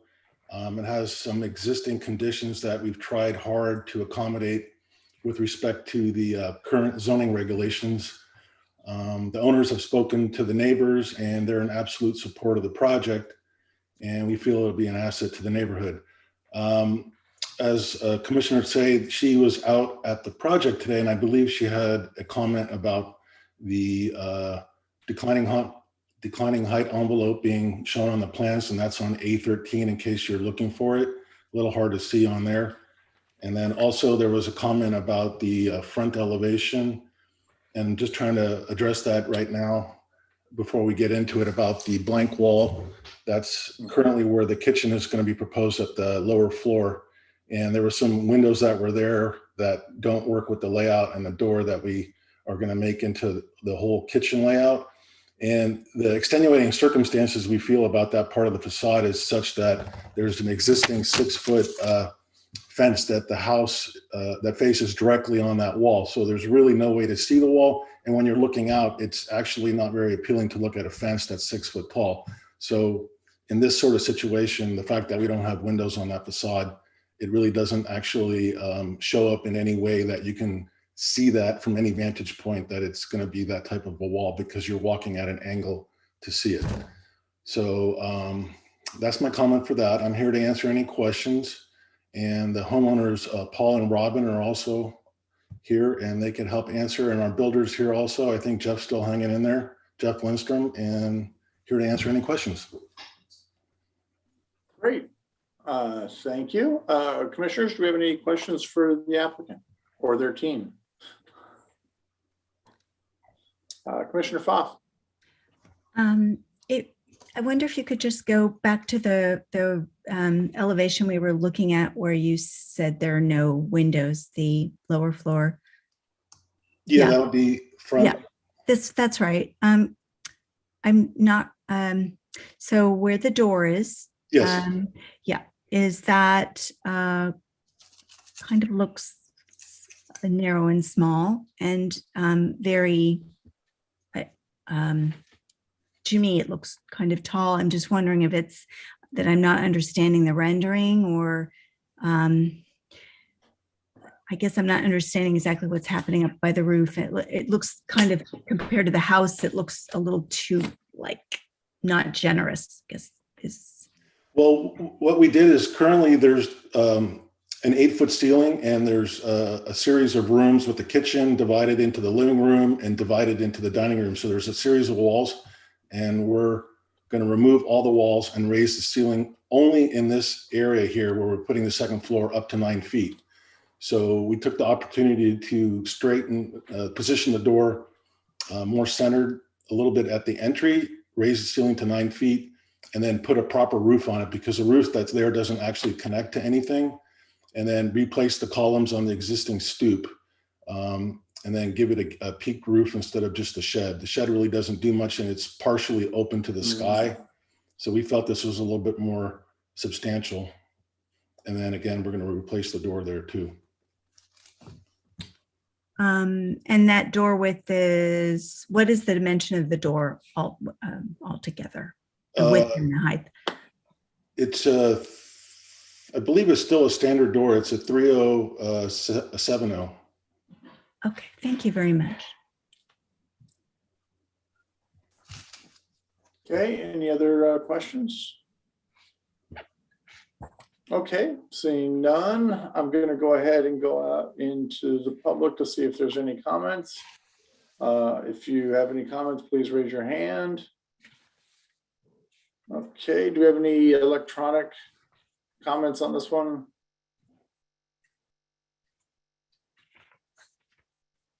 I have no comments. Okay, perfect. Okay, then I'm going to go ahead and close the public hearing and come back to my fellow commissioners. Vice Chair Loftus. This feels like one of those projects where it would be very helpful to see some sort of three-dimensional version, especially I think some rendering of what it would look like from Drake. You know, this site is so bizarre. It's one of those very, very odd sites in Burlingame that it sort of strikes me as like the rules don't apply like an Italian hill town, right? Where you just sort of got to stick stuff where you stick it because there's no other place to stick it. And to try to force to shoehorn it into regularity means that you're not really paying attention to it means you're just ignoring the facts of the situation. So I have a lot of sympathy for, you know, this thing being sort of rambunctious or, you know, sort of wild. And that doesn't really bother me given where it sits and the stuff that's around it is so packed back in there. But I do think it would be helpful to see some sort of rendering of what it is we're actually going to see from the subject property from the street. My guess is not a lot, that it's not going to have a huge impact because really the way this house presents itself is garage, and even the front door doesn't show itself. So, you know, I feel sort of sympathetic to letting this thing be what it's got to be, but I would like to see, you know, what is it we would see from the place that matters. I don't know if that helps at all. Commissioner Gall. Yeah, I have to agree. I think you sort of have to throw the rule book out with these sites back here. We have looked at a couple before in these dead ends on these streets, and the lots get really kind of crazy back there, but they're also very cool.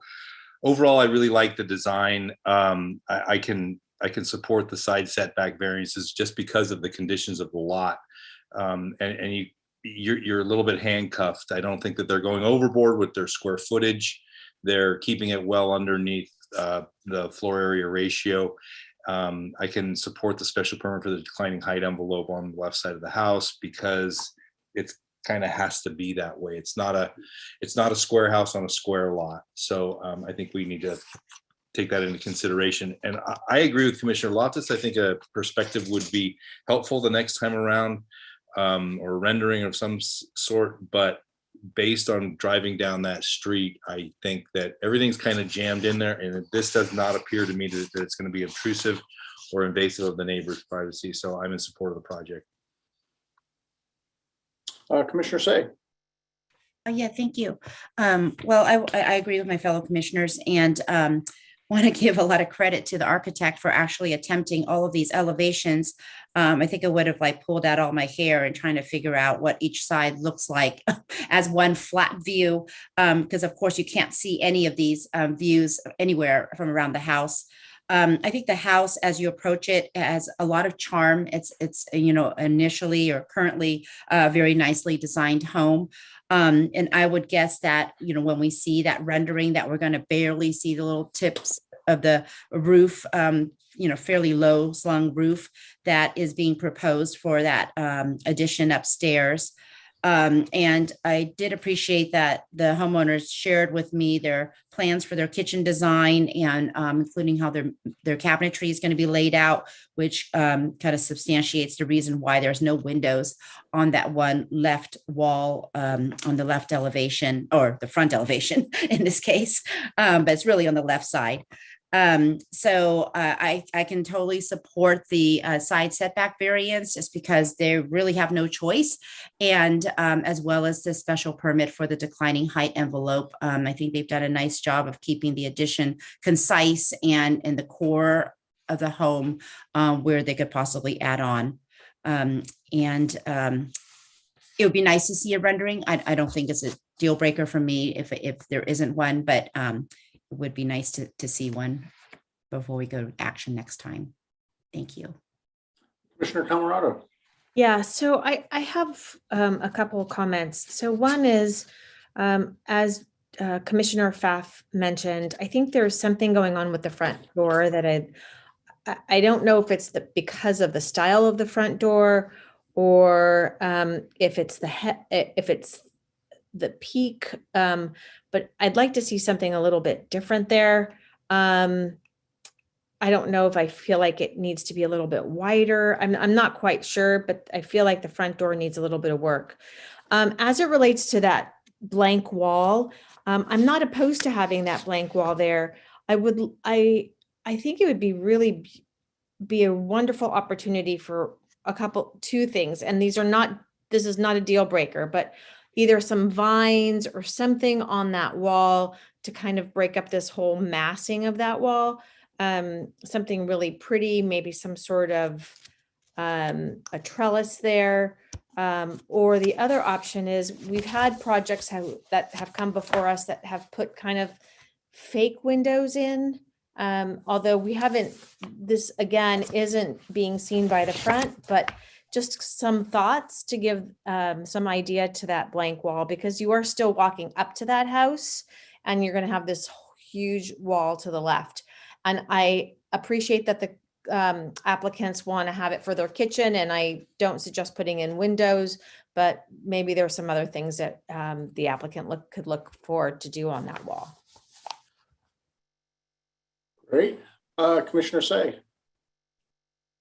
Yes, I think those were some good points that Commissioner Camerado brought up. I was looking at the plans, and it looks like the front door is 3.0 by 8.0. If I'm reading correctly, these little tiny plans, I can't even read the numbers with reading glasses, but I think it's proposed at 8 feet tall. And so maybe it's the scale that might be a little off. So maybe the architect and the homeowner could take a look at that for next go around. And the architect didn't share with us, but the homeowner did share with me that they are planning for a green wall outside that blank wall with some trellis and vines growing there. So the benefit of having visited with them, I did get that information from them directly. Okay. Commissioner Pfaff. I'm sorry. Can you hear me? Yes, I can hear you now. I'm getting a little giddy. Well, you get too many artistic people around and it's attractive to try to help. And then we're not supposed to be designing your house. However, I did have an idea on that front door. If it were mine, I would consider, you have a very charming, beautiful garage area. It's got a lot of character.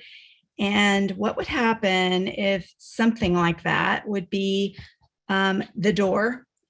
So, because the roof it just looks cheap compared to the rest of the house, in my opinion.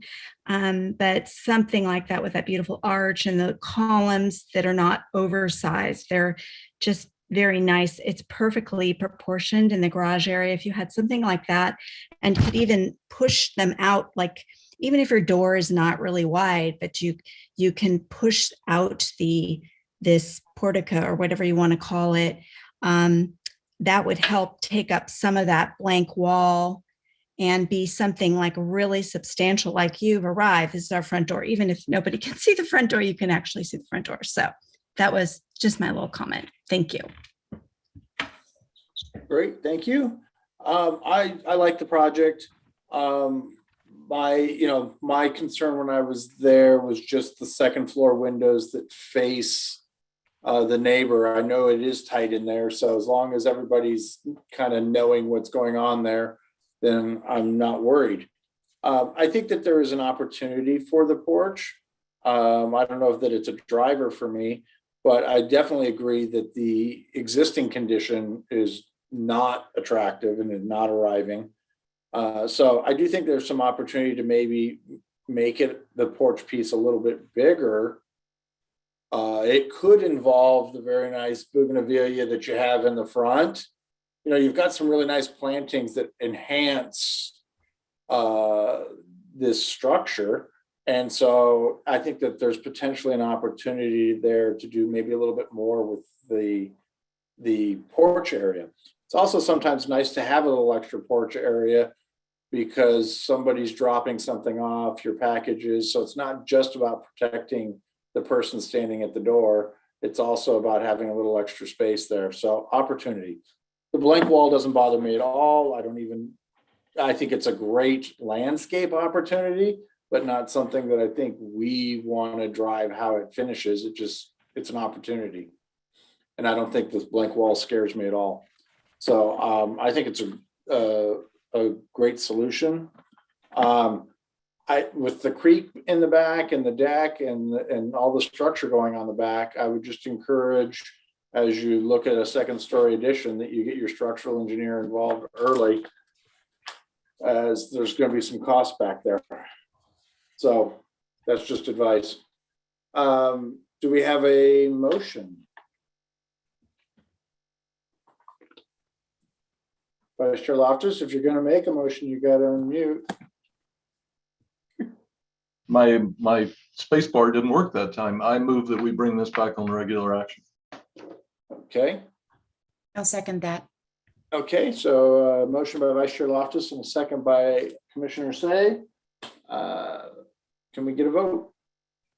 Commissioner Camerado, Aye. Commissioner Gall, Aye. Commissioner Pfaff, Aye. Commissioner Say, Aye. Vice Chair Loftus. Aye. And Chair Schmidt. Aye. Motion carries 6001. Moving on to the next item, number 9C, 1132 Killarney Lane. If you're the applicant or the applicant's representative, please raise your hand so that we may be prepared for you to speak at the appropriate time. Were any commissioners not able to visit the project site, or do any commissioners wish to note any ex parte communications? Seeing none, let the record note that all commissioners present have visited the project site. Can we have a staff report, please? Yes, this is an application for design review for a second story addition to an existing single unit dwelling at 1132 Killarney Lane, zoned R1. The subject property is an interior lot that contains an existing two-story single unit dwelling with an attached garage totaling 2,093 square feet. The applicant's proposing to remodel the interior of the first floor, expand the front covered porch, and build a new second floor. The total floor area would increase to 2,698 square feet, where 2,700 square feet is the maximum allowed. The existing house contains 4 bedrooms, and the number of bedrooms would remain the same with the proposed project. 2 parking spaces are required, 1 covered and 1 uncovered, and the attached garage provides the required covered parking, and the uncovered parking is provided in the driveway. This application meets all zoning code requirements, and the applicant is requesting approval for design review only. Staff has provided for reference a design review criteria in the staff report, and that concludes my presentation if you have any questions. Great, thank you. Do we have any questions for staff? Okay, seeing none, then will the applicant please come forward, state your name and anything you'd like to add about your project?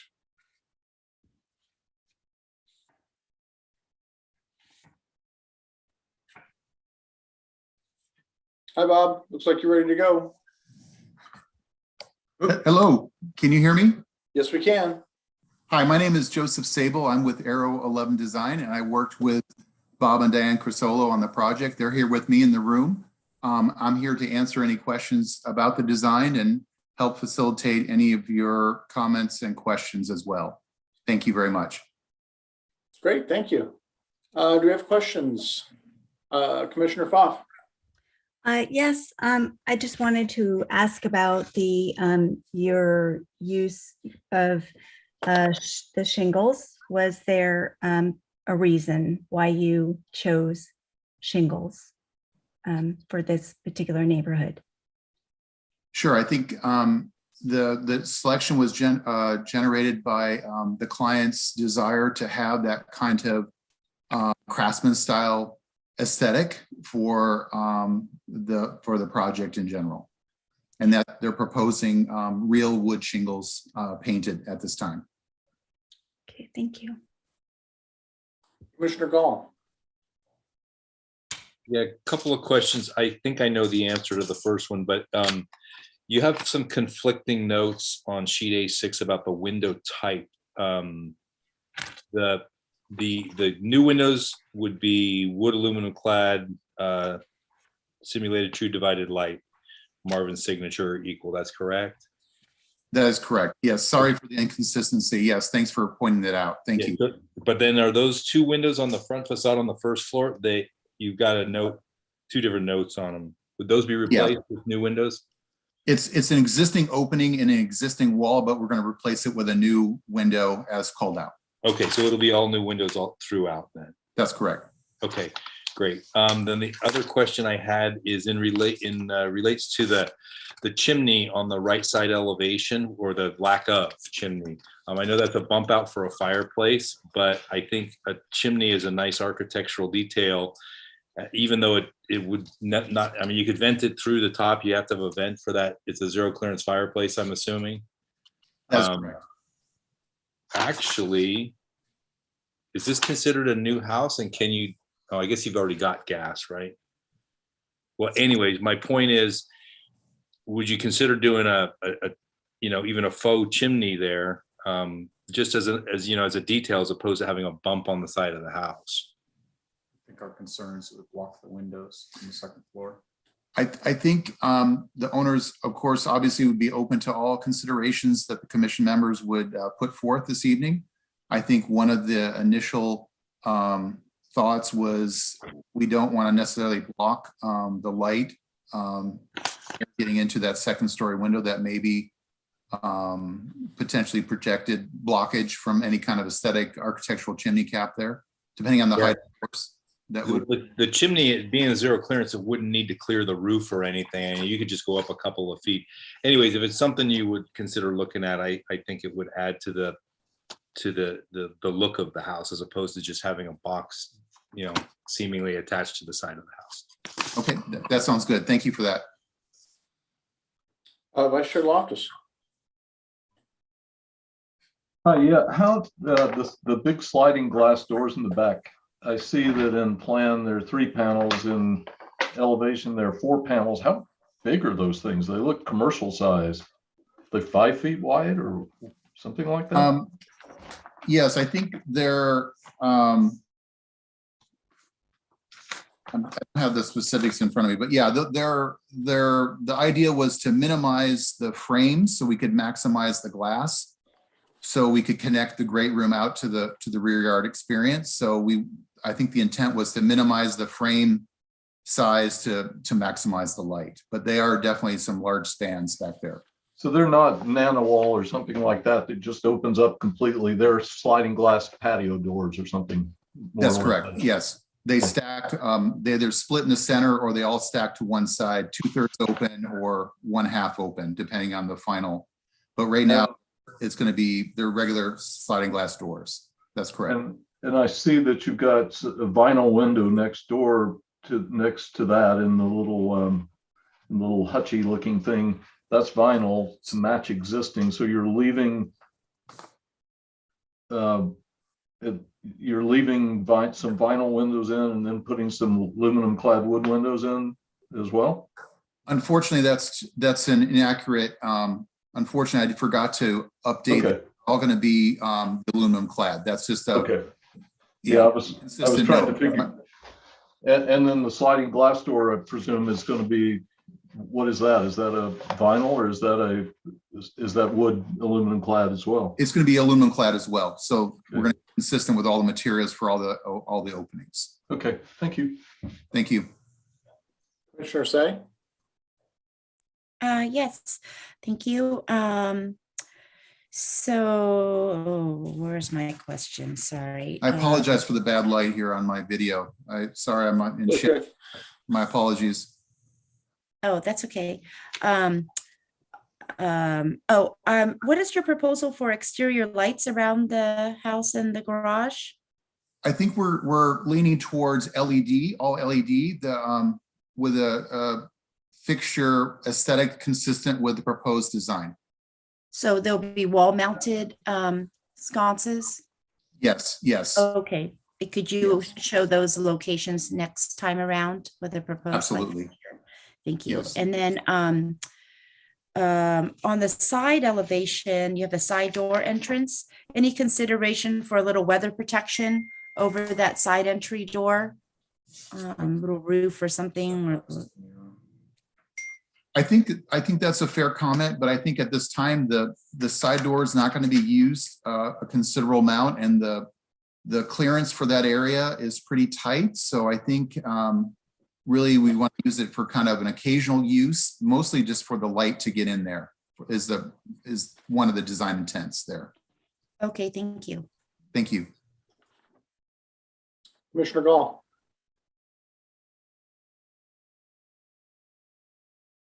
Sorry, I just had a comment or maybe possibly a suggestion when that conversation was going on about that big sliding glass door in the back.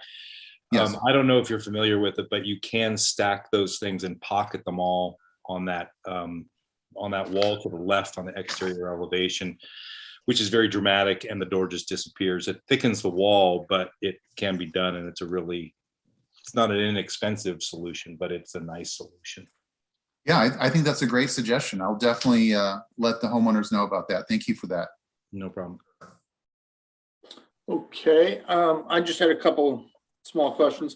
On the front elevation, the columns for the porch. Yes. Are those going to be round or square? Where are they going to be? I think the intent is they're going to be square with the stone kind of terminus on the 1/3 down. Okay. Right. And then I see the stone base to the columns. Okay. Yes.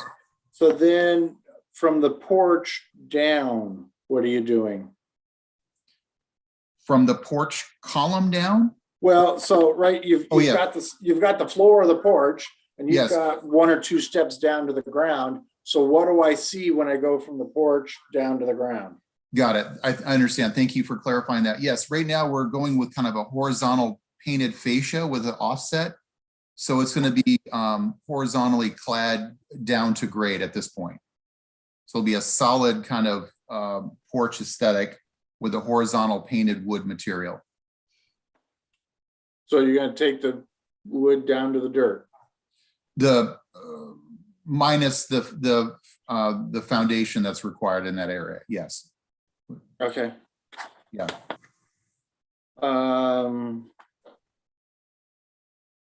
Okay. The rest of mine is, tell me just a little bit about the detail, the detail at the gables. I'm assuming it's a horizontal and then some squares periodically. Is that what I'm expecting? That's correct. Okay. Yes, and that's consistent with all the gables that we are proposing. Yes, absolutely. Yeah. Okay. All painted wood, trying to get some relief and some texture in those gables. Do you have colors selected for the siding and the looks like it's white up top, right? That's correct. It's white and kind of a bluish gray for the house body and a dark gray black for the shingles. Okay. And the front porch is white. Okay, thank you. Thank you. Commissioner Camerado, you have a question? I do. I think that the only question I have is I think that this project would be great if you did it a color artist rendition or a 3D, just so that we could see some of the details a little bit better. So maybe when you come back, if you could provide that, that would be great. Sounds like a great idea. Thank you for that. Okay. If we don't have any further questions for the applicant, then let's go ahead and go to the public and see if there's anybody who wishes to speak on this one. I don't see any raised hands at this point, or any electronic communication. So then let's go, we'll close the public hearing and go back to the commissioners. Vice Chair Loftus. I think there's a lot to like about this project. I think it's got a lot of good things going for it. It's pretty consistent in its style. I find the large panel glass windows in the back to not fit very well with the rest of the architecture. You know, I guess I can live with them. It would be really nice to see those things just go away, I think, but that's really not go away, but stack, you know, be the nano wall and just sort of disappear and open up entirely. But the scale of them as depicted feels wrong to me. But I like the fact that it's going to open the inside to the outside. There's one thing that bothers me about the project, though, and that is the front elevation, the back elevation, I think are pretty good, except for the windows. The side elevations leave something to be desired, I think. They have that continuous horizontal, which if you look at the roof plan and you look at those two side walls, it feels not quite wedding cakey, it feels pancakey. You know, it is there's no attempt to break up the continuous horizontal on either of the two sides, and I think that diminishes the architecture of the project somewhat. I'd like to see that sort of addressed. I think there are ways to very easily break that horizontal and make it much more nuanced as a sort of craftsman, tidy little craftsman project. But all in all, I think it's a pretty good project. Okay, Commissioner Pfaff? Yeah, so I'm conflicted here because I drove around. First of all, I love the current house. It's just, to me, it was one of the most lovely in the neighborhood. So I went around the neighborhood looking for, I mean, the shingle really caught me off guard and the craftsman look. And I could not find in that neighborhood around Village Park, I could not find a single shingle home.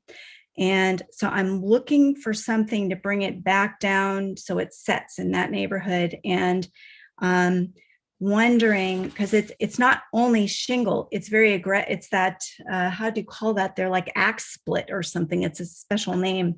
It's, you know, very busy. So you really see the shingle. There were a lot of siding homes. There's a lot of stucco. I don't know. I may be the only one on this. I just feel like it needs something to bring it back, like some stucco or something, maybe in that. I don't know. it just doesn't, it doesn't to me, if I'm looking at the guidelines, it says compatibility of architectural style with that of the existing neighborhood, the character of the neighborhood, and architectural style mass. Well, the mass and the bulk that doesn't bother me. And there's plenty of 2-story homes there, but well, I guess it's the materials for me. And I love shingle, but I just feel like it needs something to make it fit back in the neighborhood. Maybe siding or something would do it, but that's where I'm personally having trouble. Thank you. Okay.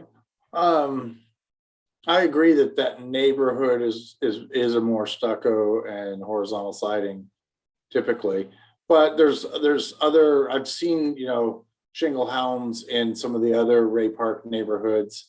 And I think when they're in a more painted rather than a natural wood color, they tend to fit in a little bit better. I owned a natural wood shingle and it wouldn't fit in this neighborhood that way, I would agree. So I could go either way. I think overall the project's nice looking. I do like it.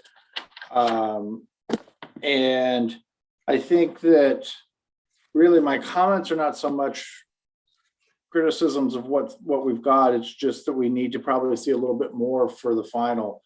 I think it would be a good idea to have a little bit more detail around the window trims and, that we typically ask for, so that it's in the record and we know that we're getting, 1x4s and 1x6s, et cetera. I think having some of the details around the gable ends and that, it's good to have in there so that we have it for the record. Similarly, my questions around the front porch. That's an area of great concern, and I think having those materials nailed down and having all of that working is important. I think that the big glass doors in the back could be incredible, but they are extremely expensive. So I would say before coming back and locking into something that you're not going to want to change or have to come back to us with, I think it's important that you understand the cost and effort into making those happen. So that would be a wise choice. I think that there is a good opportunity for rendering on this. I don't think it has to be photorealistic or anything, but I think even some of our black and white renderings that we get that just have some texture to it enable us to see more three-dimensionally how the various surfaces work, and those are a vast improvement over just elevations. So anyway, my comments. Commissioner Gall. Yeah, just a couple quick ones. I think if we get those comments on the window types cleaned up, that would be very helpful. I also think, I opened this up and I looked at it, and the shingle graphic to me was a little bit disturbing, partly because I know the neighborhood pretty well, but also because I think that it's probably just the CAD design program that spits out this particular texture of shingle.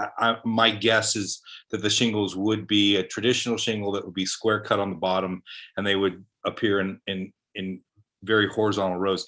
There is, I remember there is one house down, I think it's on Eastmore, it's down by Village Park, and I think it's a greenhouse. It actually is very nice looking. So there may be one or two shingled houses in that neighborhood, although there aren't very many. To Commissioner or Vice Chair Loftus's comment about the horizontality, if you will, of the side elevations, that's, I think, along the lines of what I was saying about that chimney. If you put that chimney and it broke the roof plane, even just by a foot or two, and made it of a different material, maybe a stone or something, it would break that side up and stop and halt the plain look of that one side. Anyways, that's all I've got. Thank you. But I like the problem. Okay, good. Okay, so some good progress here. Do we have a motion?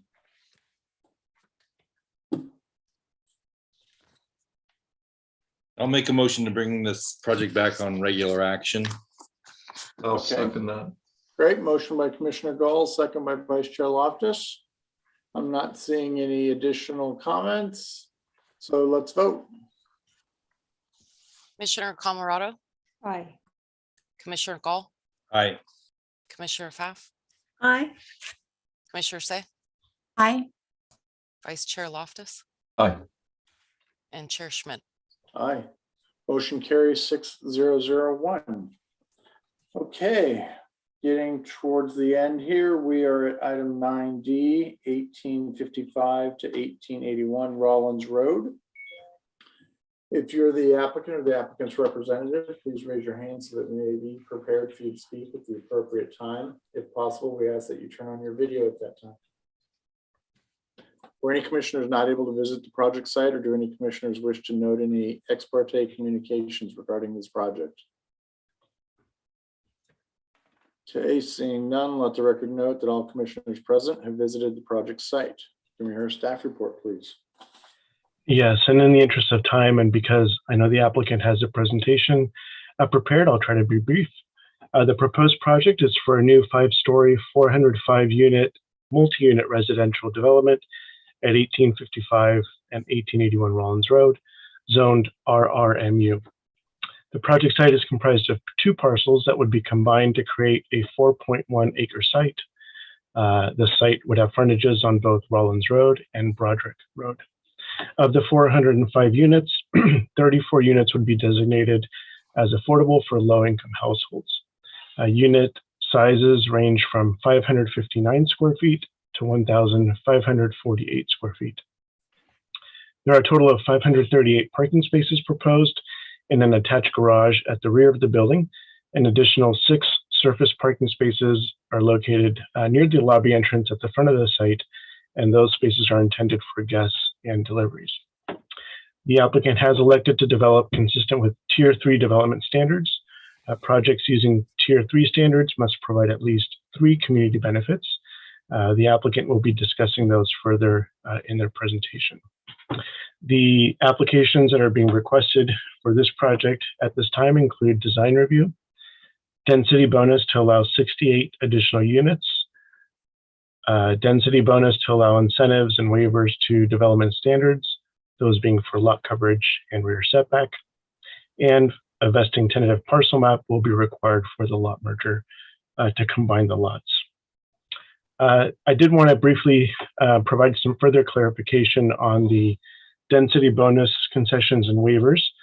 Staff looked at this a little bit more carefully today, and so I wanted to provide some clarification. So in addition to the density bonus, cities are required to provide 1 or more concessions or incentives to each project, which qualifies for a density bonus. A concession or incentive can include a reduction in site development standards or a modification of zoning code or architectural design requirements. Based on the percentage of lower income units proposed for this project, 1 concession must be provided by the city. So the city is required to grant the concession proposed by the developer unless it finds that the proposed concession or incentive does not result in identifiable and actual cost reductions, would cause a public health or safety problem, would cause an environmental problem, or would harm historical property. In addition to the concession, the applicant may also request a waiver of development standards. For a waiver request, the applicant needs to demonstrate that the standards being requested to be waived would otherwise physically prevent the project from being built at the permitted density. So currently, as proposed, we have 1 concession, which the city could grant, and there is 1 waiver being requested by the applicant. And I can elaborate on that further if you have any questions, but just wanted to kind of make that differentiation. In the staff report, we call them waivers, but really there's 1 concession and 1 waiver. That concludes my brief summary of the staff report. I know the applicant also has something prepared as well. So we can go through that and then we can go through questions after that. Okay. So then it's time to, oh, Commissioner Gall? Yeah, I just had one question, Ruben. The addresses of the buildings, when I was down there, the building at the corner of Broderick and Rollins is on the side of the building is 845 Rollins Road.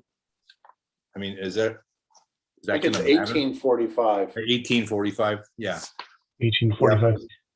But the There application, could be, so there are sometimes what happens, we have parcels that each parcel has one address, but there could be cases where buildings have multiple tenants in them and they have different addresses.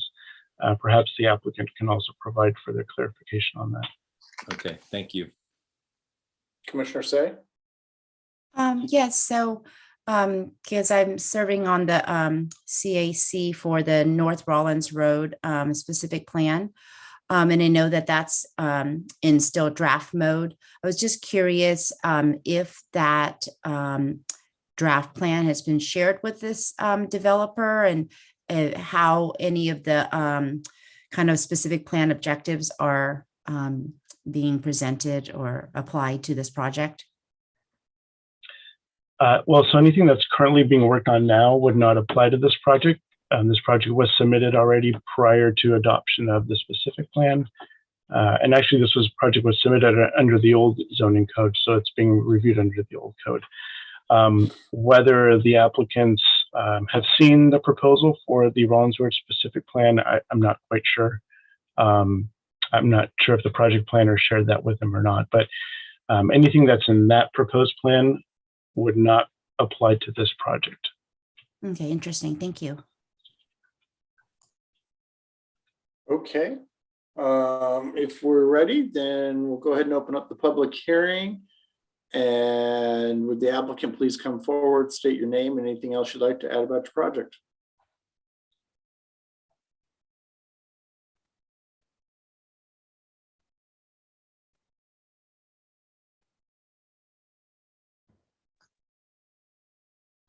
Good evening. Can you guys hear me? Yes.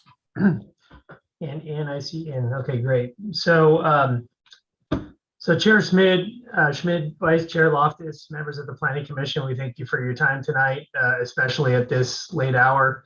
My name is Scott Udall. I'm a regional development partner with the Hanover Company, and joining me tonight is Ian Murphy with BD Architects. And we're excited to present to you our 405 unit proposed residential project at 1855 to 1881 Rollins Road. I will try to be, I'm going to share my screen here, and I cannot. Yeah, Scott, we don't allow the public to share. Kevin can share the screen, and then you can just simply say next slide, and we'll go over to the next slide. Okay. Actually, I did just change it. Yeah, normally we don't. This is a little unusual, but try it now, Scott, and see if you can share. Otherwise, we do have the slides. Yeah, this seems to be working. So let me know if that pops up. Looks good. Yep, we can see it. Okay, great.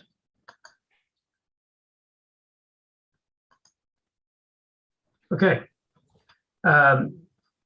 So I'll just kind of jump forward here. I know it's late, and we'll try to be quick with our comments. So this is just a quick rundown of the ground we're going to cover tonight. Ian's going to walk you through the architecture of the project, and then I'm going to jump back on and speak to the parcel next door and also the Tier 3 community benefits, as well as address some of the earlier questions and comments by the commissioners.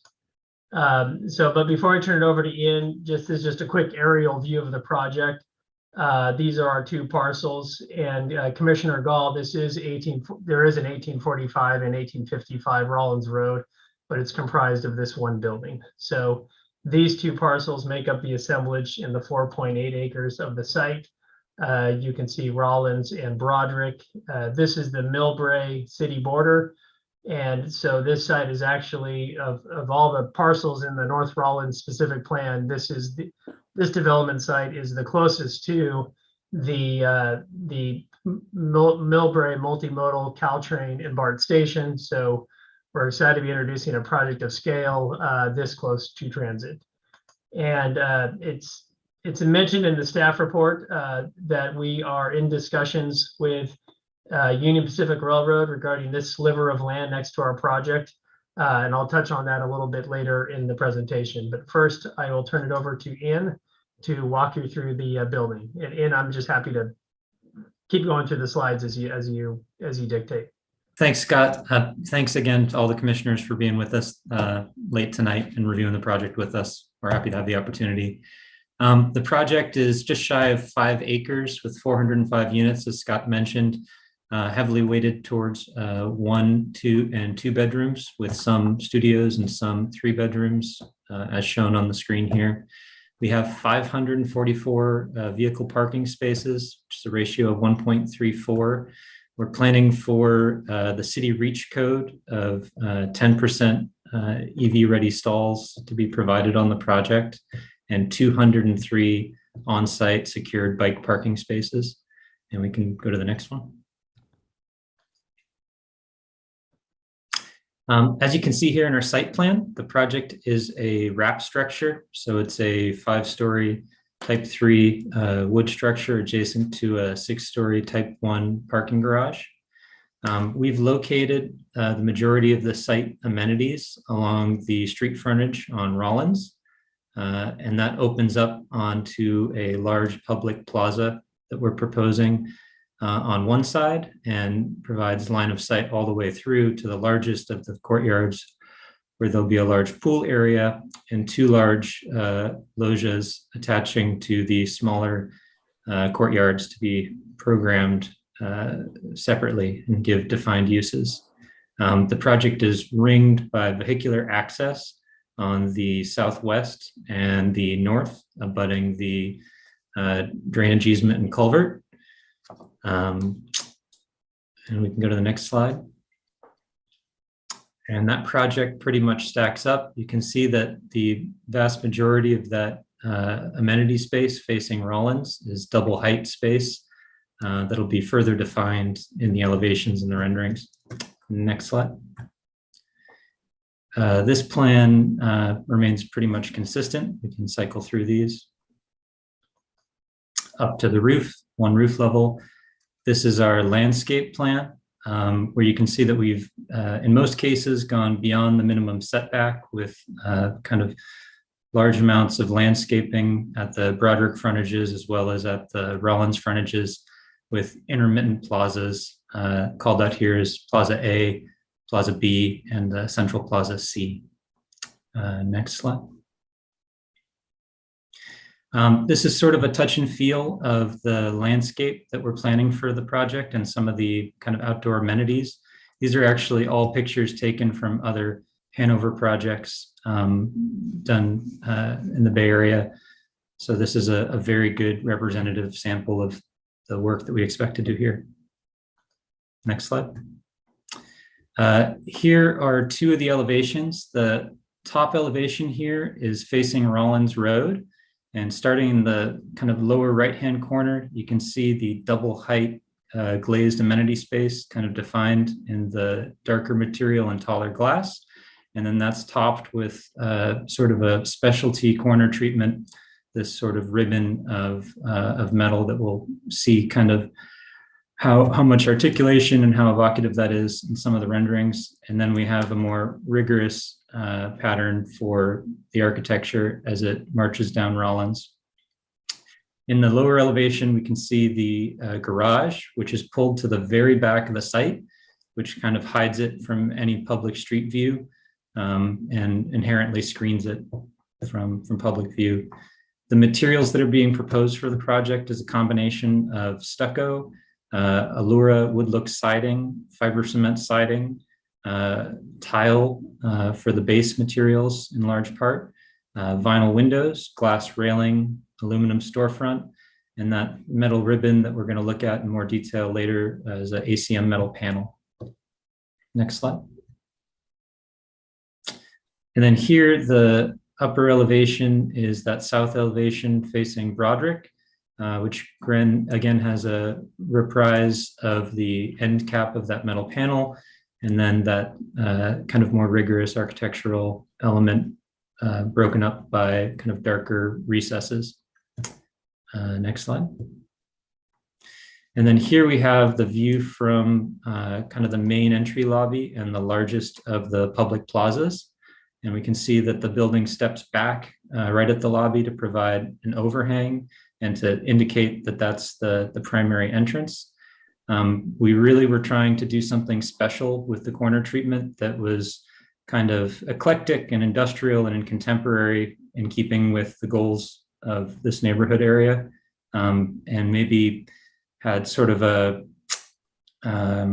abstract feeling that was evocative of kind of repetitive movements and something like train cars, something referential of the railroad. Next slide. And then this is a view from the other side at the corner of Broderick and Rollins. And we can see that this metal band is pulled back into the corner element here as well. And we can see that we've stepped the building back in the center of Rollins to break up the long 300+ foot frontage along Rollins, and really push the massing back to provide some relief in that area. And that matches up with the center plaza. Next slide. And I'm going to pass it back to Scott to talk a little bit about the other parcel that's involved in this project. So thanks, Ian. And so I'll try to go quick through this. So we already talked about the context of the aerial image of the railroad parcel here, but wanted to show you this sliver of land in the context of the site plan that Ian just showed you. So basically, this is a parcel of land that is not part of the project today. We are in discussions with ownership, with the owners of the railroad, to potentially add it. And we highlight this here tonight because this hearing also serves as a CEQA scoping session. And we have asked staff to study the environmental impacts of a 420 unit project versus a 405 unit project. On the left is what Ian just walked you through here, 405 units. If we're able to add this parcel, the site would come up to just under 5 acres, which density wise would allow us to take the project to 420 units and go from 34 to 35 affordable units.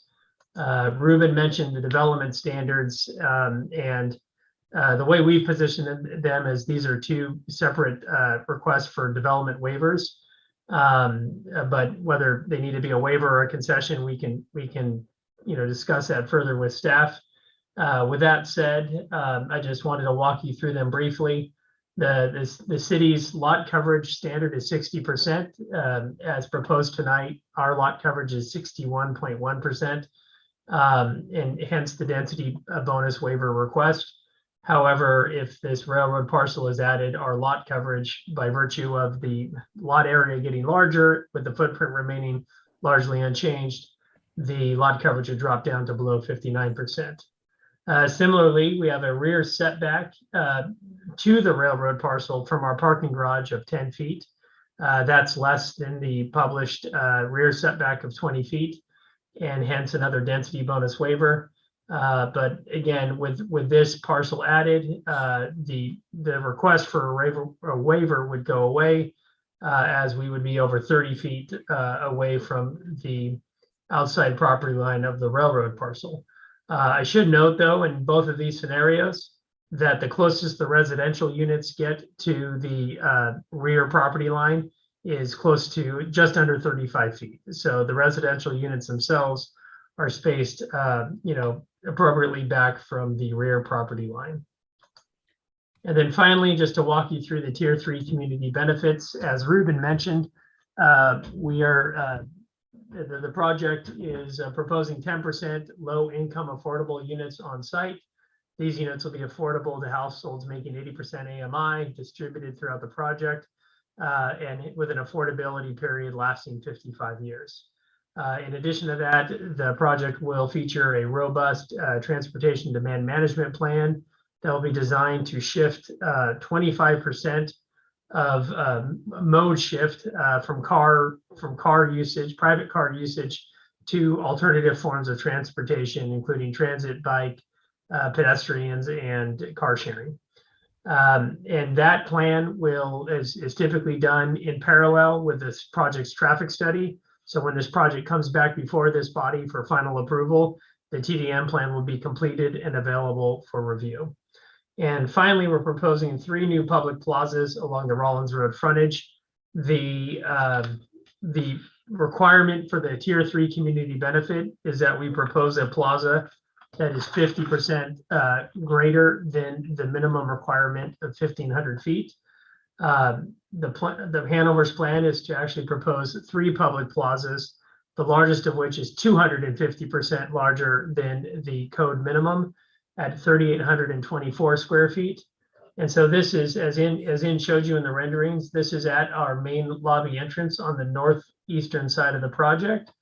And then flanking the project on the southeastern side at the corner of Rollins and Broderick is a secondary plaza at 2,072 square feet. And then in the middle of the project to break, coinciding with where, next to our massing break in the building, we have a Plaza C of 562 square feet. All the plazas feature specialty paving, landscaping, and bike racks. They are designed to engage the project with the public realm and serve to make Rollins more pedestrian friendly. And in addition, the north and south plazas will feature public artwork for the focal point.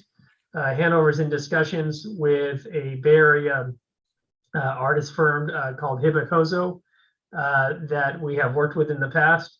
Hibakozo specializes in stainless steel geometric structures that their specialty is playing with the light and the geometry, and they have this great effect of these structures are internally lit at night, and then it splashes these geometric shapes around, onto the plaza surrounding them.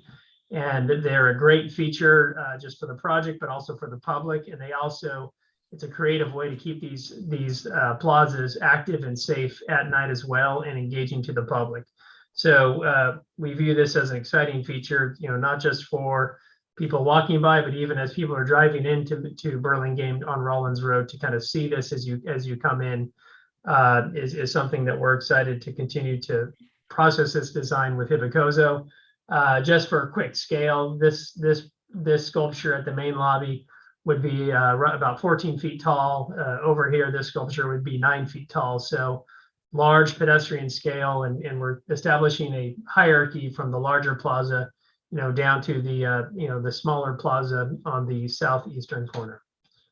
And with that, I will pause there and for any questions from the commission. Great, thank you. Commissioners, questions for the applicant? Vice Chair Loftus.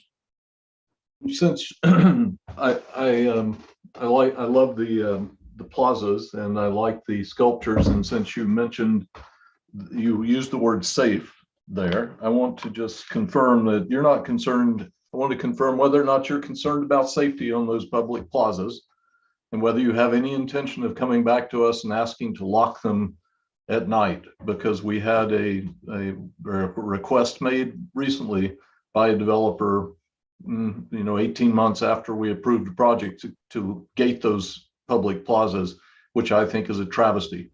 So I just wanted to see if you have any concerns and whether you intend to come back in a year and a half and ask for to gate those plazas.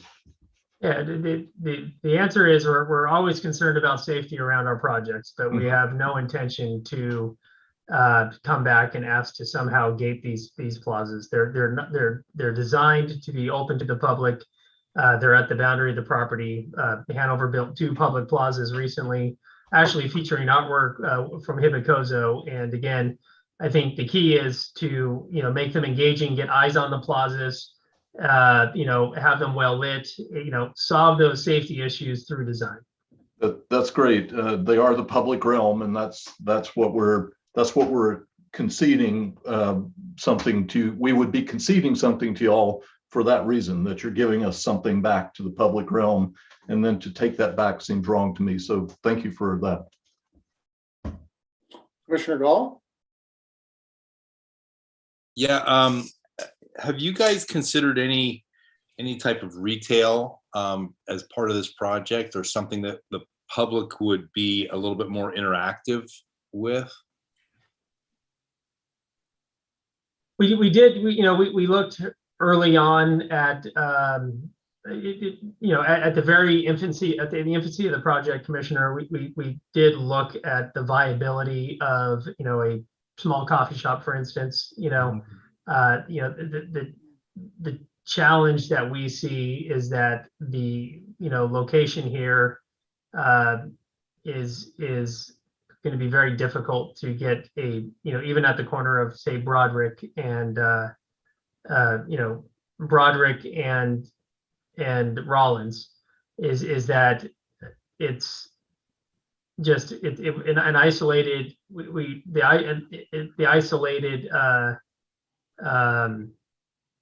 you got a small isolated retail shop here. We didn't see that being as financially viable and being able to get a tenant in to operate out of a standalone space. We actually thought, well, hey, there's the Guitar, chocolate factory. Is there any way to kind of play into that? And it was raised early on as a question, but ultimately two factors played into that. One is that the economic viability that I just mentioned. Also, the site actually dips down at Broderick and Rollins, and we actually have the building has to be raised up above the sidewalk level in order to stay above the floodplain. So there's some grade challenges where someone can't just step into a coffee shop from the sidewalk on that southern corner. Yeah, I anticipated your answer. I'm just wondering if maybe there was an opportunity to do something, at least maybe even on a short-term basis. And the reason that I'm driving there is because I'm in that area all the time and I don't see any foot traffic. So I don't know why people would use these plazas. I think they're great and it's a good opportunity, but I don't see anybody that's going to be using them because there's no reason to be walking around down there. So until the whole area gets a little bit more developed, and I'm hoping we can see some small businesses in there that would generate some pedestrian traffic, I don't know why anybody would be using the plazas. So, I mean, I think if it's something you guys could throw around a little bit and maybe come up with something, I don't know, but I just thought I needed to throw that out there. Okay, one quick question. Have you guys, I mean, I know that the culvert is not anything spectacular, but have you guys thought about, trying to play with that a little bit? There's that whole bottle brush hedge there that currently that sort of just masks it off, but there is water that flows through there. I think it does all go eventually down to the bay, and it's part of, I'm pretty sure, the creek that comes out of the hills here. But have you thought about anything to sort of bring that in as maybe part of a landscape feature? Because of the nature of it, I mean, because of the nature of it, candidly, we don't think it's a very, it's difficult to, it's a concrete channel, and when maybe a lot of water is flowing, that might be something to lean into. However, we think most of the time it is not, and so that is in fact, one of the things we were thinking about is how we do continue to keep the landscaping on the fence line there, and that's something that we'll continue to work with on Public Works has provided a lot of comments about, and they've asked for some more information on the channel and to shoot some elevations and grades, just specifically about how the project may or may not connect into there. But from a landscaping standpoint, we thought, quite honestly, we try to see if there's an opportunity there, and at this time we couldn't think of it. That's just kind of the way I see it. It's an open space. Granted, there is water flowing through it even today. The water's moving. And in the past, I know that when there's been water, at least not on necessarily this specific spot, but I know on the other side of Rollins, I have seen birds in there, and I don't know.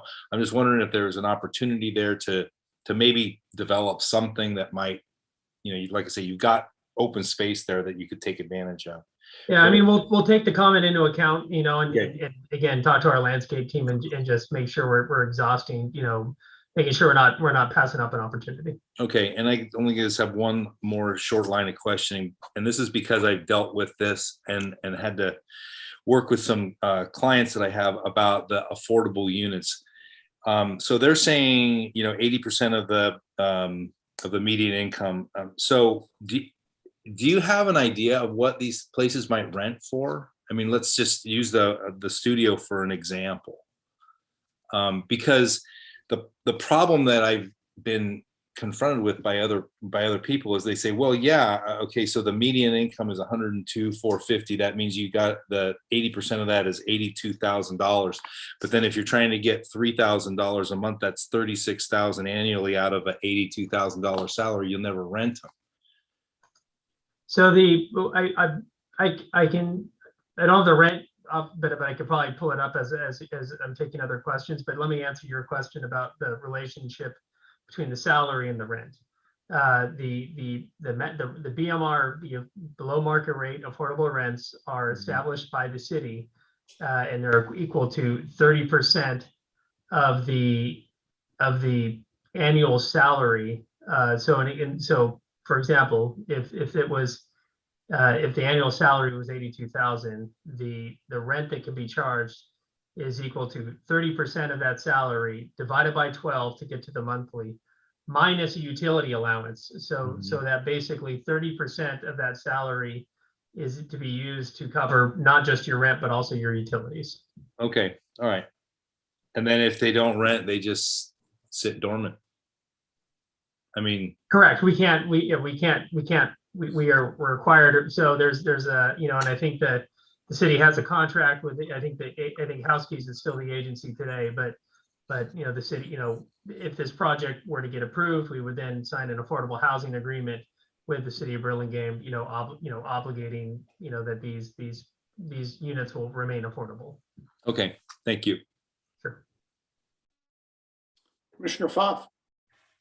Yeah, I have a number of comment. Well, I don't know if they're questions or comments, but I'm going to try to keep them to questions. So the first is regarding the little swath that you're interested in. Is that a grove of trees by any chance, or are there no trees on there that would need to come down? It's an old railroad line, so it's definitely not a grove of trees. There may be a tree on either side of the railroad tracks, but having walked it, I don't think it's. I definitely wouldn't describe it as a grove. Okay, so you don't foresee taking more trees down to do something back there? If we, in the event we acquire it, yeah. Until we can survey the number of trees in their location, I wouldn't want to. I wouldn't be able to say for sure. Okay, so the next thing is, I guess, what is your definition of a plaza? I have a dictionary out and I'm looking because it's not just your project, it's used a lot. And I understand it as something different than what you're describing. So what do you feel a plaza does? How do you make a there? Well, for the plazas on this project, you know, the city's Rollins Road code had some extensive standards for the plazas that we know we had to meet for each of those for them to be considered plazas, both in terms of size, percentage open to the sky, minimum dimensions, that they feature operating hours, bike racks, you know, focal points. You know, without going into the history of plazas, and you know, I view them as places that people would gather, and so it was our intent to design spaces that with focal points such as artwork in the center plaza. We have seating, and so that was our design intent here, in terms of what we were creating. In addition to what Scott said, all the things that Scott said, we also tried to locate those plazas in places where they were near either the corners of the building or access points to the building where they'd be naturally kind of populated. Okay, but I guess it is similar to Commissioner Gall. I'm trying to see why would, I mean, you have, it looks like you have plenty of activities for your I guess your renters, I don't know, your clients who live there to do on site, but something to engage the public without the retail or something there. I'm just, I don't know. I'm having trouble seeing it as a plaza rather than a wide sidewalk because the paving and the bike racks and such, I don't know. That's the one thing. The other was, did you, well, looking at that corner, we've talked a lot about gateway sites, and this is a premier gateway site. To me, it is anyway. And I wonder if you see it that way, that corner, and if you thought of any other, something more grand in the way of maybe variation on the architecture, heights and such, you know, not just one level, but some ups and downs, something like creating a something, you know, more prominent that is a real gateway, because it, you know, just looking across the street at Millbrae, it's very monotonous, like a lot of these are. They're the same heights all over. I mean, it's not just this one. And here you have a gateway site. So I wanted to ask, I guess I'm going to ask the architect or architects, I don't know if the one or more, if that was something that you thought, gave any thought to when you laid this out. Yeah, absolutely. I think that we definitely see it as a gateway, given its proximity to Millbrae and the road that it's on. I think when we envision that corner and how it stands out and how it's special, we think about the stepping of the cornice line or the parapet with being integral to that ribbon that we see there and how that differentiates it. And maybe it's hard to see from the angle of the rendering, but we definitely see that having a varied height from the predominant building line that's being carried across further down Rollins. And we think that a lot of the massing change is happening within the first two stories where we're really pulling in. And we're giving the building the feeling of cantilevering or floating. And so that's one of the biggest moves because it's what helps to open it up to the plaza and activate the plaza. So I think we agree with you 100% that it's absolutely going to be a entryway to the city. Thanks. Okay, I want to continue on Commissioner Pfaff's line there as I'm looking at the rendering on AP 3.0, which is your north end, which if I were driving from Millbrae towards your site, you know, I'm seeing, you know, a large, for lack of a better word, brown wall in the way that your surfaces are moving. Is there not an opportunity for an art, you know, an art to there, a wall art, a way to recognize that you actually are entering into Burlingame and the Rollins Road? You know, it's just a material at this point, but I think that there's potentially a graphic opportunity or a texture opportunity to engage the entry of your project, you know, at your main plaza. I think the artwork is a nice piece. I like the plaza there. I'm just trying to think of, is there something bigger that could go vertical in that area that would give more sense of arrival?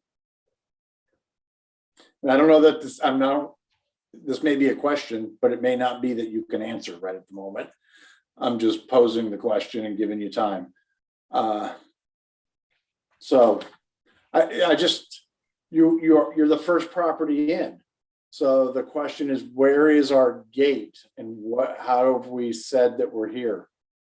And so overall, I like the architecture and everything. It's just, how do we do something there? So that's a thought. That's something we could definitely explore. Okay, I think I'm the last of the questions. I'm not seeing any further hands raised. So I'm going to go ahead and go further into the public and see if there's anybody who wishes to speak on this project at this time. If you do, raise your hand. Otherwise, we'll move. Ruben, are there any electronic comments? No, none submitted. Okay, well, I'm not seeing any hands for any anxious public. So moving back, I'll close the public hearing and come back to the commissioners. Vice Chair Loftus. Well, I'll kick us off. One of the things I see we need to do is this is environmental scoping. I think the usual suspects. The traffic has got to be a big issue for us to study. You know, I can't think of any brand new environmental scoping matters. It is really the usual suspects, but the traffic has got to be at the first among equals, I guess. You know, in general, I like the project. It's hard not to like this kind of development happening in the city. And, you know, the city, the peninsula, the Bay Area need housing desperately. So it's good to see this happening. It's quite a large project, and I think it's struggling a little bit to not be too monotonous. The length of it, as you pointed out, the length of it is 300 plus feet along Rollins Road. And I think that it was a wise move to break it in the middle as you broke it. The question is, you know, is that enough? I will offer up that I see that, you know, there is that rigor and structure in between the two corners. The gestures at the corners are nice, by the way, I think. And it does something, the gestures at the corners do something to inflect those important spots in the architecture. It feels a little monotonous in the middle. I wonder if the balconies if you might consider being a little more free and playful with the balconies. They're very structured, which just adds to the general structure of the 300 feet between the two endpoints.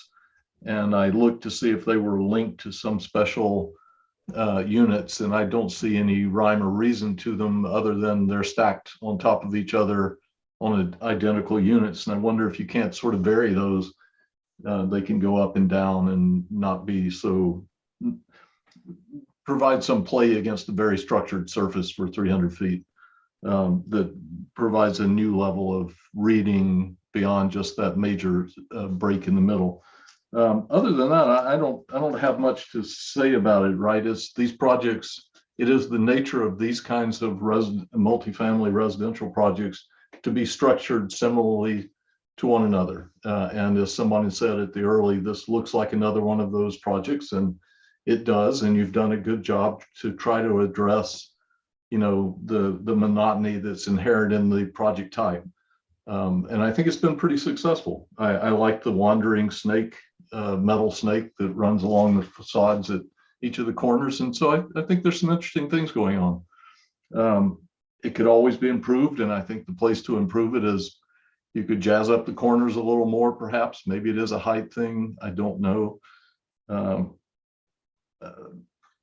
think the beauty of the project really is that it's going to be like, you know, South Beach or Mission Bay. It's going to be years before we see the kind of foot traffic that we need to see down there and the ability to support retail, but it will come. It's just going to take a long time. There's no way to rush it. But it's projects like this, anchor projects like this, that will catalyze the development that we're looking for in that part of the city. So I'd say in general, well done. Okay, Commissioner Gall. Yeah, I would agree with Commissioner Loftus. I think it's a good developmental project. I like the layout of everything. I like the interior spaces where you've got community areas for the people that live there. But again, I am concerned about those plaza areas and how they're going to be used. I too like the areas like in China Basin and specifically around the ballpark. But I noticed as I walk around there before and after games that the ground floor street facing units are often shuttered. They're just, it looks nice in your renderings because they're all lit up, but that's not in fact what you're going to see. Those people, if there is foot traffic, they're not going to want everybody looking in their doors. And then you get to some of those ones that are actually, and again, it's on Market Street, but then you've got places, you've got a little Subway sandwich shop and you've got a little sushi place and you've got a little tanning salon and whatnot all along the street. And I get it, that's Market Street and there's always going to be foot traffic. But I think that if you gave the opportunity for a small amount of retail, you've got a captive audience here of, there's going to be over 500 people living in this place. So you have the opportunity, and at a future date, maybe they could be converted to living spaces. There's a lot of flexibility when you build. So I'm just saying, I don't see the foot traffic happening. I like the idea of the plazas. They might be able to be developed a little bit further, as some of the commissioners have suggested. But overall, I think it's a good job, but I just would like to see a little bit, let's see if we can generate a reason for people to be there, I guess, and out on the street and not just getting in their car and driving to work and leaving the area. But overall, good job. Okay, Commissioner Fogg. Yeah, so further, so now come my comments, if you want to hear them or not. I'm just kind of getting tired of the monotonous height, and I see that you aren't at your maximum height. So I'm feeling like it really might be refreshing to have some areas, maybe what they were just describing, the 300 feet, or maybe backing up, maybe start at your corner where your gateway is, that's a lower level, and you kind of build up, maybe there's a couple of different levels on there, of 2 stories difference, where it could be really, I guess, more interesting and enduring and provide some more interesting areas. And if there were something going on at some point in time at the bottom, that would be logical that those would be, lower level. I'd love to, because it's so many units and so large, it feels like kind of the right project, and because of its location, maybe to look into that, some variation on certain areas, which would tie into it being a gateway. Thank you. Commissioner Camerado. Yeah, I agree with Commissioner Pfaff. I feel like I would like to see some height and some different variations of height.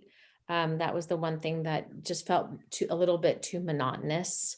And again, I agree with Commissioner Gall. I think we need to have some coffee shops, or like a Phil's Coffee or something. You have so many people there that I feel like there's opportunities here that are going to be wasted if we don't create some of that retail space on that bottom floor. And I want to see an invigoration of Rollins Road, and we can only do that if we create some spaces that smaller, like we were just talking about the little gelato place on Burlingame Avenue with the sandwich. It's not a big space, but a lot of people are going there and enjoying it. And we're missing an opportunity here if we don't do that. So I'd love to try to see some spaces here.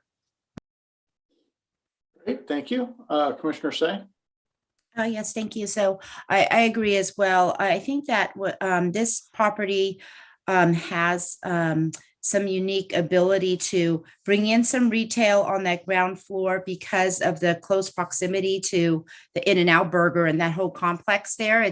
I mean, it's very walkable from that area. And there's a lot of traffic at that intersection of Adrian and Rollins. And so it's not a far stretch for someone to go to this block and visit a cafe or a restaurant or whatever retail services that could be offered. Because this location is at the gateway in a much better position than further down on Rollins and kind of in the middle of the road.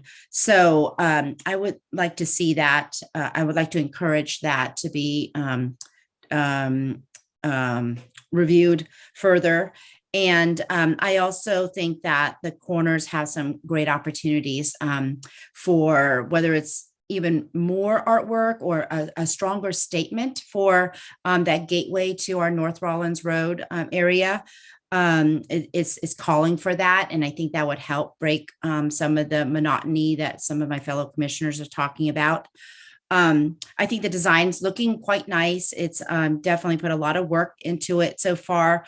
One thing that I'm worried about is that the swimming pool is going to be in shade all day long at the bottom of a 5-story building. So I don't know if there's some thought to bring it up onto a higher level, a podium level or something so that it actually will get used. It's, we're not in Hawaii, wherever we want that shade in the swimming pool. So, so just some thought there, but otherwise a really nice job, and thank you for your presentation. Okay. Yes, I agree. I think it's a nice project overall. There's opportunities always. I think kind of just coming back to the idea of the gateway is that we do kind of have some gateway monuments in various areas of the city.